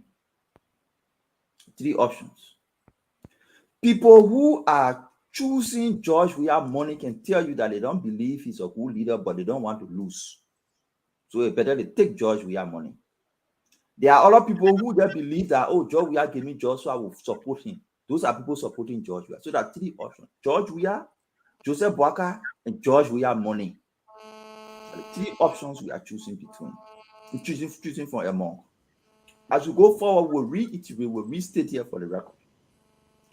Politicians who are believing that when you elect George Weah, the 6th year will end and you will have sooner opportunity to be president, you're making a great mistake. George Weah has a plan. That plan, he has tested it a little bit and it worked for him. The plan is to dismantle institutions and empower individuals so that the masses of our people can no longer look up to those institutions for help, but rather look to those institutions for help, to those individuals for help. He playing to his strength. He has been a giver. So he's using the state resources to empower those individuals to be giving. Projects that government are implementing, he called them Weah project, even though he's the president of the country.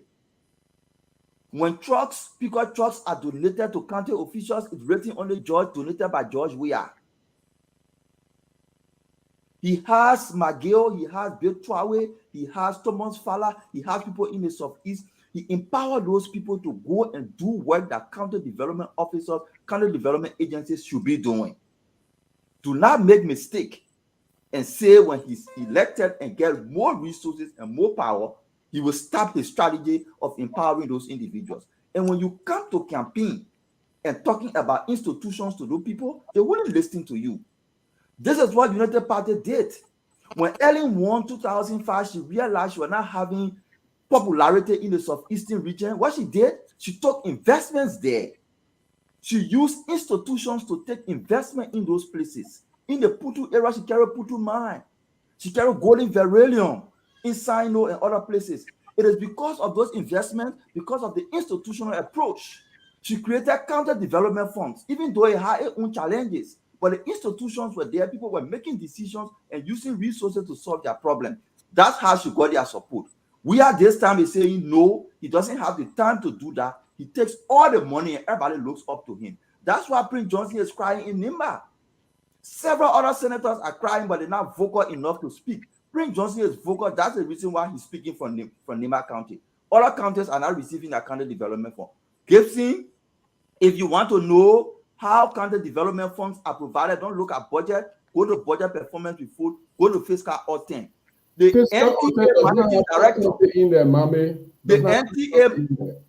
NTA managing director went to the Senate.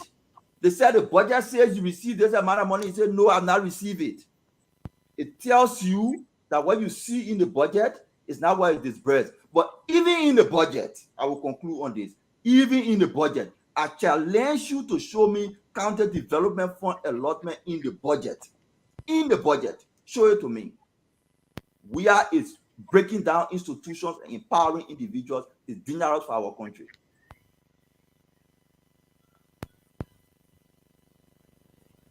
Thank you very much. Thank you very much. Let's bring in Ed Remy Gray because he's sleeping. Ed, are you with us? Yes, I'm still with you. Don't worry about it. My eyes might be sleepy, but my brain is always Your awake. eyes might be sleepy. But let me say this to my sister Cole. You know, the way you get a girl, that's how you would treat her. Eh? If you really struggle behind her, you will cherish her when she finally agrees to you. I just feel I'm that expensive girl. I'm not just going to go throw myself out there and then, you whip me and then at the end of the day, you just dash me aside. I don't intend to speak, ugly to womanhood. I'm just invoking one of our own cultural say. But let me say this. I think the Unity Party should not only be going after people vigorously, they should also be soul searching. They hurt a lot of people during the election. And don't say, you see, in America, it's done this way. Look, we are an egalitarian society. You kick my bone and I feel that pain, that stays in my retentive memory. More than if you even took me to the restaurant and bought me a nice meal. Because of the past that was so treacherous and difficult, continue to talk to people. Don't get angry because they didn't respond to you right away. I made a declaration here clearly that you should be running with. I am not going to oppose the Joseph Boakai bid for the presidency in the runoff. I've said nothing else but that, clearly. I don't have to come and start being the sycophants that others would like to see others become before they can prove their point that they're supporting one side or another. Clearly, I made a point that the two, Mr. Weir and Ambassador Boakai, are the past and present that have hurt us for the last 18 years. But there's always a middle ground between those two. And wherever the chips fall is where I will be. And so I don't want anybody to and I've made the statement again over and over and again. Let us work diligently to try to mend fences as opposed to getting angry because you ran behind somebody you didn't anticipated that because they're opposition, so we got them. That's not how it's going to work. We are a society that caters to our individual interests, as my brother Gibson would say. Politics, my sister, is interest. Oh wow! Thank you very much. Well said. Seriously, Ed, you well said. Seriously, you said it right, and I hope that folks can listen. You didn't behave like Jerome Gibson. You said you would they should go after you. They should show you reason why you should support them. I think you still have that respect for Mr. Cummings, and that's the best way to put it. You're not going to leave him hanging, let Jerome left Tewon Gonglo hanging, and make a premature announcement on the show, unknown to Tewon Gonglo, and his folks. And we know who Jerome is, but I want to say thank you very much, Ed. Let's bring in Sister Cole. Thank you. Thank you, CEO. Thank you to all of my panelists. Beautiful show. Thank you to Big Aunt, Mama J. Thank you for coming. And thank you to all of our listeners out there. Let me close by saying, Remy, Big Brother Remy, you are the big brother on this show. I've come to understand and I've come to admire a lot. Even though, like I said, you always come near the door, the train, but I got it when you said that you were not going to oppose Ambassador Boyka. I didn't expect you. Gibson is someone that took a lot of people by surprise. It's not that people are so opposed to having a CDC representation. Yeah, it's because they were still trying to believe the unmasking of Gibson. Someone like Dr. Francine, we could see clearly that she might just remain neutral in the process or quiet because she's, not satisfied with it. I didn't expect her to go to CDC and she did not prove me wrong. And someone like you, Conegre, like I say, looking at the past, you supported the Unity Party in 2017. You've known that under the Unity Party system, there was a merit system. You participated in it, and you know what's going to be there for Liberia. So there we have come to the second round. We have, emerged as the victorious opposition going into this roundup. We're doing this with humility. You heard our political leader, the Honorable Joseph Yuma Boyka, speaking, and he's reflecting the platform of other political leaders from the opposition. He talked about fixing this country, borrowing it from the ANC or from the CPP, the fixer. He said together we will sweep this country, reflecting the platform of the esteemed candidate, Councillor Tiawan Gonglo. So he's saying, come and we can all be a melting pot and together take over our country for the better. So I want us to know that that's true. There have been some hurt, Big Brother Remy, and not just from our end. You heard me, I heard you. There are some people here say some mean things about Mr. Cummings. Not me. I can say that. There are some people on the other end who also said some mean things about Stena Barrow, somebody's father, someone's grandfather. Oh, the man coming die. Oh, the man is like this. Oh, the man like that. Ain't know nothing 40 years. But you know why we are not petty? We know with the political process, people say things. They bickering, they put there, you pinch me, I pinch you, you fuck me, I fuck you. We put all that behind us as part of the elections. And now we have one thing here, the common denominator is our country. And I just want to say we are reaching out, as Stanton said, not just at the higher level, at every level is important to us. Because that thing where we say one man get one vote, it is legally true. Politically, it's not true. Politically, Mame does not have one vote. Mame can influence some people back home. Dwalu can influence a lot of people. Stanton can influence, much more people. So at the end of the day, we keep reaching out to all of our people and say, let us make this a collective victory. I would like to recognize every time I try to do it, some of our important our leaders, whether on social media, who are coming over to the rescue mission, and I'm inviting more.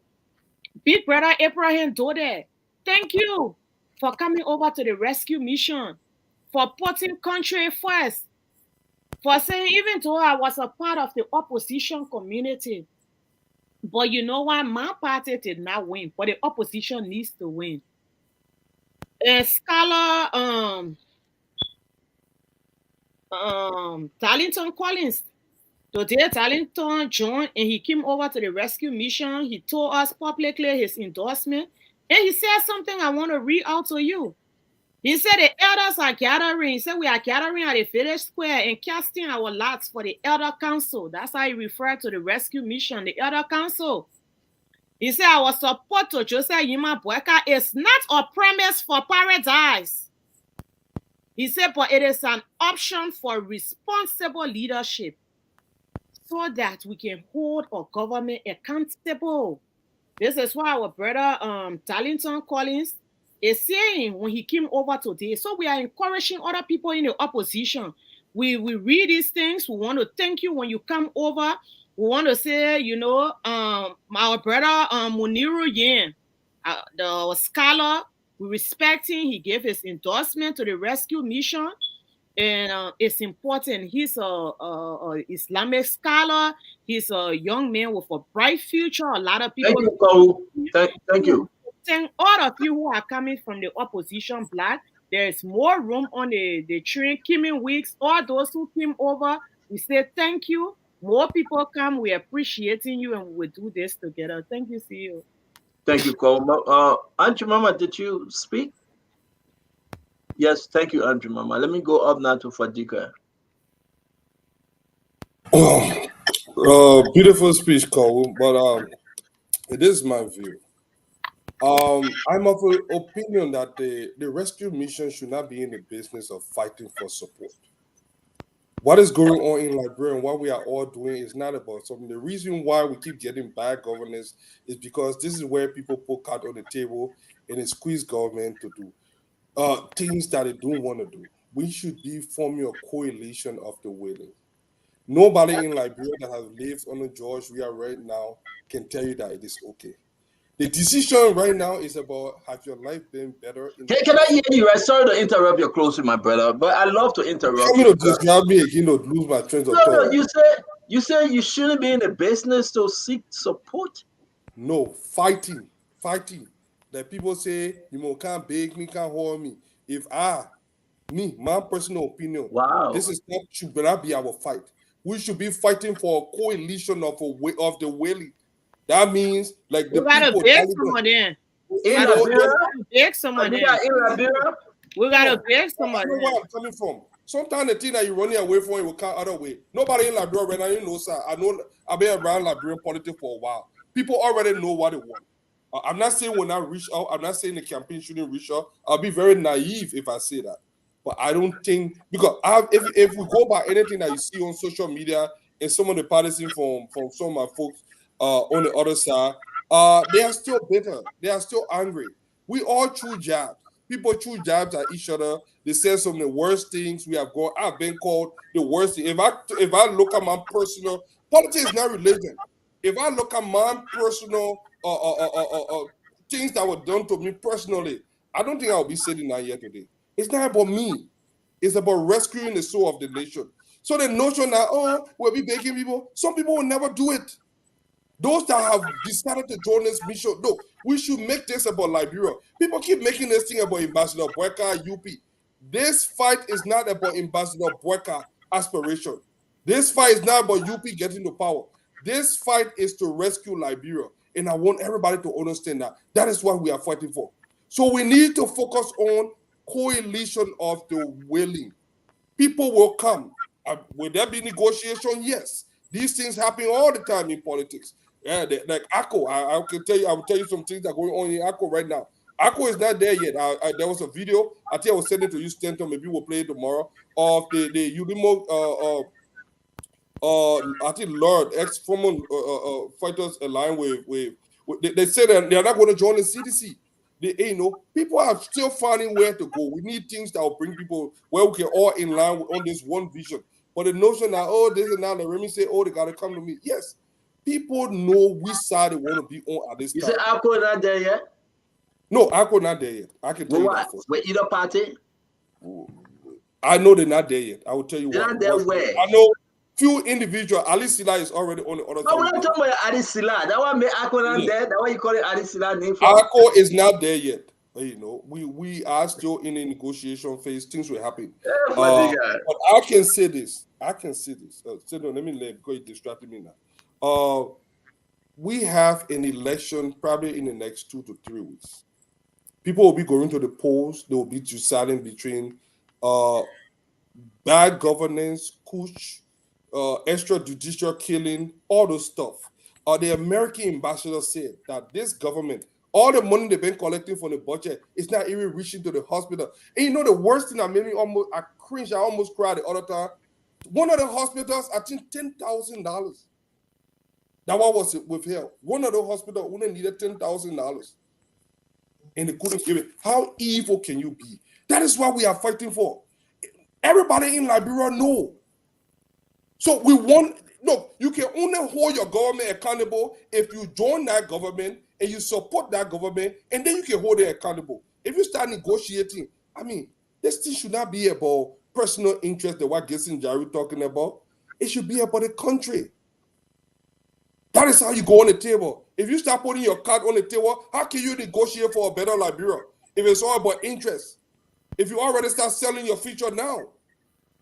So we need to start educating our people on why it is important to choose a side. Gibson, I think you should go after Tom Fadiga Gibson. In the United States of America, we have 2 political parties. Dr. Richardson, 2 political parties. Some people are Republican. Do we agree? If you are a Democrat, do you agree all the time with what the Democrats say? Some people have been voting Democrats since the key in this country. Some people have been voting Republican. Why do they go up? They bring devil. Everybody vote. Fadiga is a bad seller. He's not selling Unity Party right. Gibson, I don't mind if you go after Fadiga.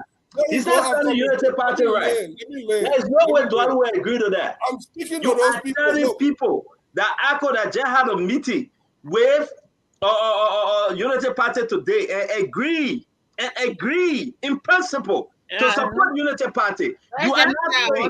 They are not there yet. I mean, let me talk to my people. Akko will come home. They're home already. For the people who. I mean, we put information there. I know what I'm talking. I'll put information up. Who cares about Alice Tila? Nobody worry about your friend. Let me talk about Alice here. Let me talk about own. Yes, I will close with Akko.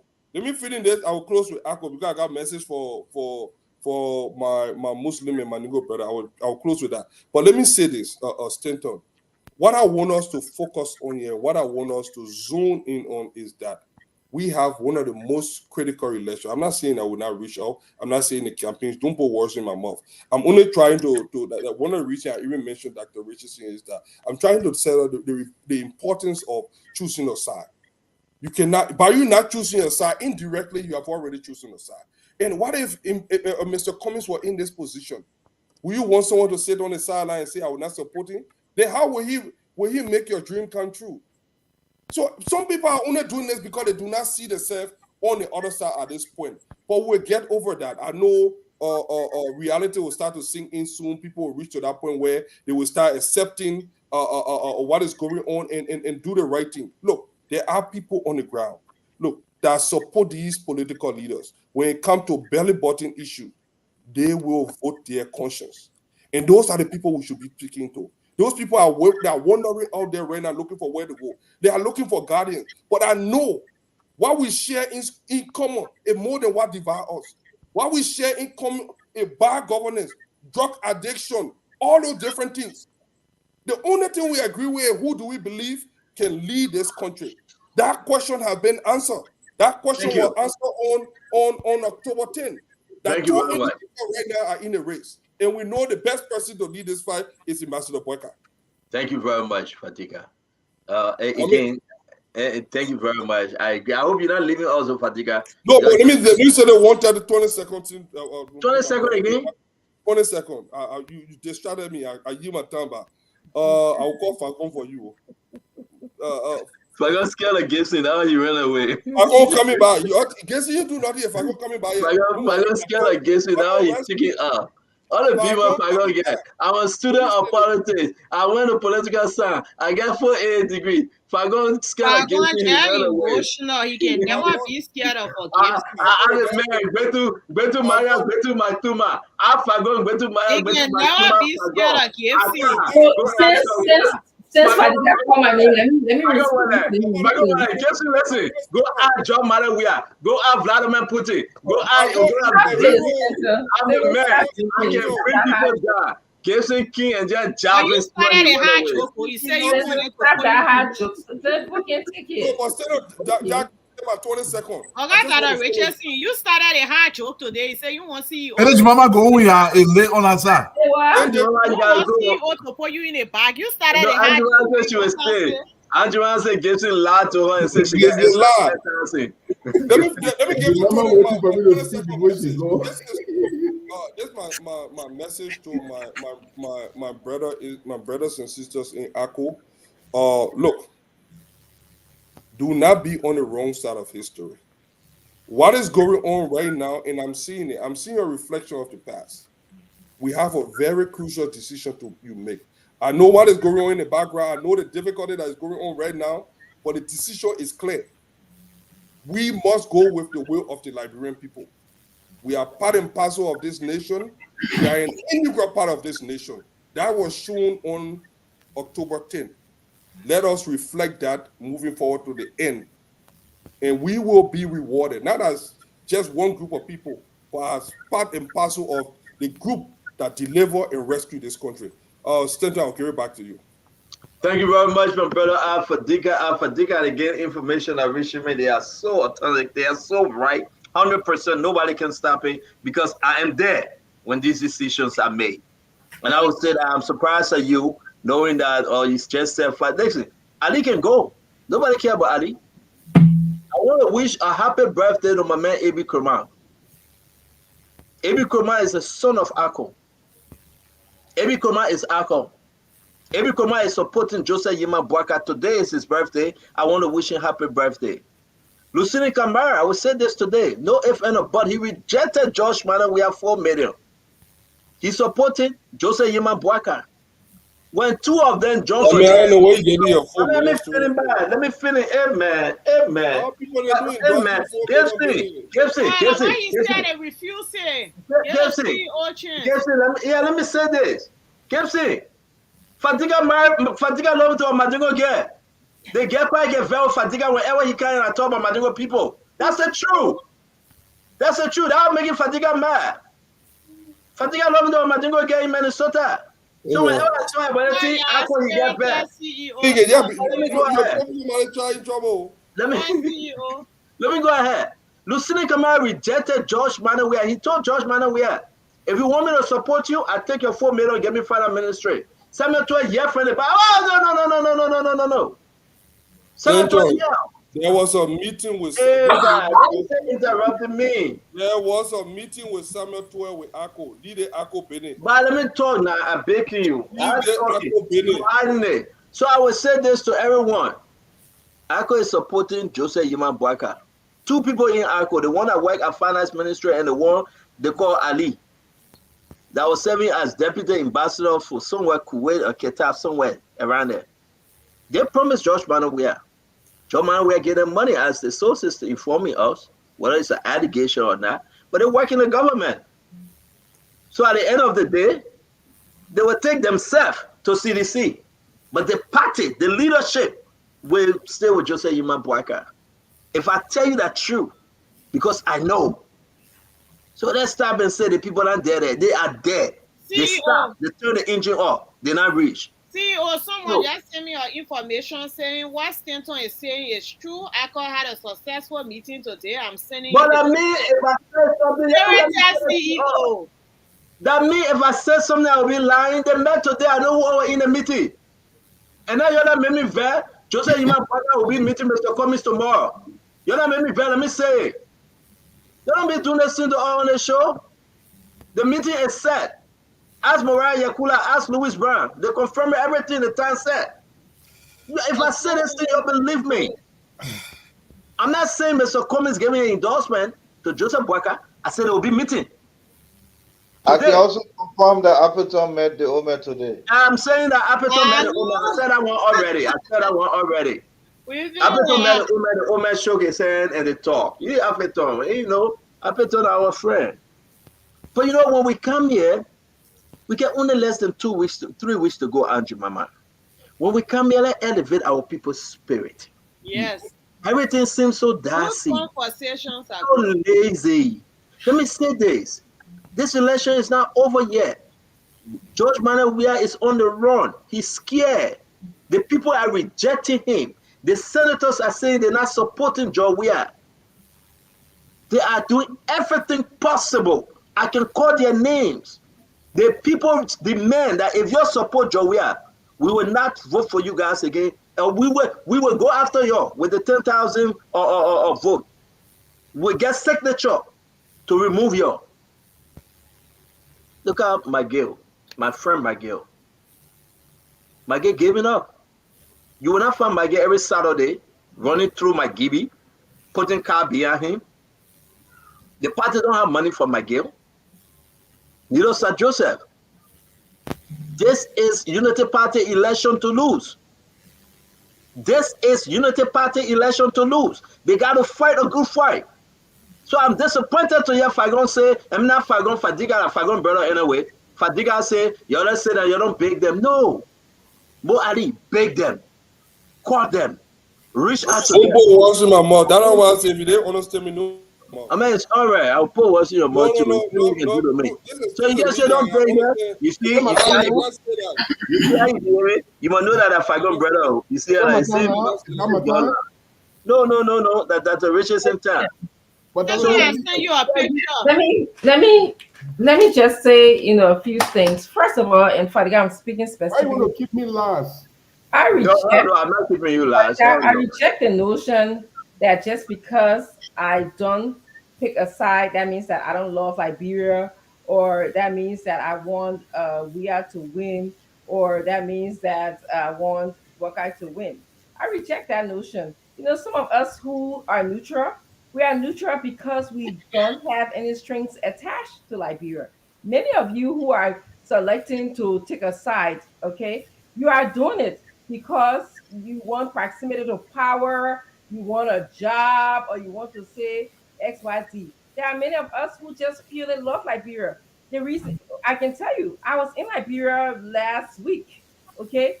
What I saw in Liberia, the lack of development that I saw in Liberia, is not the job of any government, in my mind, to rebuild Liberia. It is the job of all of us Liberians here on this platform.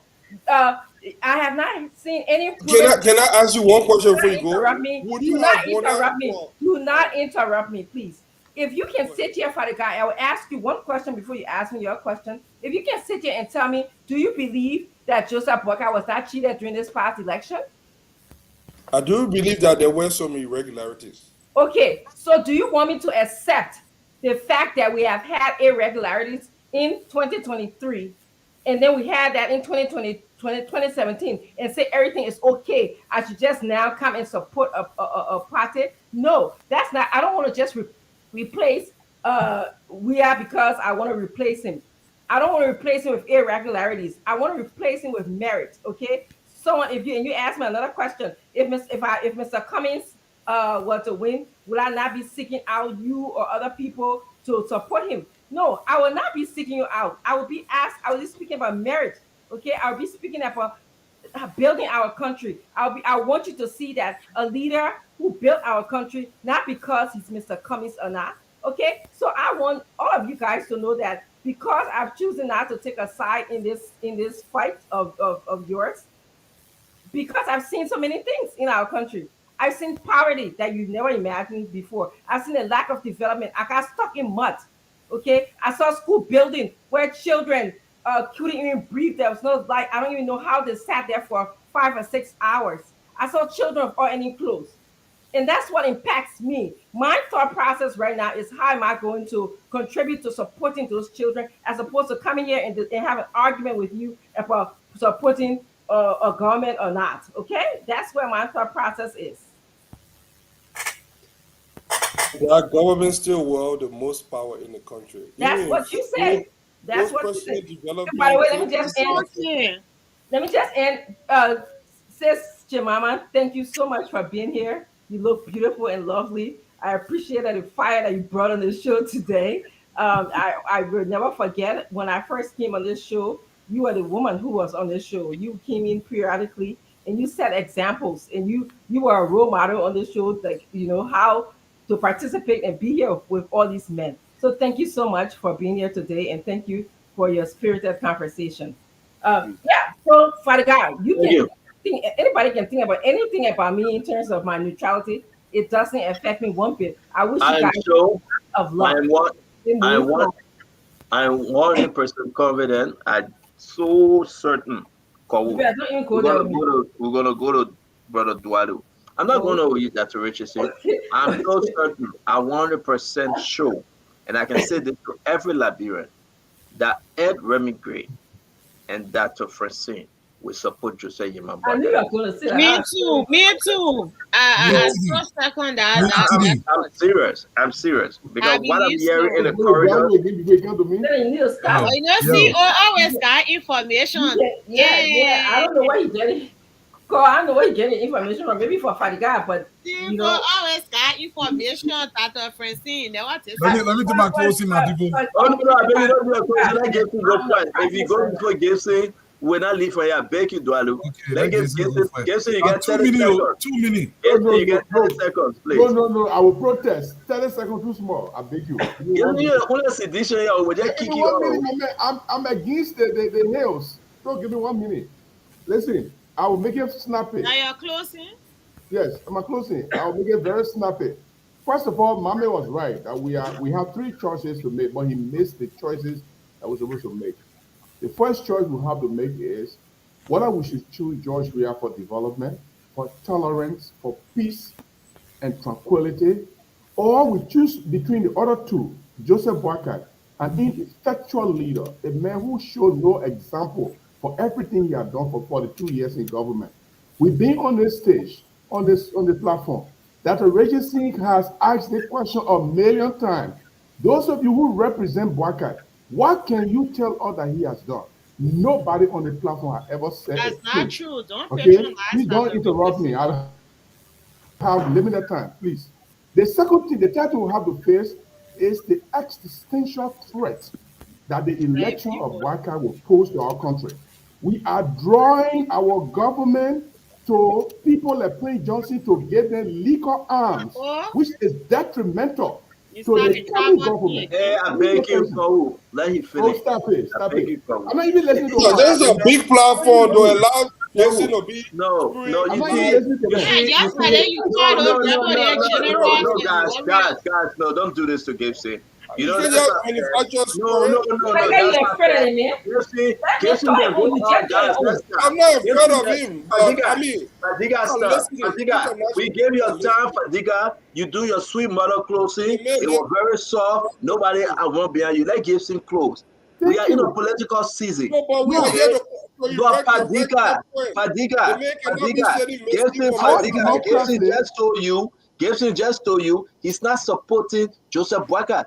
He's supporting George Manawia. When we gave you the time to close, you're talking spider story. Give the man a chance to talk. No, but see, you told him no trouble. Liberia will be dragging itself. Again, y'all cannot interrupt this thing. To calamity, because the election of Joseph Boakai is an existential threat to our democracy. He is unable to govern. He will be sitting home, and bunch of rogues are going to be stealing our money, and he is unable to govern his people. His partisans are killing seditions. They are calling for war. They are calling for violence. This is not good for our country. But let me tell you one more thing. Let me tell you, look at the kind of people that are representing Joseph Boakai on this show. You don't even know what to say. And the other making is say Joseph Boakai will not talk to nobody. That's the kind of people that represent Joseph Boakai on this show. Look, the Liberian people are listening to people like us more than you. Don't Fadiga, lead a man. Just be quiet. Fadiga, lead a man, thank you. But the man come on in. But wait now, lead a man. We'll open the phone line. Then people will speak to Gibson and to you guys. Look at the people that are representing Joseph Boakai. They're not able to even. He was there talking about your own Fadiga. Okay, you know what? Stand on. I'm going to end with this. Send the main one here. What I want to say. People like Mappet talking about management of budget. Are you not ashamed to talk that? Ellen Johnson said he led the country for 12 years. Did you receive any budget report? Did you know what happened to our country? Yes. No, go away. Oh my God. You're funny for Gibson. Are you my time back? Wait, Gibson, you will get 10 more seconds. We got to go, my man. Seriously. These people. You want to make sure Ellie and CDC is I'm begging you. These are the gravest figures. Mappe, I don't take you serious. You were with Joshua before. You are the most closest person to Joshua among all of us. Everything you do here that blame motion. Don't be personal, please. No. I'm going to personal. What else? How does so? Look at Fadiga. A flip flapper like this. What can he say about Joseph Boakai? Flip flapper. Who came on the show tonight and said Joseph Boakai ain't got to talk to no other political leader? These are the people that are making Joseph Boakai to lose votes. We will beat you up. Thank you very much, Gibson. So, guys, very wrong. Coalition of the wailing. God, listen. Gibson, I want you to be very clear. You are saying Memphis close to Joe we have because they created CDC, correct? It's nothing about personal life, correct? Yes. Okay. Thank you. Thank you. And I want to be. I want to. I assume that what he meant was CEO. That's what I meant. No, because he was going there. I'm glad you punk out. Okay. I'm glad you punk out. Yeah, I don't want us to be. I don't want us to be. We're going to go.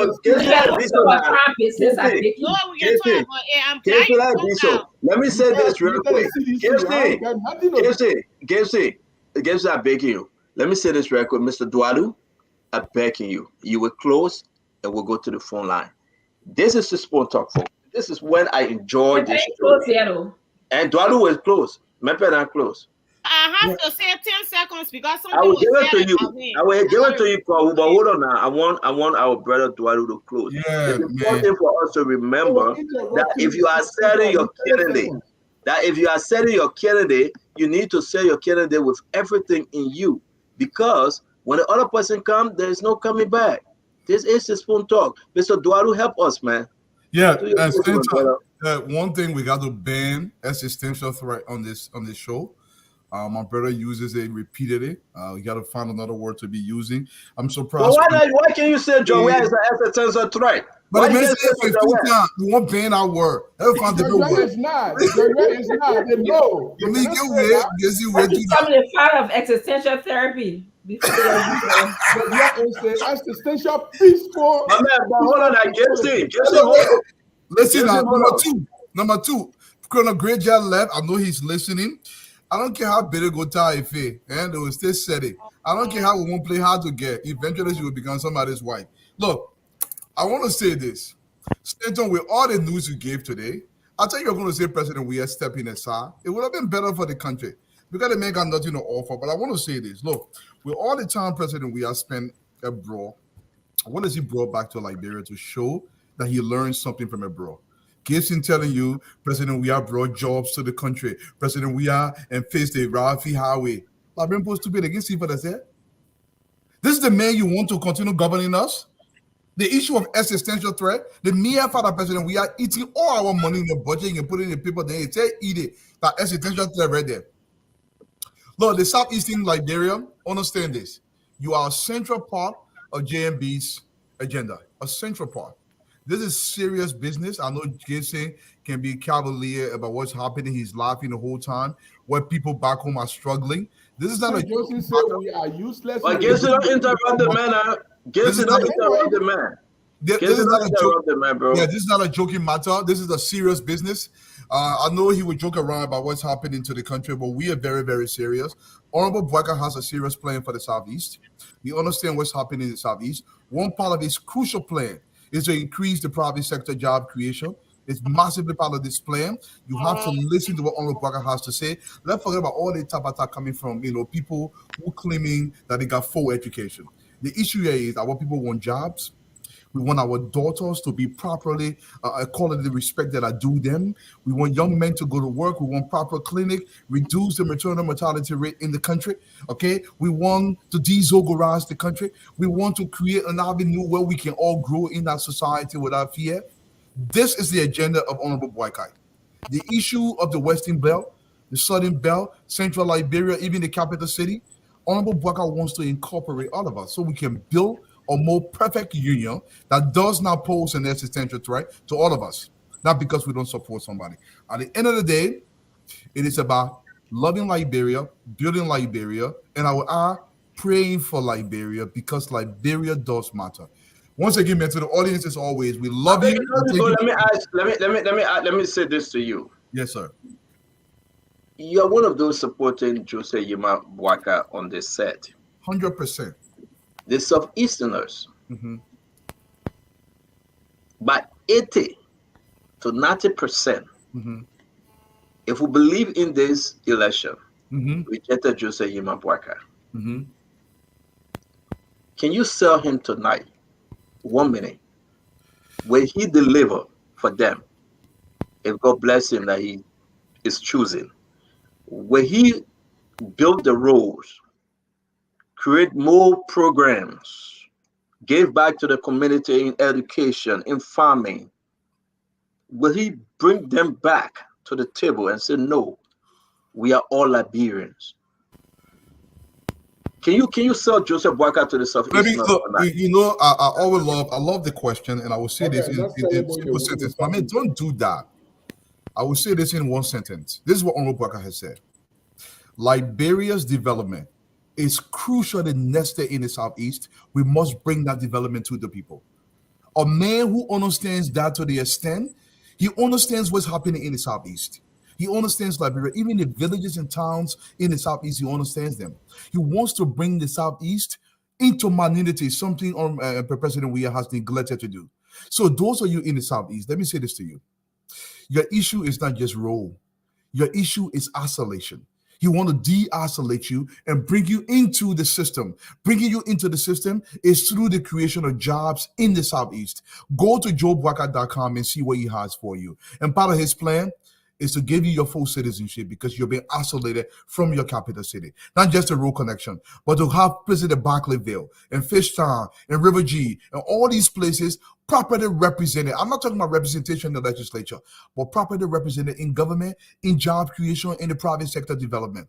If there's anybody in this race that's going to give you the Southeast what you need, it's Honorable Boycott. Because not only does he have the vision to do it, he has the capability. President Weah has neither.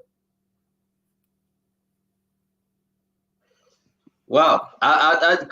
You think Dwalu said the question right? You started me to put your hand on me talk. Yeah, Dwalu said it right. Dwalu said it right. All of the development is impossible without roads, without the place being connected. We have to have accessibility. We have to be able to reach to the Southeast in order for them to connect with the rest of Liberia. Sure, like I told you yesterday, beautiful beaches, beautiful landscape, beautiful and great soil. So much they have to offer. The tradition of the people of the Southeast. Those are things that we all as Liberians need to be able to understand more, interact with them more. But they are isolated simply because we cannot get there. We love the beaches from photos. When we see pictures, we're like, wow, that's Maryland. Wow, I wish I could be there. How can we get there? It's impossible. So Dwalu said it right. The old man Josiah Yima Boyka, he loves every part of this country, of our country, Liberia. He wants to ensure that all of us are connected as one people. That's why he said, let us build Liberia. But quickly, CEO, before I leave you, let me address Mr. Gibson's assertions. First thing you said, under the UP-led government, there was no knowledge about budget, but we're talking about the CDC government. Who coined the Open Budget Initiative? Is that not the Unity Party? You sat on a platform and told us when you are with the analysts, you used to write for the government for money. You told us how corrupt you are, and you still want to have the pedigree to sit here and talk because we are tolerant. You are our former colleague. Another thing, listen to me clearly, the last one before I leave. No, put your hand down. You're not in class. I know you say you're still in school at that age, but put your hand down. Let me tell you something, Mr. Gibson. Listen to me and listen to me. What about age gotta be in school? He's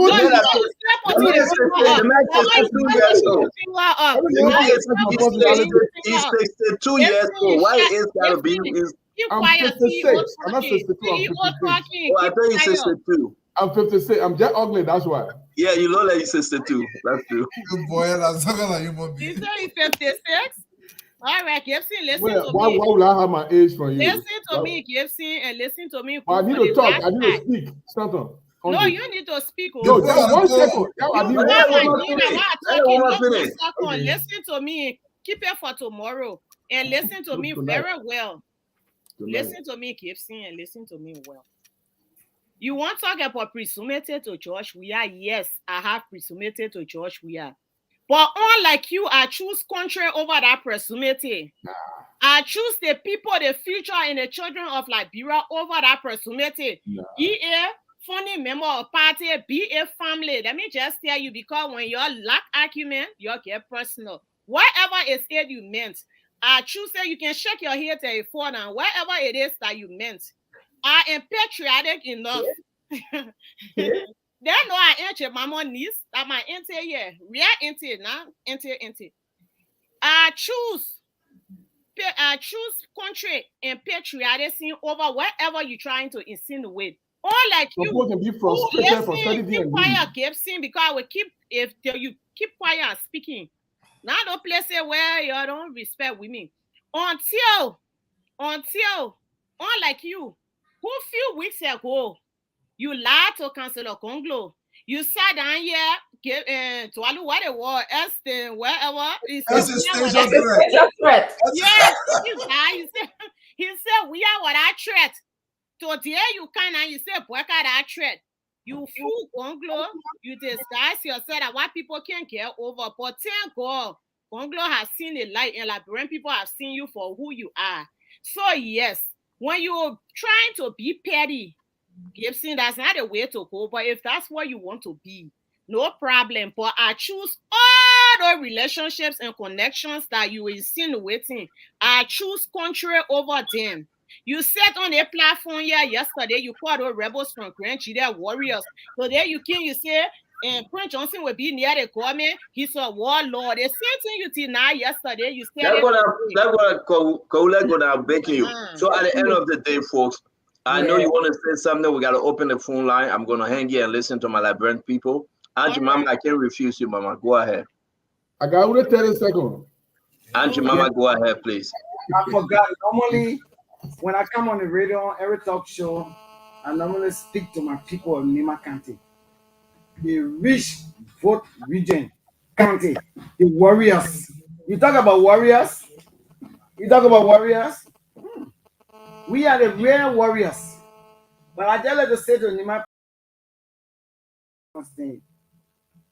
Mamia, Katoe, Yala Kabomaya, Katininga, you don't care, Joya, and Manila Southeast Bay. Oh, saying, oh, ya okay, oh, you don't care, oh, Kuagu, oh, Kura, you know, can't tell you. Call ya okay, more because not Doba, it got widow, oh, widow. Oh, can't we are saying there, oh, ya okay, okay, but oh boy, I was saying you are not over there. Joya, call again. So you don't care, Mamma, track it. Vole kwa keba ka zuo ka seke nyon ka voke en Joseph Baga wa Jeremiah kun wen ko zo dale diwo ken nu na ko la bo eke en second one eke ka foka ka nye lebo ka dono number 1 that to do nma ke pele o because jo we are the pele ke Joseph Juma Baga be de do mo ka loa gon wa gon na karuna Karofo ke mi awon ka sense eke game ka eke mami ka eke meno fefe da o yare ni ma play be o fo ke ju you man boka ke nu wonje ka play ka yi because wa popo la komo wa le ko se komo business le ke ko ke say asin da le ta ke say so ka pe lese ka wonje ke o ka zuo wona ka ke ba me sense o ka to ke bi le sense mo o pa ke ka mo get the like the do or that or get back here, Iloga, ye back here, Iloga, zero na card. So, Kakana the Zino Waka so Iza, Kakaki Nima, Kasin Senka Foke, Kakbewing, Kadawing, Kakwemba, when that's okay. Just so you want Waga, wa Jeremiah Kun, Kafoka win, going again, Karaka Yanima, Kana, can you go Kasi play? So ni me o na fast one ka o na president go le omo get there ka mama president let go lofa county to vice president e go ni ma county so ka zo ka seke ka lu ko won ka me de mama ko won ka te hale wanga wo lo ko ile ìwé ka ne tete ile ìwé ka le pe. Thank you very much, Auntie Mama. It's always good to have you. Are we seeing you tomorrow? Every day until the 2 weeks finish, we only.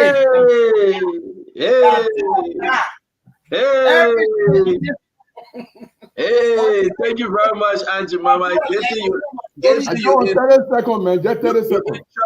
I want to say we don't need a 30 seconds. We'll go to the phone line. We'll go to the phone line and take no calls. If you wish to stay with us, that's fine. If you think that you want to retire for the night, we say thank you.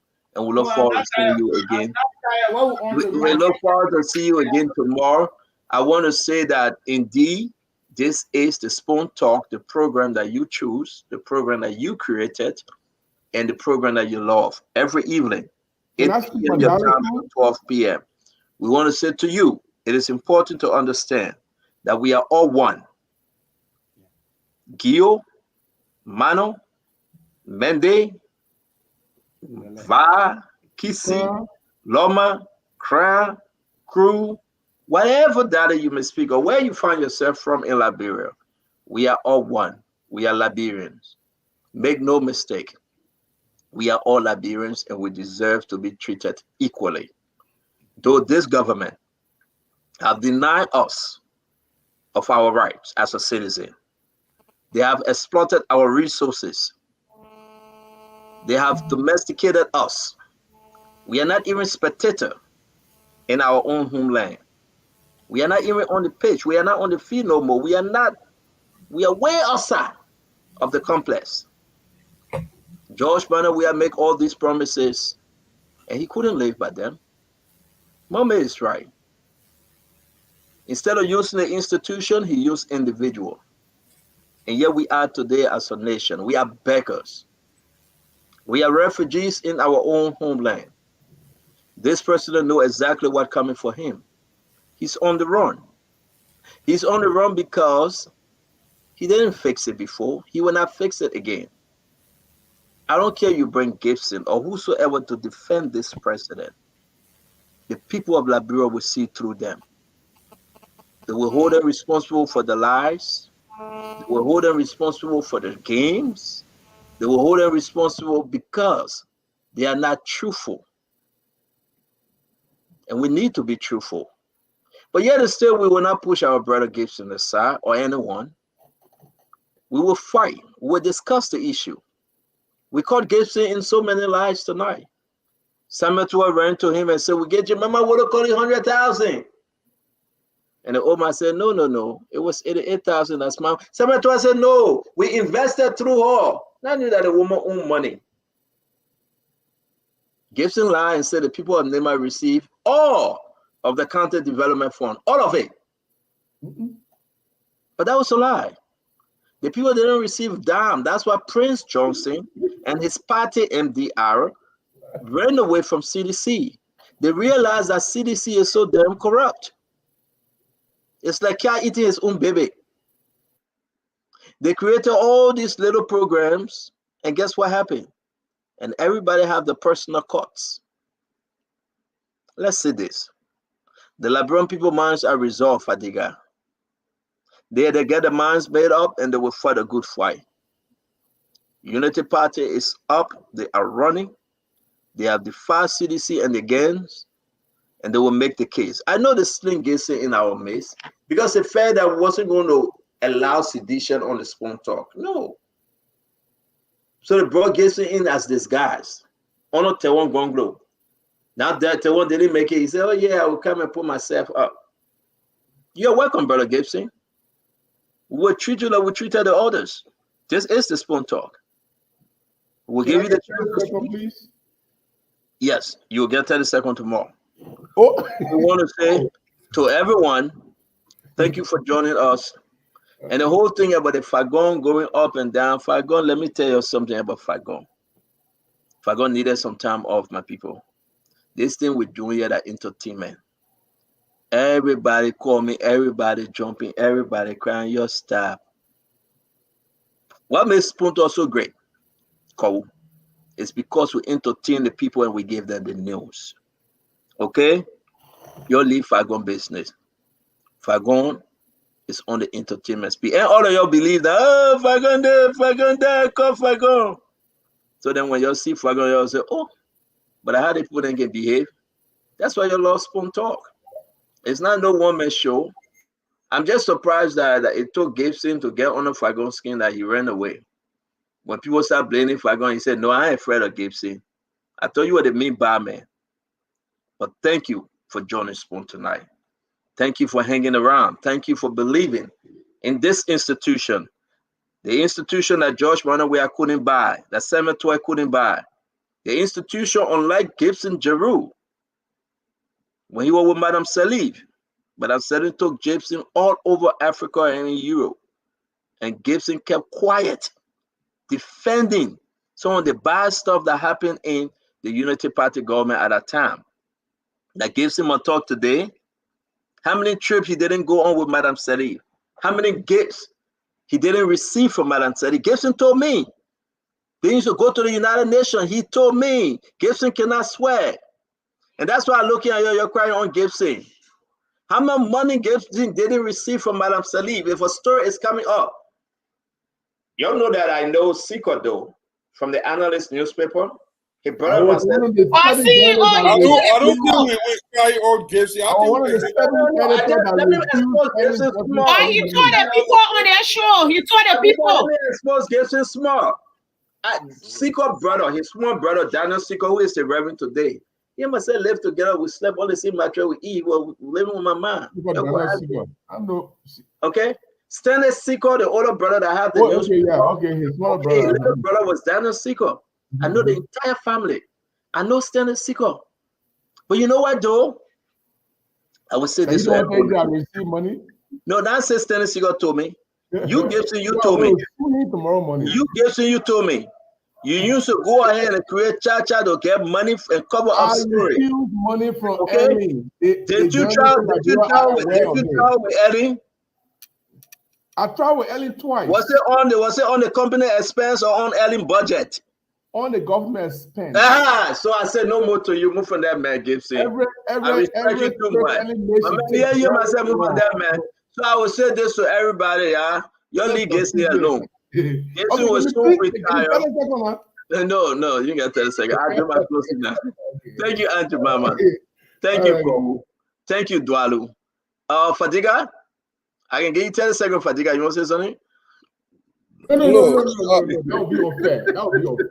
I will not let you talk. I will not let you talk. Why? But you will never talk. Yeah, 30 second journal. Look, you got a very difficult. Look, Joe Weah is the man that has so many. Go ahead. I want to listen. Go ahead. Joe Weah have so many former friends. That shows how difficult your task going to be. The people against George Weah, they are more. And the Liberian people are living through the horror of George Weah, the nightmare that he has imposed on the Liberian people. Joe, you cannot lie away out of this thing. You cannot run propaganda against the team. Suffering. You cannot. Yes, don't care about the Liberian people. He doesn't care about the Liberian people. Gibson tried everything possible to come to America and establish himself. God bless him. He will never go back and very, very far for the Liberian people. Right? Don't care. Yeah, but we got somebody on the line. Hello. Hello. Yes, ma'am. Yes, my name is Marty. I'm calling from Canada. Marty, talk to us, Mama. I've been following your show. I'm so pleased with what's going on. I want to commend all of you for the time you take every day. I'm just coming because in the initial stages of the campaigns, I was a staunch supporter. I still love the party of the ANC. I supported Mr. Cummings, but coming to crunch time when I saw that there was no chance for them to come away and be one of the top people, I switched to the Rescue Mission, to JNB.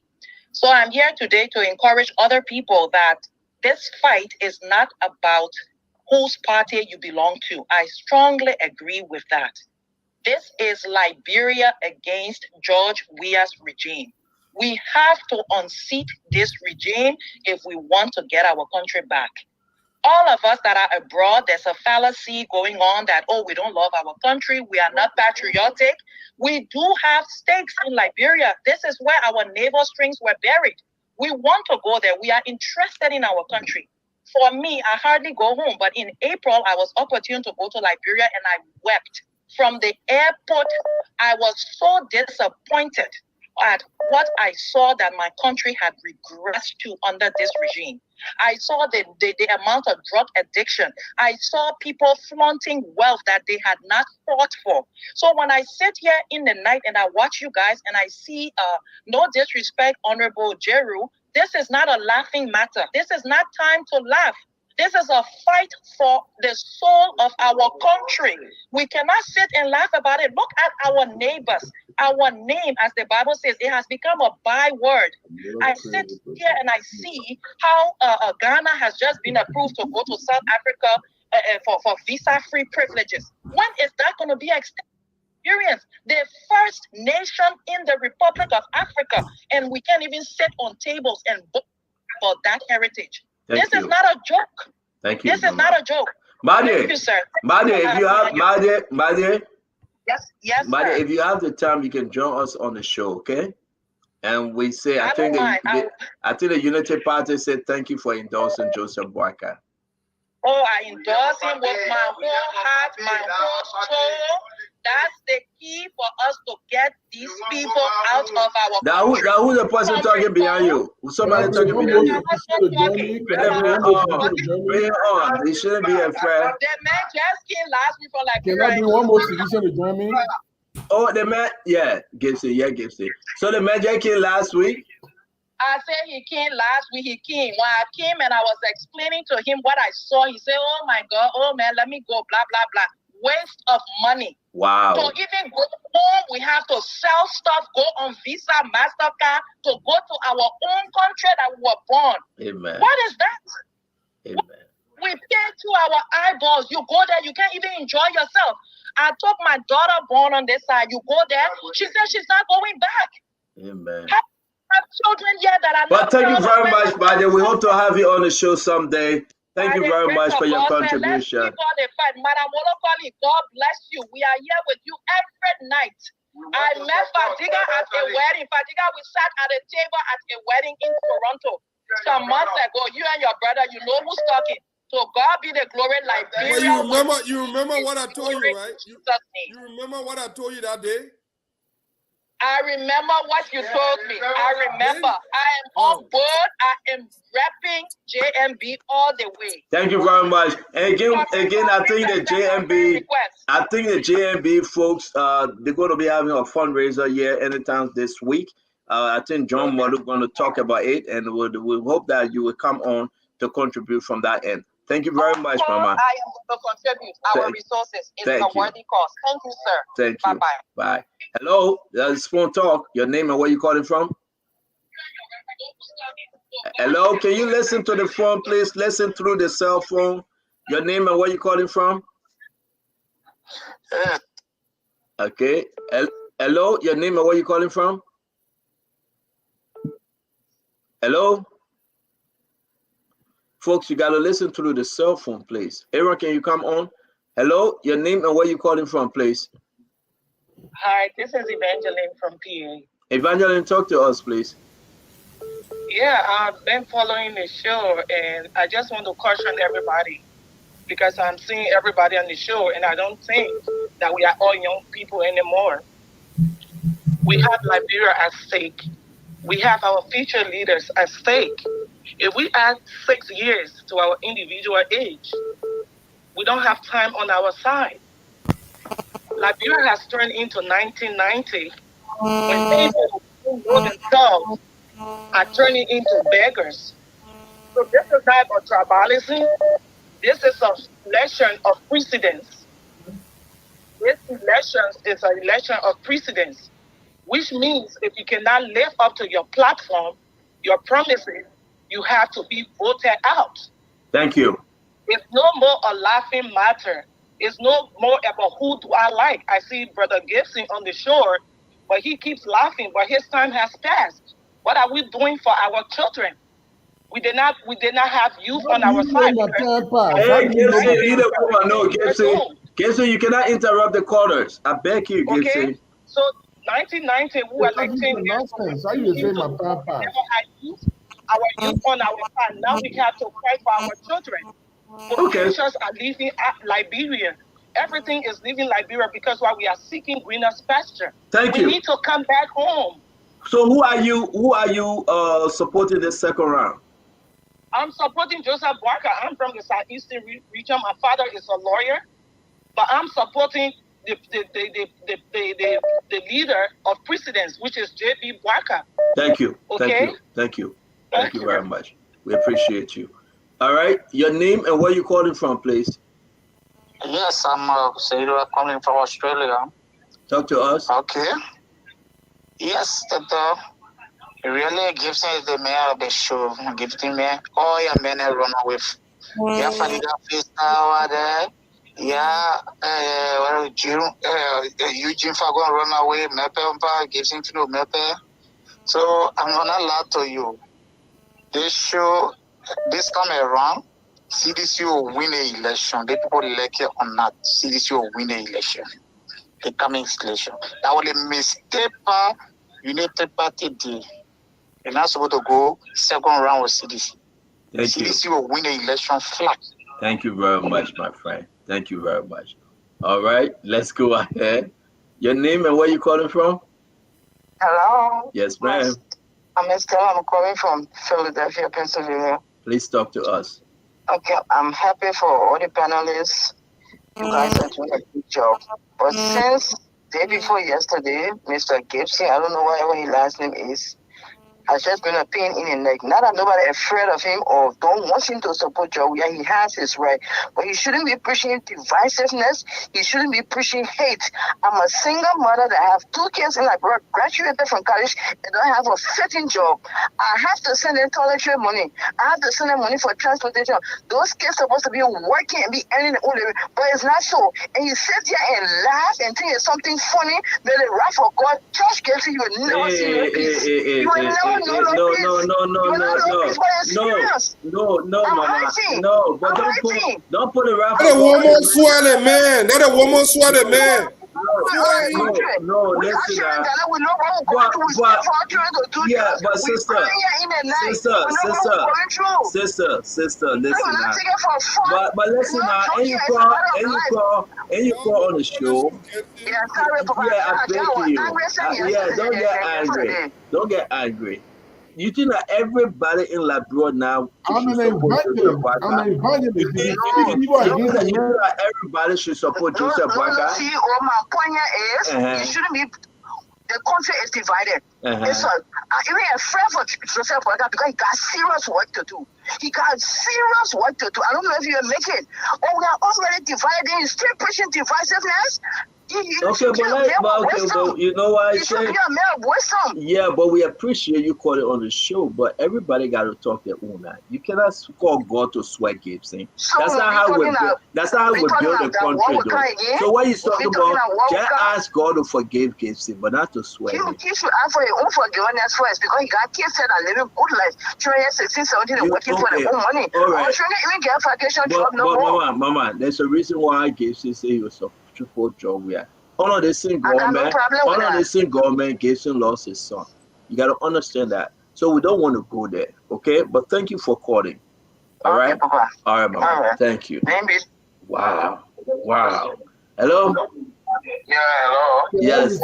Your name and where you calling from? Yeah, this is Harrison calling from Des Moines, Iowa. Harrison, talk to us. My man, lower your radio, Harrison. Lower your TV or something. I'm begging you. Yeah, Harrison, are you looking good? Turn the whole thing off, my man. We can say yay. All right, now talk to us. You better talk to us now. Yeah, okay. Gibson is my brother. I can say we're all from I'm a Crown man. We speak the same type of Crown, but with all the right moral they carry on, let's look at one common thing. We're forced to fight. And this time around, there's nothing concern all Crown people in the whole thing. When we're fighting, and even when we started getting a little bit of light, okay, doesn't ruin this, that, then we did not bring anything personal for us. Okay? To say you were in sympathy with us. Right after the war. And, let's forget about politics, sir. I know Roland. Even I know who called said General Gay. That Gay go on. I know Gay, not a general. For no faction. I know Roland. When you talk about Roland people, I can say, yes, Roland. I know Roland. He's a good fighter. But why should we boss up? This little ball nigga, that small ball. The ninja king all God, because God empowered him to protect Crown people. So if this thing happening, we have the opportunity to make peace and monetary. Don't talk between them. Why are they coming to fight Crown people near again? Something happening. Yeah, let me just give one common example. Something happened. One of my friends, right after the war, I went to an office and I was talking about what was happening in La Croix. He said, but this is not Crown man been there. Everything when you go in the market, you're not going to say because you're Crown man, so you're going to pay $50 for couple rent, while other people paying $10. So it's not for people. I understand. It's not about Crown people. Guessing we got to take time. We can't let Crown people get into war again because of this Labrador issue. Thank you very much. That's what I wanted to say. Thank you, Harrison. We appreciate you. Let's take more calls. If you're ready, you can talk to us, Aaron. Your name and where you calling from? Yes, sir. My name is Steve, which I call from Fargo, North Dakota. Steve, talk to us. Yeah, first of all, Gibson, how you doing, man? It's Jared Gibson, Fargo Medicine.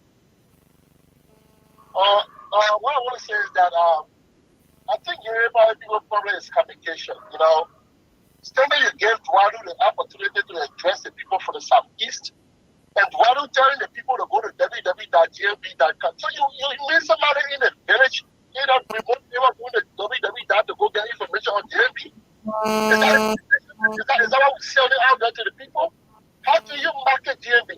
You know, as Dr. Francis normally said, I think Gibson repeated the same thing here, that, you know, the people are not going to tell you, you know, the actual platform of GMB, what the GMB do over these years.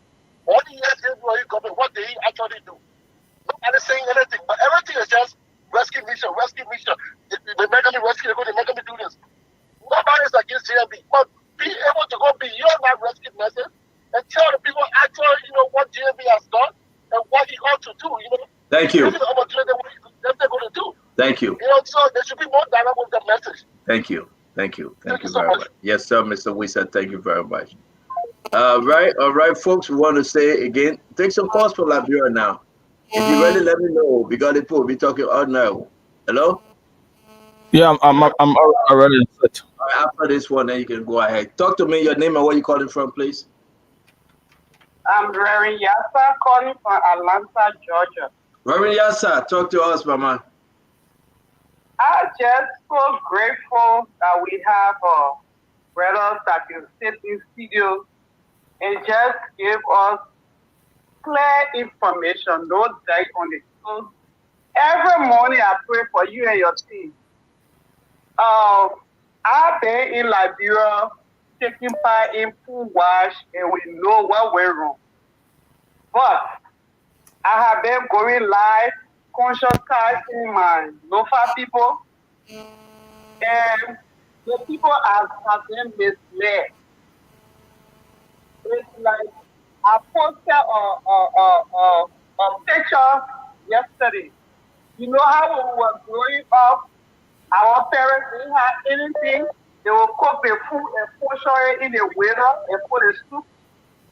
That's how people living in Liberia. We're fortunate to be in this country with everything.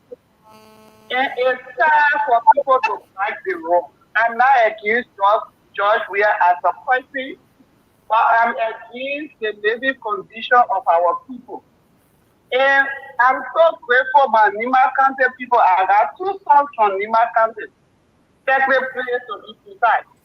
And every day I tell them to do the right thing. Because it's not them. They're over here, they're fortunate. Thank you. But how about people that are in the villages? So I just want us to conscientize our people and speak our dialect into Jimama. Thank you. It's the care in your. So I love my home, but I got my children, so I'm in between. So I'm conscientizing my local people. They will come up. God bless you and your team. Thank you. Don't be afraid. Say the truth. And we're going to pray against the enemy of Liberia. That's my prayer point in the whole election. Thank you. So Thank you, Reverend Yasa. God bless you. God bless you. God bless you. Let's take some calls from Liberia. Let's take some calls from Liberia. 055-101075-077. That's 077-101075. Let's take this person. You're welcome. Yes, Good evening, welcome. Yeah, this is former Subak calling from SP Kobol. Lower his radio, man. What Jerome did tonight, I don't know how to share tears, but I want to share tears. Look, that woman was praying for Jerome to die. But stand on, what is happening to us here? Stand on. As I'm speaking, my 3 children sitting home, and Sunday morning will never eat years. 30,000, my 2 children start school and get it. Then I'm not making a student who suffer, we don't want rescue, kind of rescue, talking the kind of things, stand on. They worry us too much, stand on. I don't know what to say.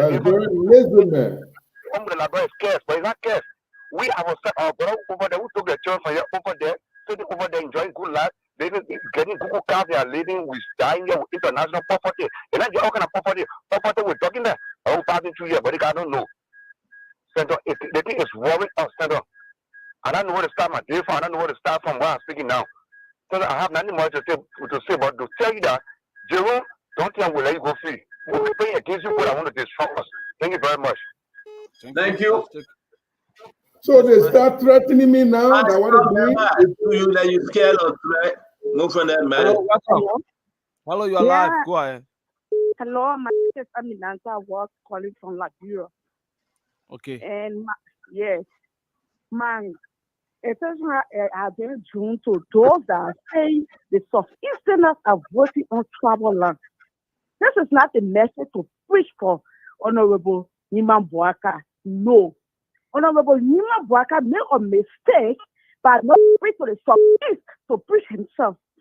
He left Roosevelt and George B. Ronnie, and his supporters were only saying Honorable Niba County and Lofa County can swallow the Southeast. So they sat on that and they didn't went to the Southeast to run their campaign. He started saying, oh, Jeremiah and Jeremiah is not the standard bearer of that party.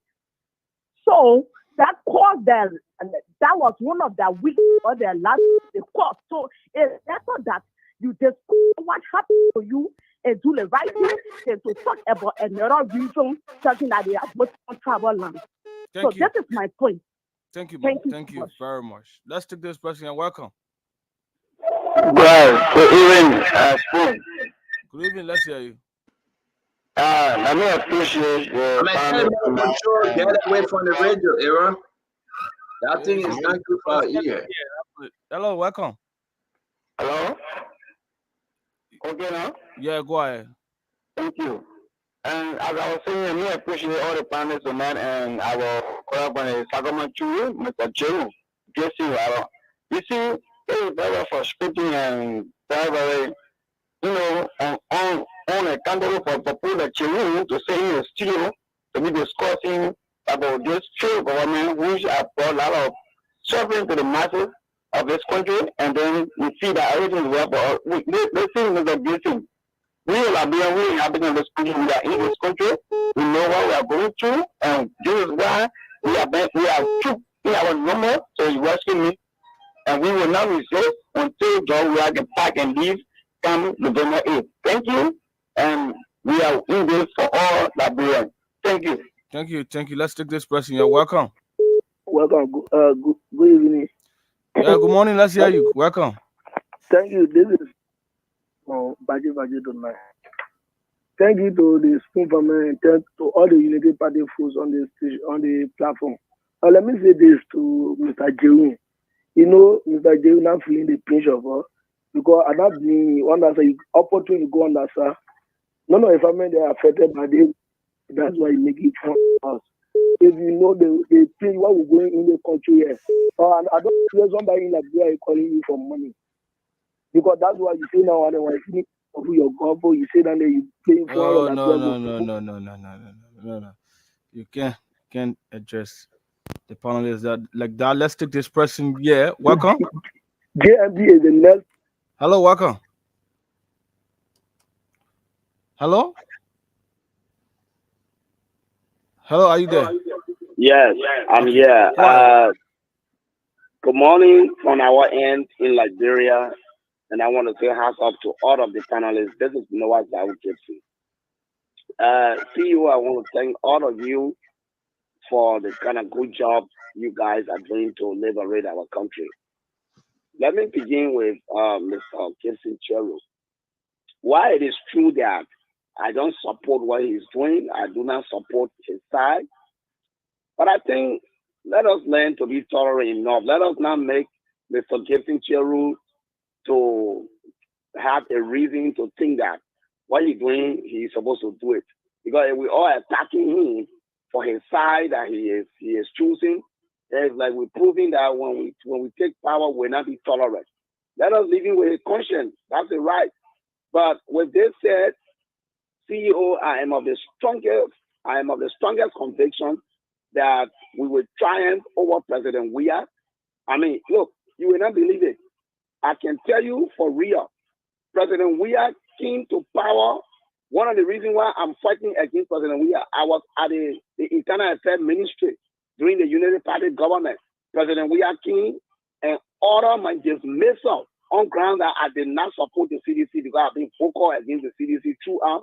And even 2017, I stood my ground and I will always stand my ground. And lastly, each inter organization in this country under Madam Selly, example, the United Blind Association, were receiving $10,000 US annually for subsidy. He came and cut everything up. So if there is a kind of government we should support, we can support this kind of government. Jason Cheru, this is why the people are angry with you. So what I can say, they shouldn't attack you. Let them leave you with your conscience. That's intolerant. Thank you. Thank you. Thank you very much. CEO, can we take more calls? Oh, we done. Thank you. Gibson and Kovu and Fadika want to leave, so you got 60 more minutes to 9 o'clock. We done. Nelson is coming in, right? See how far Nelson is, and let's do our own three-person closing. Kovu, you go first now. You know, everything that people say, Kovu. Then we'll go to Fadik. Then Fadika will take us home.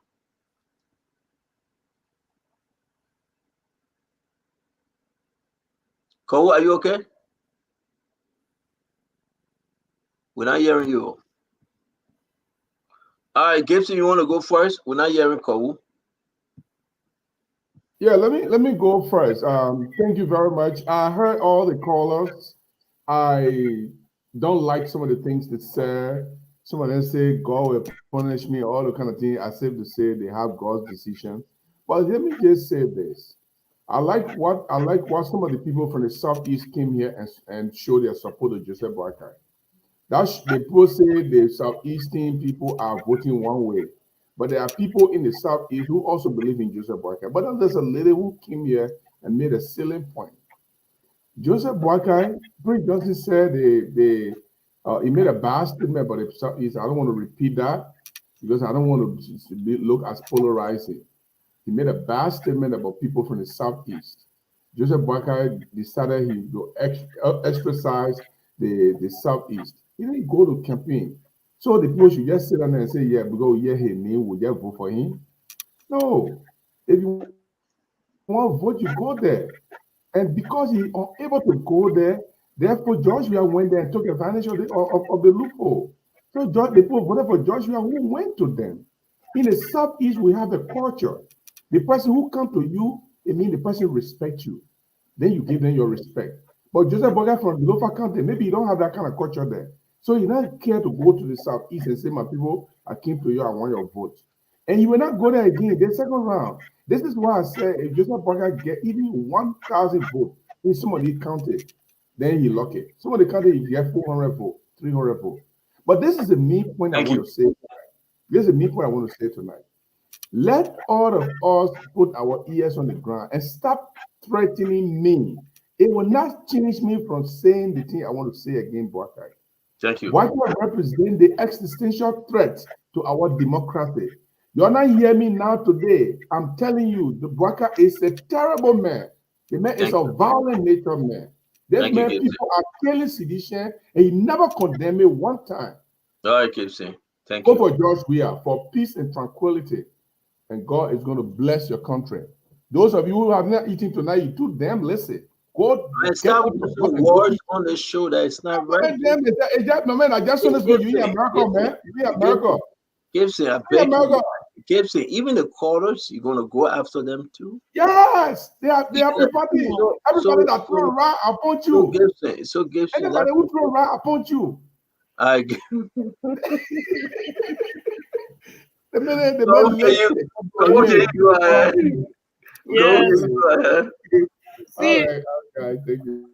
right, let me do my closing. Thank you, CEO. You know, I don't know what manner of man is Gibson. He can't help himself. He can't make it and say JNB from Lofa. His culture different from, you know, what kind of culture there in so East people who go there first. Every opportunity to be a travelist, he sticks to it. But you talk Gonglo to the Southeast, how much vote you got for him from there? Send it okay, vote to people who go there. And I'm not asking you to answer. No, you can't do that, Gibson. Listen, everybody kept quiet. Gibson, no. Everybody kept quiet. Gibson, everybody kept quiet. You gotta be quiet. I beg you. You took Gonglo to the southeast, honor the skies, pretended. Yeah, you know, you told Gonglo there. You knew with you said that you wasn't supporting Gonglo. Yes. Hey, and there was the talent sheet showed that the people of the southeast did not vote for him simply because he went there. President Weah has access to helicopter. He could get to the southeast, unlike us, who ran a financially strapped campaign. But the love and the willingness of the people to make a change is what we stand on today, and we are grateful to them. Gibson, if you were still on this platform executing the Magna Carta at the CDC, that if you are not for us, be crushed to the core, and you look at our poor callers and tell them they are lazy, they are not lazy.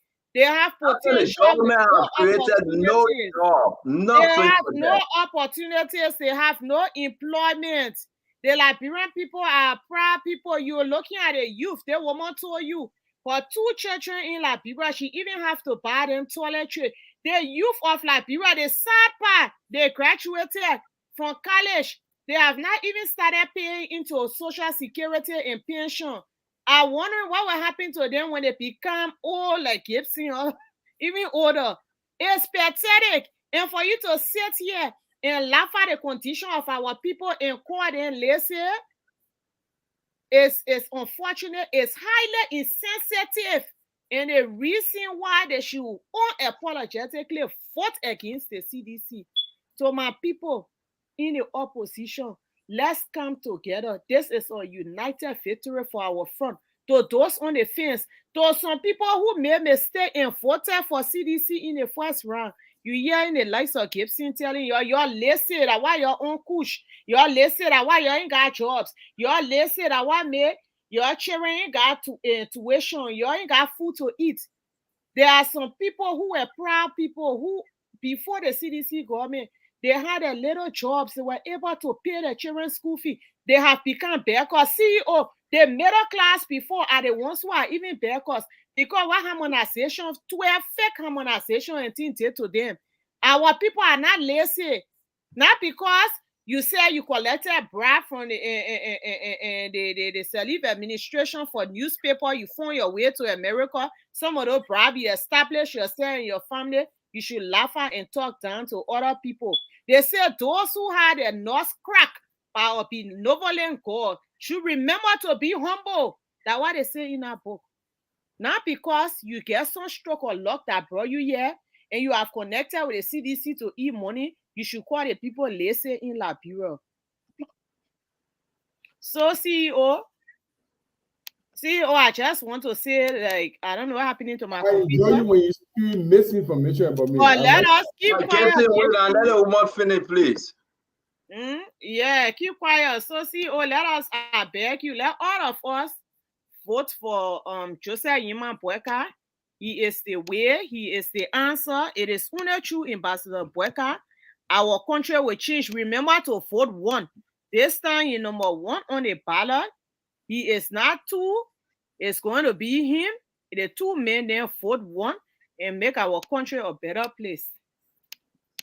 Thank you very much, Fadika. Just to add, when you see the picture and the man and the woman, if she can get blue hit, I said, don't vote for them. As soon as you see some woman on the ballot paper, don't look at it. They look for number 1. But look, Gibson has a very huge tax ahead. What we need to focus on, and we're going to continue to focus on, Gibson will plenty here to distract us, but that will not work. We have already touched onto it. But one of the things that I really enjoy from the callers today is that the Southeast is the people want to bring this impression that is so. We know what happened in the Southeast. I have seen countless people, like I told you about the old man that I met the other day in the parking lot. The reason why people are making this Southeast versus the North is they want to do this divide and rule. Look, even the Southeasterners did not enjoy. There are few individuals that are close to the president that enjoy, that have been benefiting for the last 6 years. The Southeasterners, look, the only person that had a platform that said roads was Ambassador Boyka. If you follow his campaign 2017, his whole mission When they asked him the first thing, he said road. The second thing, road. The third thing, road. Joseph Boyka understood that Liberia problem was road. Until this man that came and said he was bio medicine, plagiarized the road, and just decided to do something else. Joseph Boyka understands the importance of roads and road connectivity in the country. So we need someone that is experienced. The reason people come here and say, oh, they give you a chance to this, how can you sell a man that have been around for so long that it's a household name? The reason we are here, this man effortlessly defeated almost all the other opposition.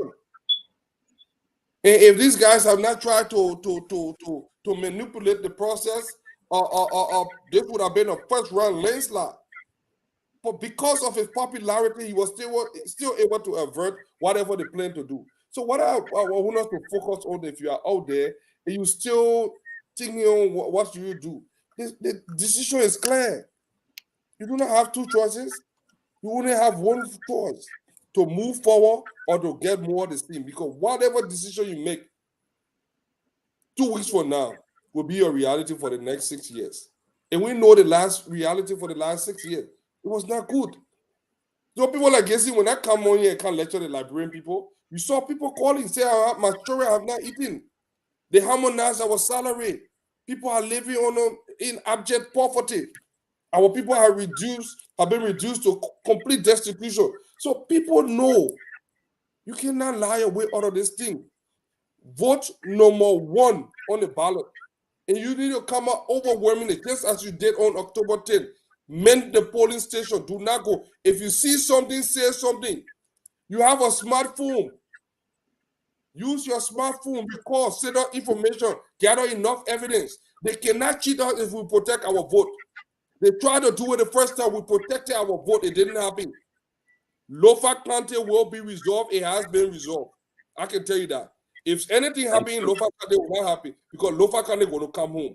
The Southeast, what going on in the Southeast, we will undress the whatever situation that they were doing there. Southeast will come home. See the people looking at Jesse Jaru. The first thing Jesse Jaru got banned in the community. He take the people money, he ate the people money. Right now, there's a litigation in Iowa. He eat the people money. So I don't even want to go. I don't want to go personal with Jesse Jaru. I have a relationship with the people down there. How much money I took? Thank you very much. Gibson and the people money. How much money I took? How much money? Gibson not interrupt the man, I beg you, but you will have your time. Robert, Gibson apply his time. I gotta respond to that one. Wait 1 minute. Fadiga finish. Gibson has a very bad relationship with public money. Now what I can say, and the people are going after him. But I don't want to put it out there. Is there anybody hearing Fadiga today know that Gibson ate the people money? Is there anybody that? If you can attest to that, please call. If you know that Gibson ate the people of South Dakota or North Dakota money, thank you, Stanton. I love that. Yes, Stanton, let the folk call. Let all the Nigerian call. What kind of money I ate? Let them talk it. You know, the Nigerians so united. They Gibson eat the people money. They won't want to shame me at a big brother. I've been calling a very long time just to use this opportunity to talk to my people, my friends, and my relatives back home. Yeah, but we're open time for you to speak your darling, mama, okay? I can't speak darling or self-talk, please. If you can't speak darling, then you're not Liberian, then we're not taking your call. No, self-talk, my name King. My last name King. For grandpa, sir? I'm for grandpa, sir. Be more. But I can't speak it. Oh, I thought you said you can speak it again. Talk to us now. That is small. We want the people to call about Gibson, man. Gibson ate the people money in that place there, not good. Yeah, I myself are in Iowa, so I'm going to do that follow up. I just got the message, and I'm in Iowa. So if it happens in Iowa, we got our UP people around here. We got our own station. I'm going to do a follow up and make sure that I got the information, and I will send it to you. I'm going to do. It's time for.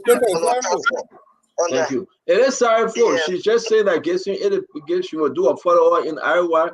Gibson, why you ate the people money, my man? I see you waiting for a call, but in the comment section, people are attesting to it. Hello? Yes, Gibson ate people money. Hello? Hello? Yeah, the Gibson eat your money? No, Gibson did not eat any money. My name is Twin, So, I am from Grand Clear. I live inside or not this school. no, so you know, hold on. So You you know, hold not on. call Hold it, on here. enter the call. How you Yeah. not call Hello, Yeah, hello. Lucia. Yes, Spencer. Hi. How you doing? Hey, my schoolmate. Gibson ate the people money. No, I don't know anything about that if it comes to that. Oh, but wait. I was Hey. trying to call. I made like 100 calls already concerning the topic you guys were talking about the southeastern region. Okay, talk This to is us. this is very important to me. Cause my parents are from over there. My mom from Grand Jide and my dad from Sino, Sapo, and my mom Kran. They are my mom from where Nancy do from. Everybody that knows me, that grew up with me from Yikepa and Pequeno, they know my mom is the second cousin to Nancy Do. So make your point now. Okay, I've been hearing people talking about the Southeasterners. Not everybody. Most of our people over there, they don't have anybody to tell them anything. So majority follow the rules. That's what they're doing over there. Right now, some of us planning to send people over there as pool washers. Who you supporting, Lucia? I am supporting GMB. Oh, wow. Yes. I grew up in Yikepa in Pequeno. So are you sending people to where in the southeastern region are you sending someone? My father is from Joison, from the barracks. So you sending people in that area? Yes, definitely. Okay. Call me after the show. Let's arrange something. Thank you. Okay. Okay. Thank you, Santa. All right. That's Lucia. She was my old classmate, and yeah, she got money. You know, she gonna send some folks. This is important though. Don't fatiga. Imagine she's my old classmate. She got money, and she says she's gonna send people. It's important. I'm telling you, the folk narrated against you. I hope people can capitalize on folks like her. You know, they want to send 20 people there. They want to pay the way, sponsor them for the next 2 weeks. JMB. That's a good thing, Fadika. I'm telling you the thing. Coalition of the willing. Yeah. But I believe what you said. Gibson ate the people money. It's all in the chat. It's all in the chat. In the chat. I mean, like I said, when they behind the house. It's all in the chat. You're bad to you ate the people money. I kept saying, I was not eating cemetery money on the fire. So listen, it's not possible to eat the people of Grand Jide money. You survive it easily. First of all, you one of that generous. First of all, you want to Fadiga, I don't play with money in the Grand Jide community. Gibson ate the people money. Rachel Gibson ate our money. Our money. Alexia okay, said, how much I is am from Iowa. Gibson ate our money. He'll how much I ate? How much? Hello. Fadiga, how much I ate? Hello. Hello. No, put it outside. How much I ate? I'll put a court document outside. The one I in court. Yeah, you're not on air. Yeah, I'm asking about Gibson. Do you know what a Gibson eat the people money? Everybody saying it. Charles Russell. Hold on 1 minute. Hello. All right, hold on. Ask Gibson. Gibson, the one got a question for you. Go ahead. You live. I want to know first before I can say anything. Is this the Jerome that used to broadcast in Liberia by the name of? He used to say issue in the press. Is that no, you? Not this Gibson. I Jerome. Okay. Then I won't say anything. That kind of swag. Matale Duklin from Bon County in Swamaka District live in Pennsylvania. Well, I just want to say something little to my bad people. about this. But people is just so mad. People, why are Jerome did to you? Don't leave that story. When we come to that, we will talk Oh, about yeah, it. brother, I Jerome issue. Jason won't be famous. No, that Jerome Chile, I thought he was the one ready to tell him because I know something about What him. talking about? Hey, now let yeah. Why are Jerome did to you? No, the men are on the I don't platform. want to come there. If he said it on the show, then I will deal with him. But why you would call a man here and you can't talk about hey? She But he said on the show.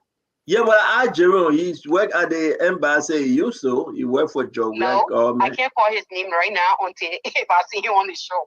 So now just All right, please send me the text because I want to know that story. Talk to the issue. Don't squint. Okay. I just want to speak back to my people, and I will call back another day. Listen, now tell you the dollar show coming on.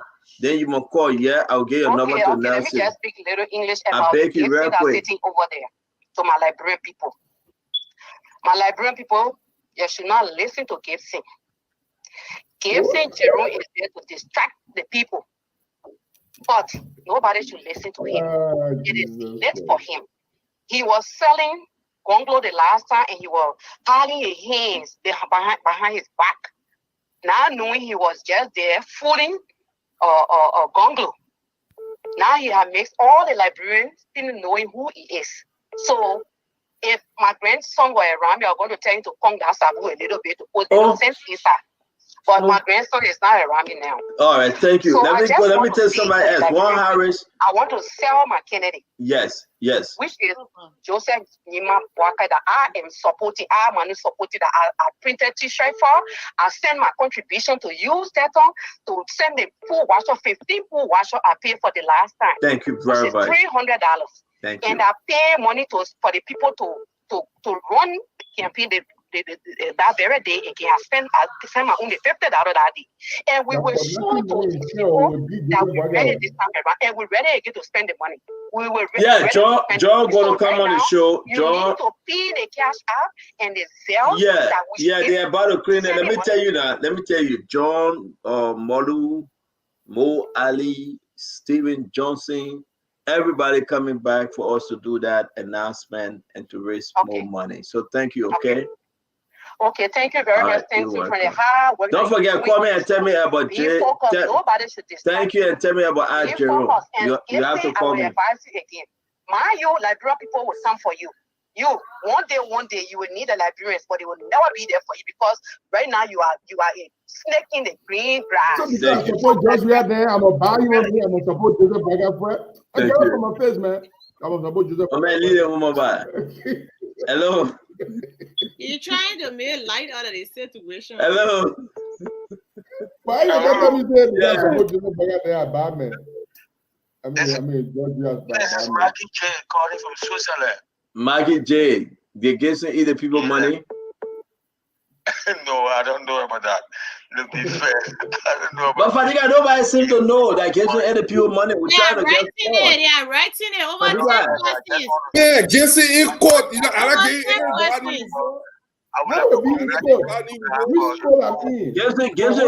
Gibson is in court for eating the people money. That court matter, but Oh, yeah? people writing it here. So how will I Yeah, I mean, in court. Yeah, I like it. Bad news for. I believe you. Seriously? No, Gibson is not real. He ate the people money. Abraham Akuse Gibson ate our grandchildren people money. How much? How much I ate? How much? Fadiga, man, I'm tired, but thank you for giving that information. We'll dig deeper in it. I know Gibson, my friend. Yeah, I know. I don't want to believe it, Gibson, but I know that you did. Yeah, how much did you eat? They said 52,000 CEO. They said 52,000. I see why Gibson opened a business, a staffing agency business in Fargo, and he ran away. Why you doing the CDC to be one to pay the people back? Now why you doing this?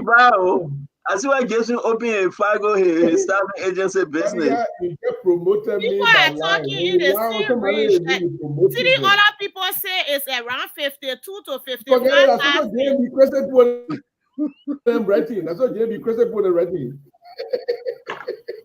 Oh, folks, we want to say thank you for a beautiful day. All right, We guys, see I you. gotta go, We man. see Thank you you very much. tomorrow. Gibson, enjoy your $52,000, yeah? All right? Okay. All right, bye. Ah, man, go. It's not easy. Yeah, bro. That man, the man, he could have gained cookie job. The man, money been in, they not have a good relationship. But I'll bring the document to you. You ain't believe me now, Sonny. I'll put the document outside. Man, Gibson not eat no money, I man. mean, I want to mention on Yes, you do. you want to paper. Gibson not eat no money. Simon do pay the money. Simon tried to take care of Gibson and ask Gibson to represent here. No, Gibson paying the money. Gibson paying the thing. No, Simon tried to take care of Gibson. Wow. Wow. You know what? Vanisaki know the story. You get Vanisaki number? Yeah. The Vanisaki. Yeah, call him, please. The Vanisaki know the story. No, but I know that. All right, let me call Vanny. No, Vanisaki from that area.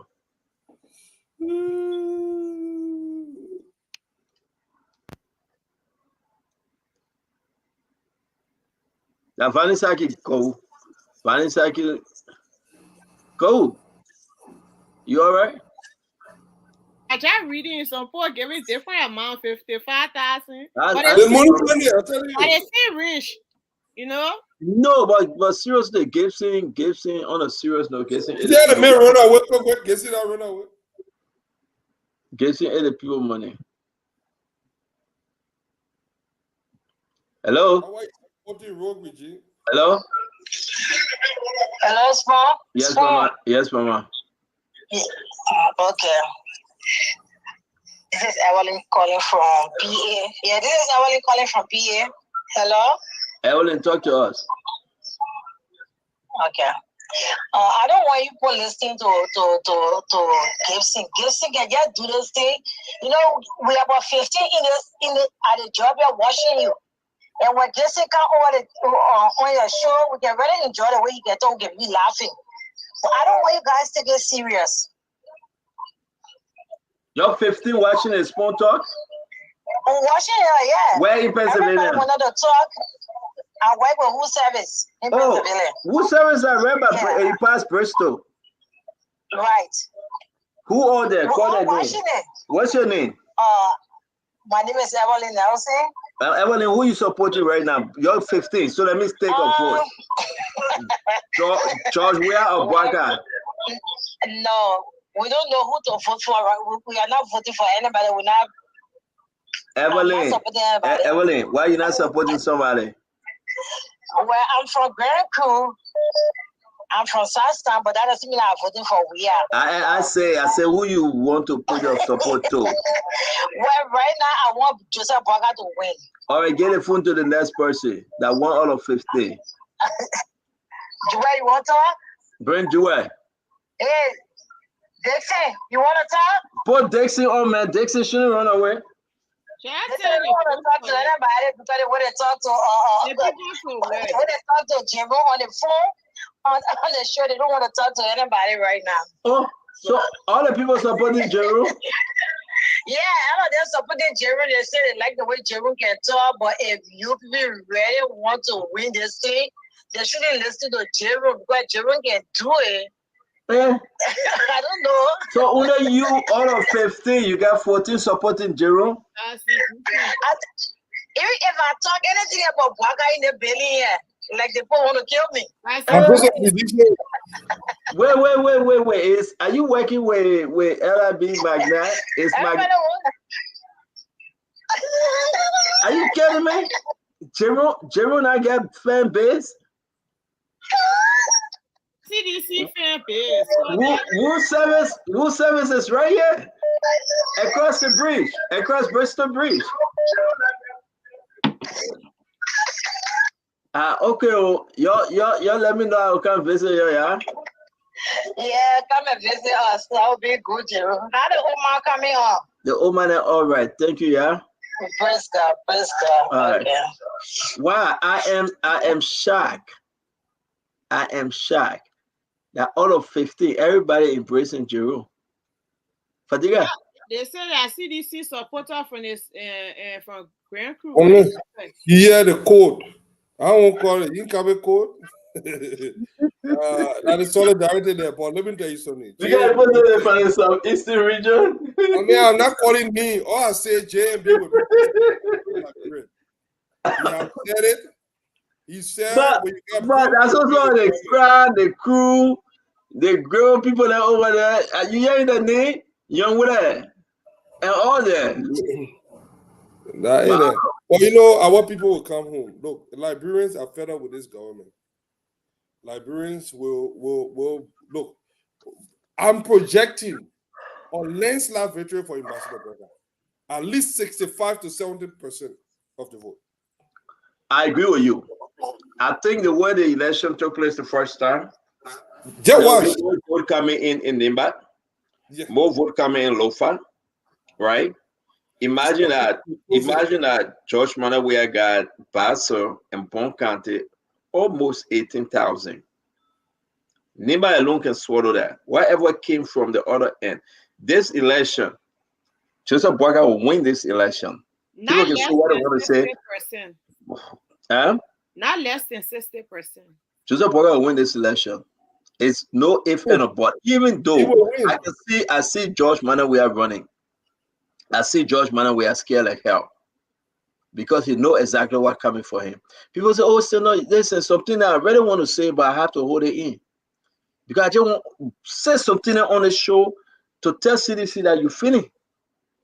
They joke with Gibson, yeah, and there people take it personal. Gibson know that it's over for Joe. Yeah, shopping. You know, Gibson just want your money. Yeah, indeed. Samuel Toa spoke to Gibson.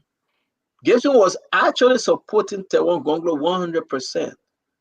He refused to support George Manawea, but Samuel Toa called Gibson. And other folks that I don't want to call their name, they call Gibson, they convinced Gibson. And, you know, they took care of Gibson.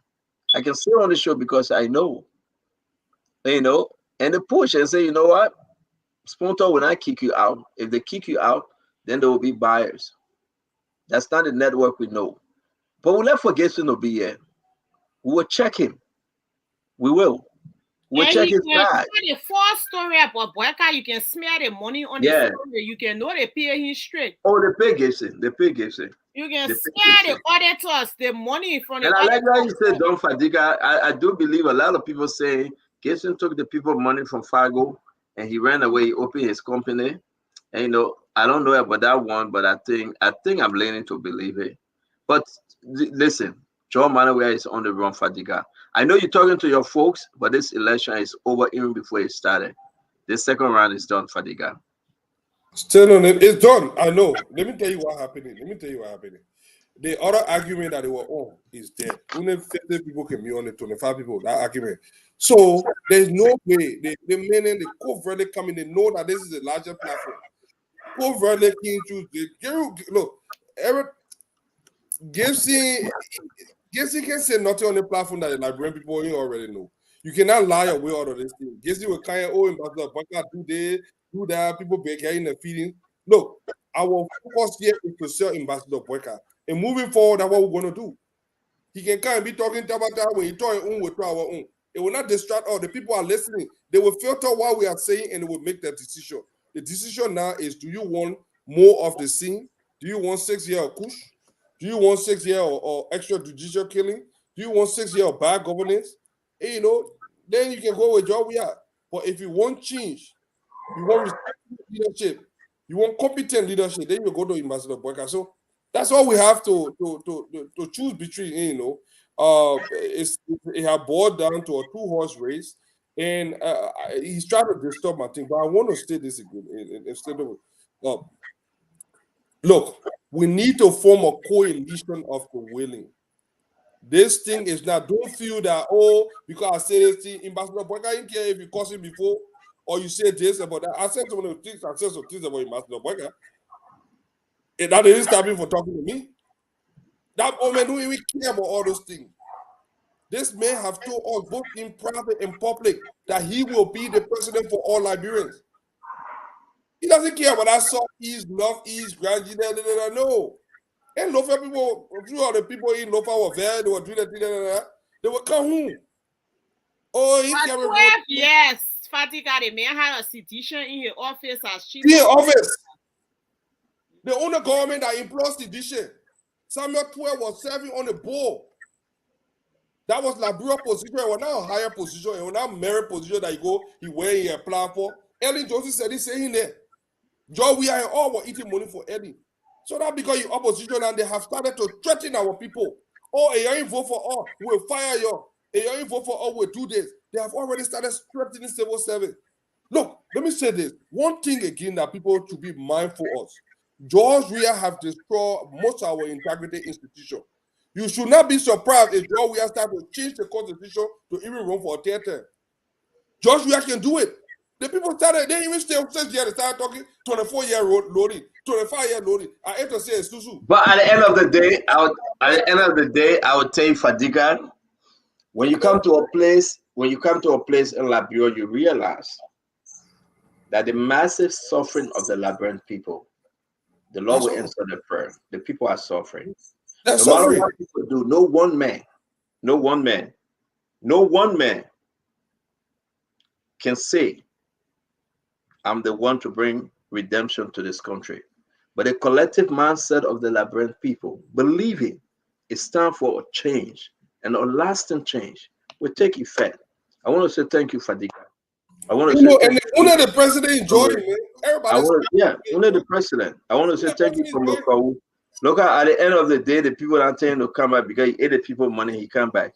I mean, bad man. You cannot defend yourself. Yeah. Listen, I'm an honorable man. Guess he ate the people money. The show over. The show over, man. That raincoat you want to wear? I see. You don't want to wear a blue raincoat. I'll bring the document. I'll bring the document. Bring the document, Fatigue. I'll see you guys tomorrow by God's grace. Right. Aaron Kuben, whosoever back there, can you come that close to the show? Magic. Oh, Aaron, you stay there? I'm here. Thank you, Aaron. You ready? Where is Nelson? Nelson is just in the back. He's coming on. He's coming on. But then, thank you very much. See you guys tomorrow. A true program, a wonderful show. Nelson will be taking over from what's his show name again? Aaron, where you want to show? Nelson get on a show. Late Night Politics. Nelson get on a show. Aaron, where you get on? We are around. We are reporters on the feed. What are you laughing for? Hey, Nelson can go on the feed too. Take care, man.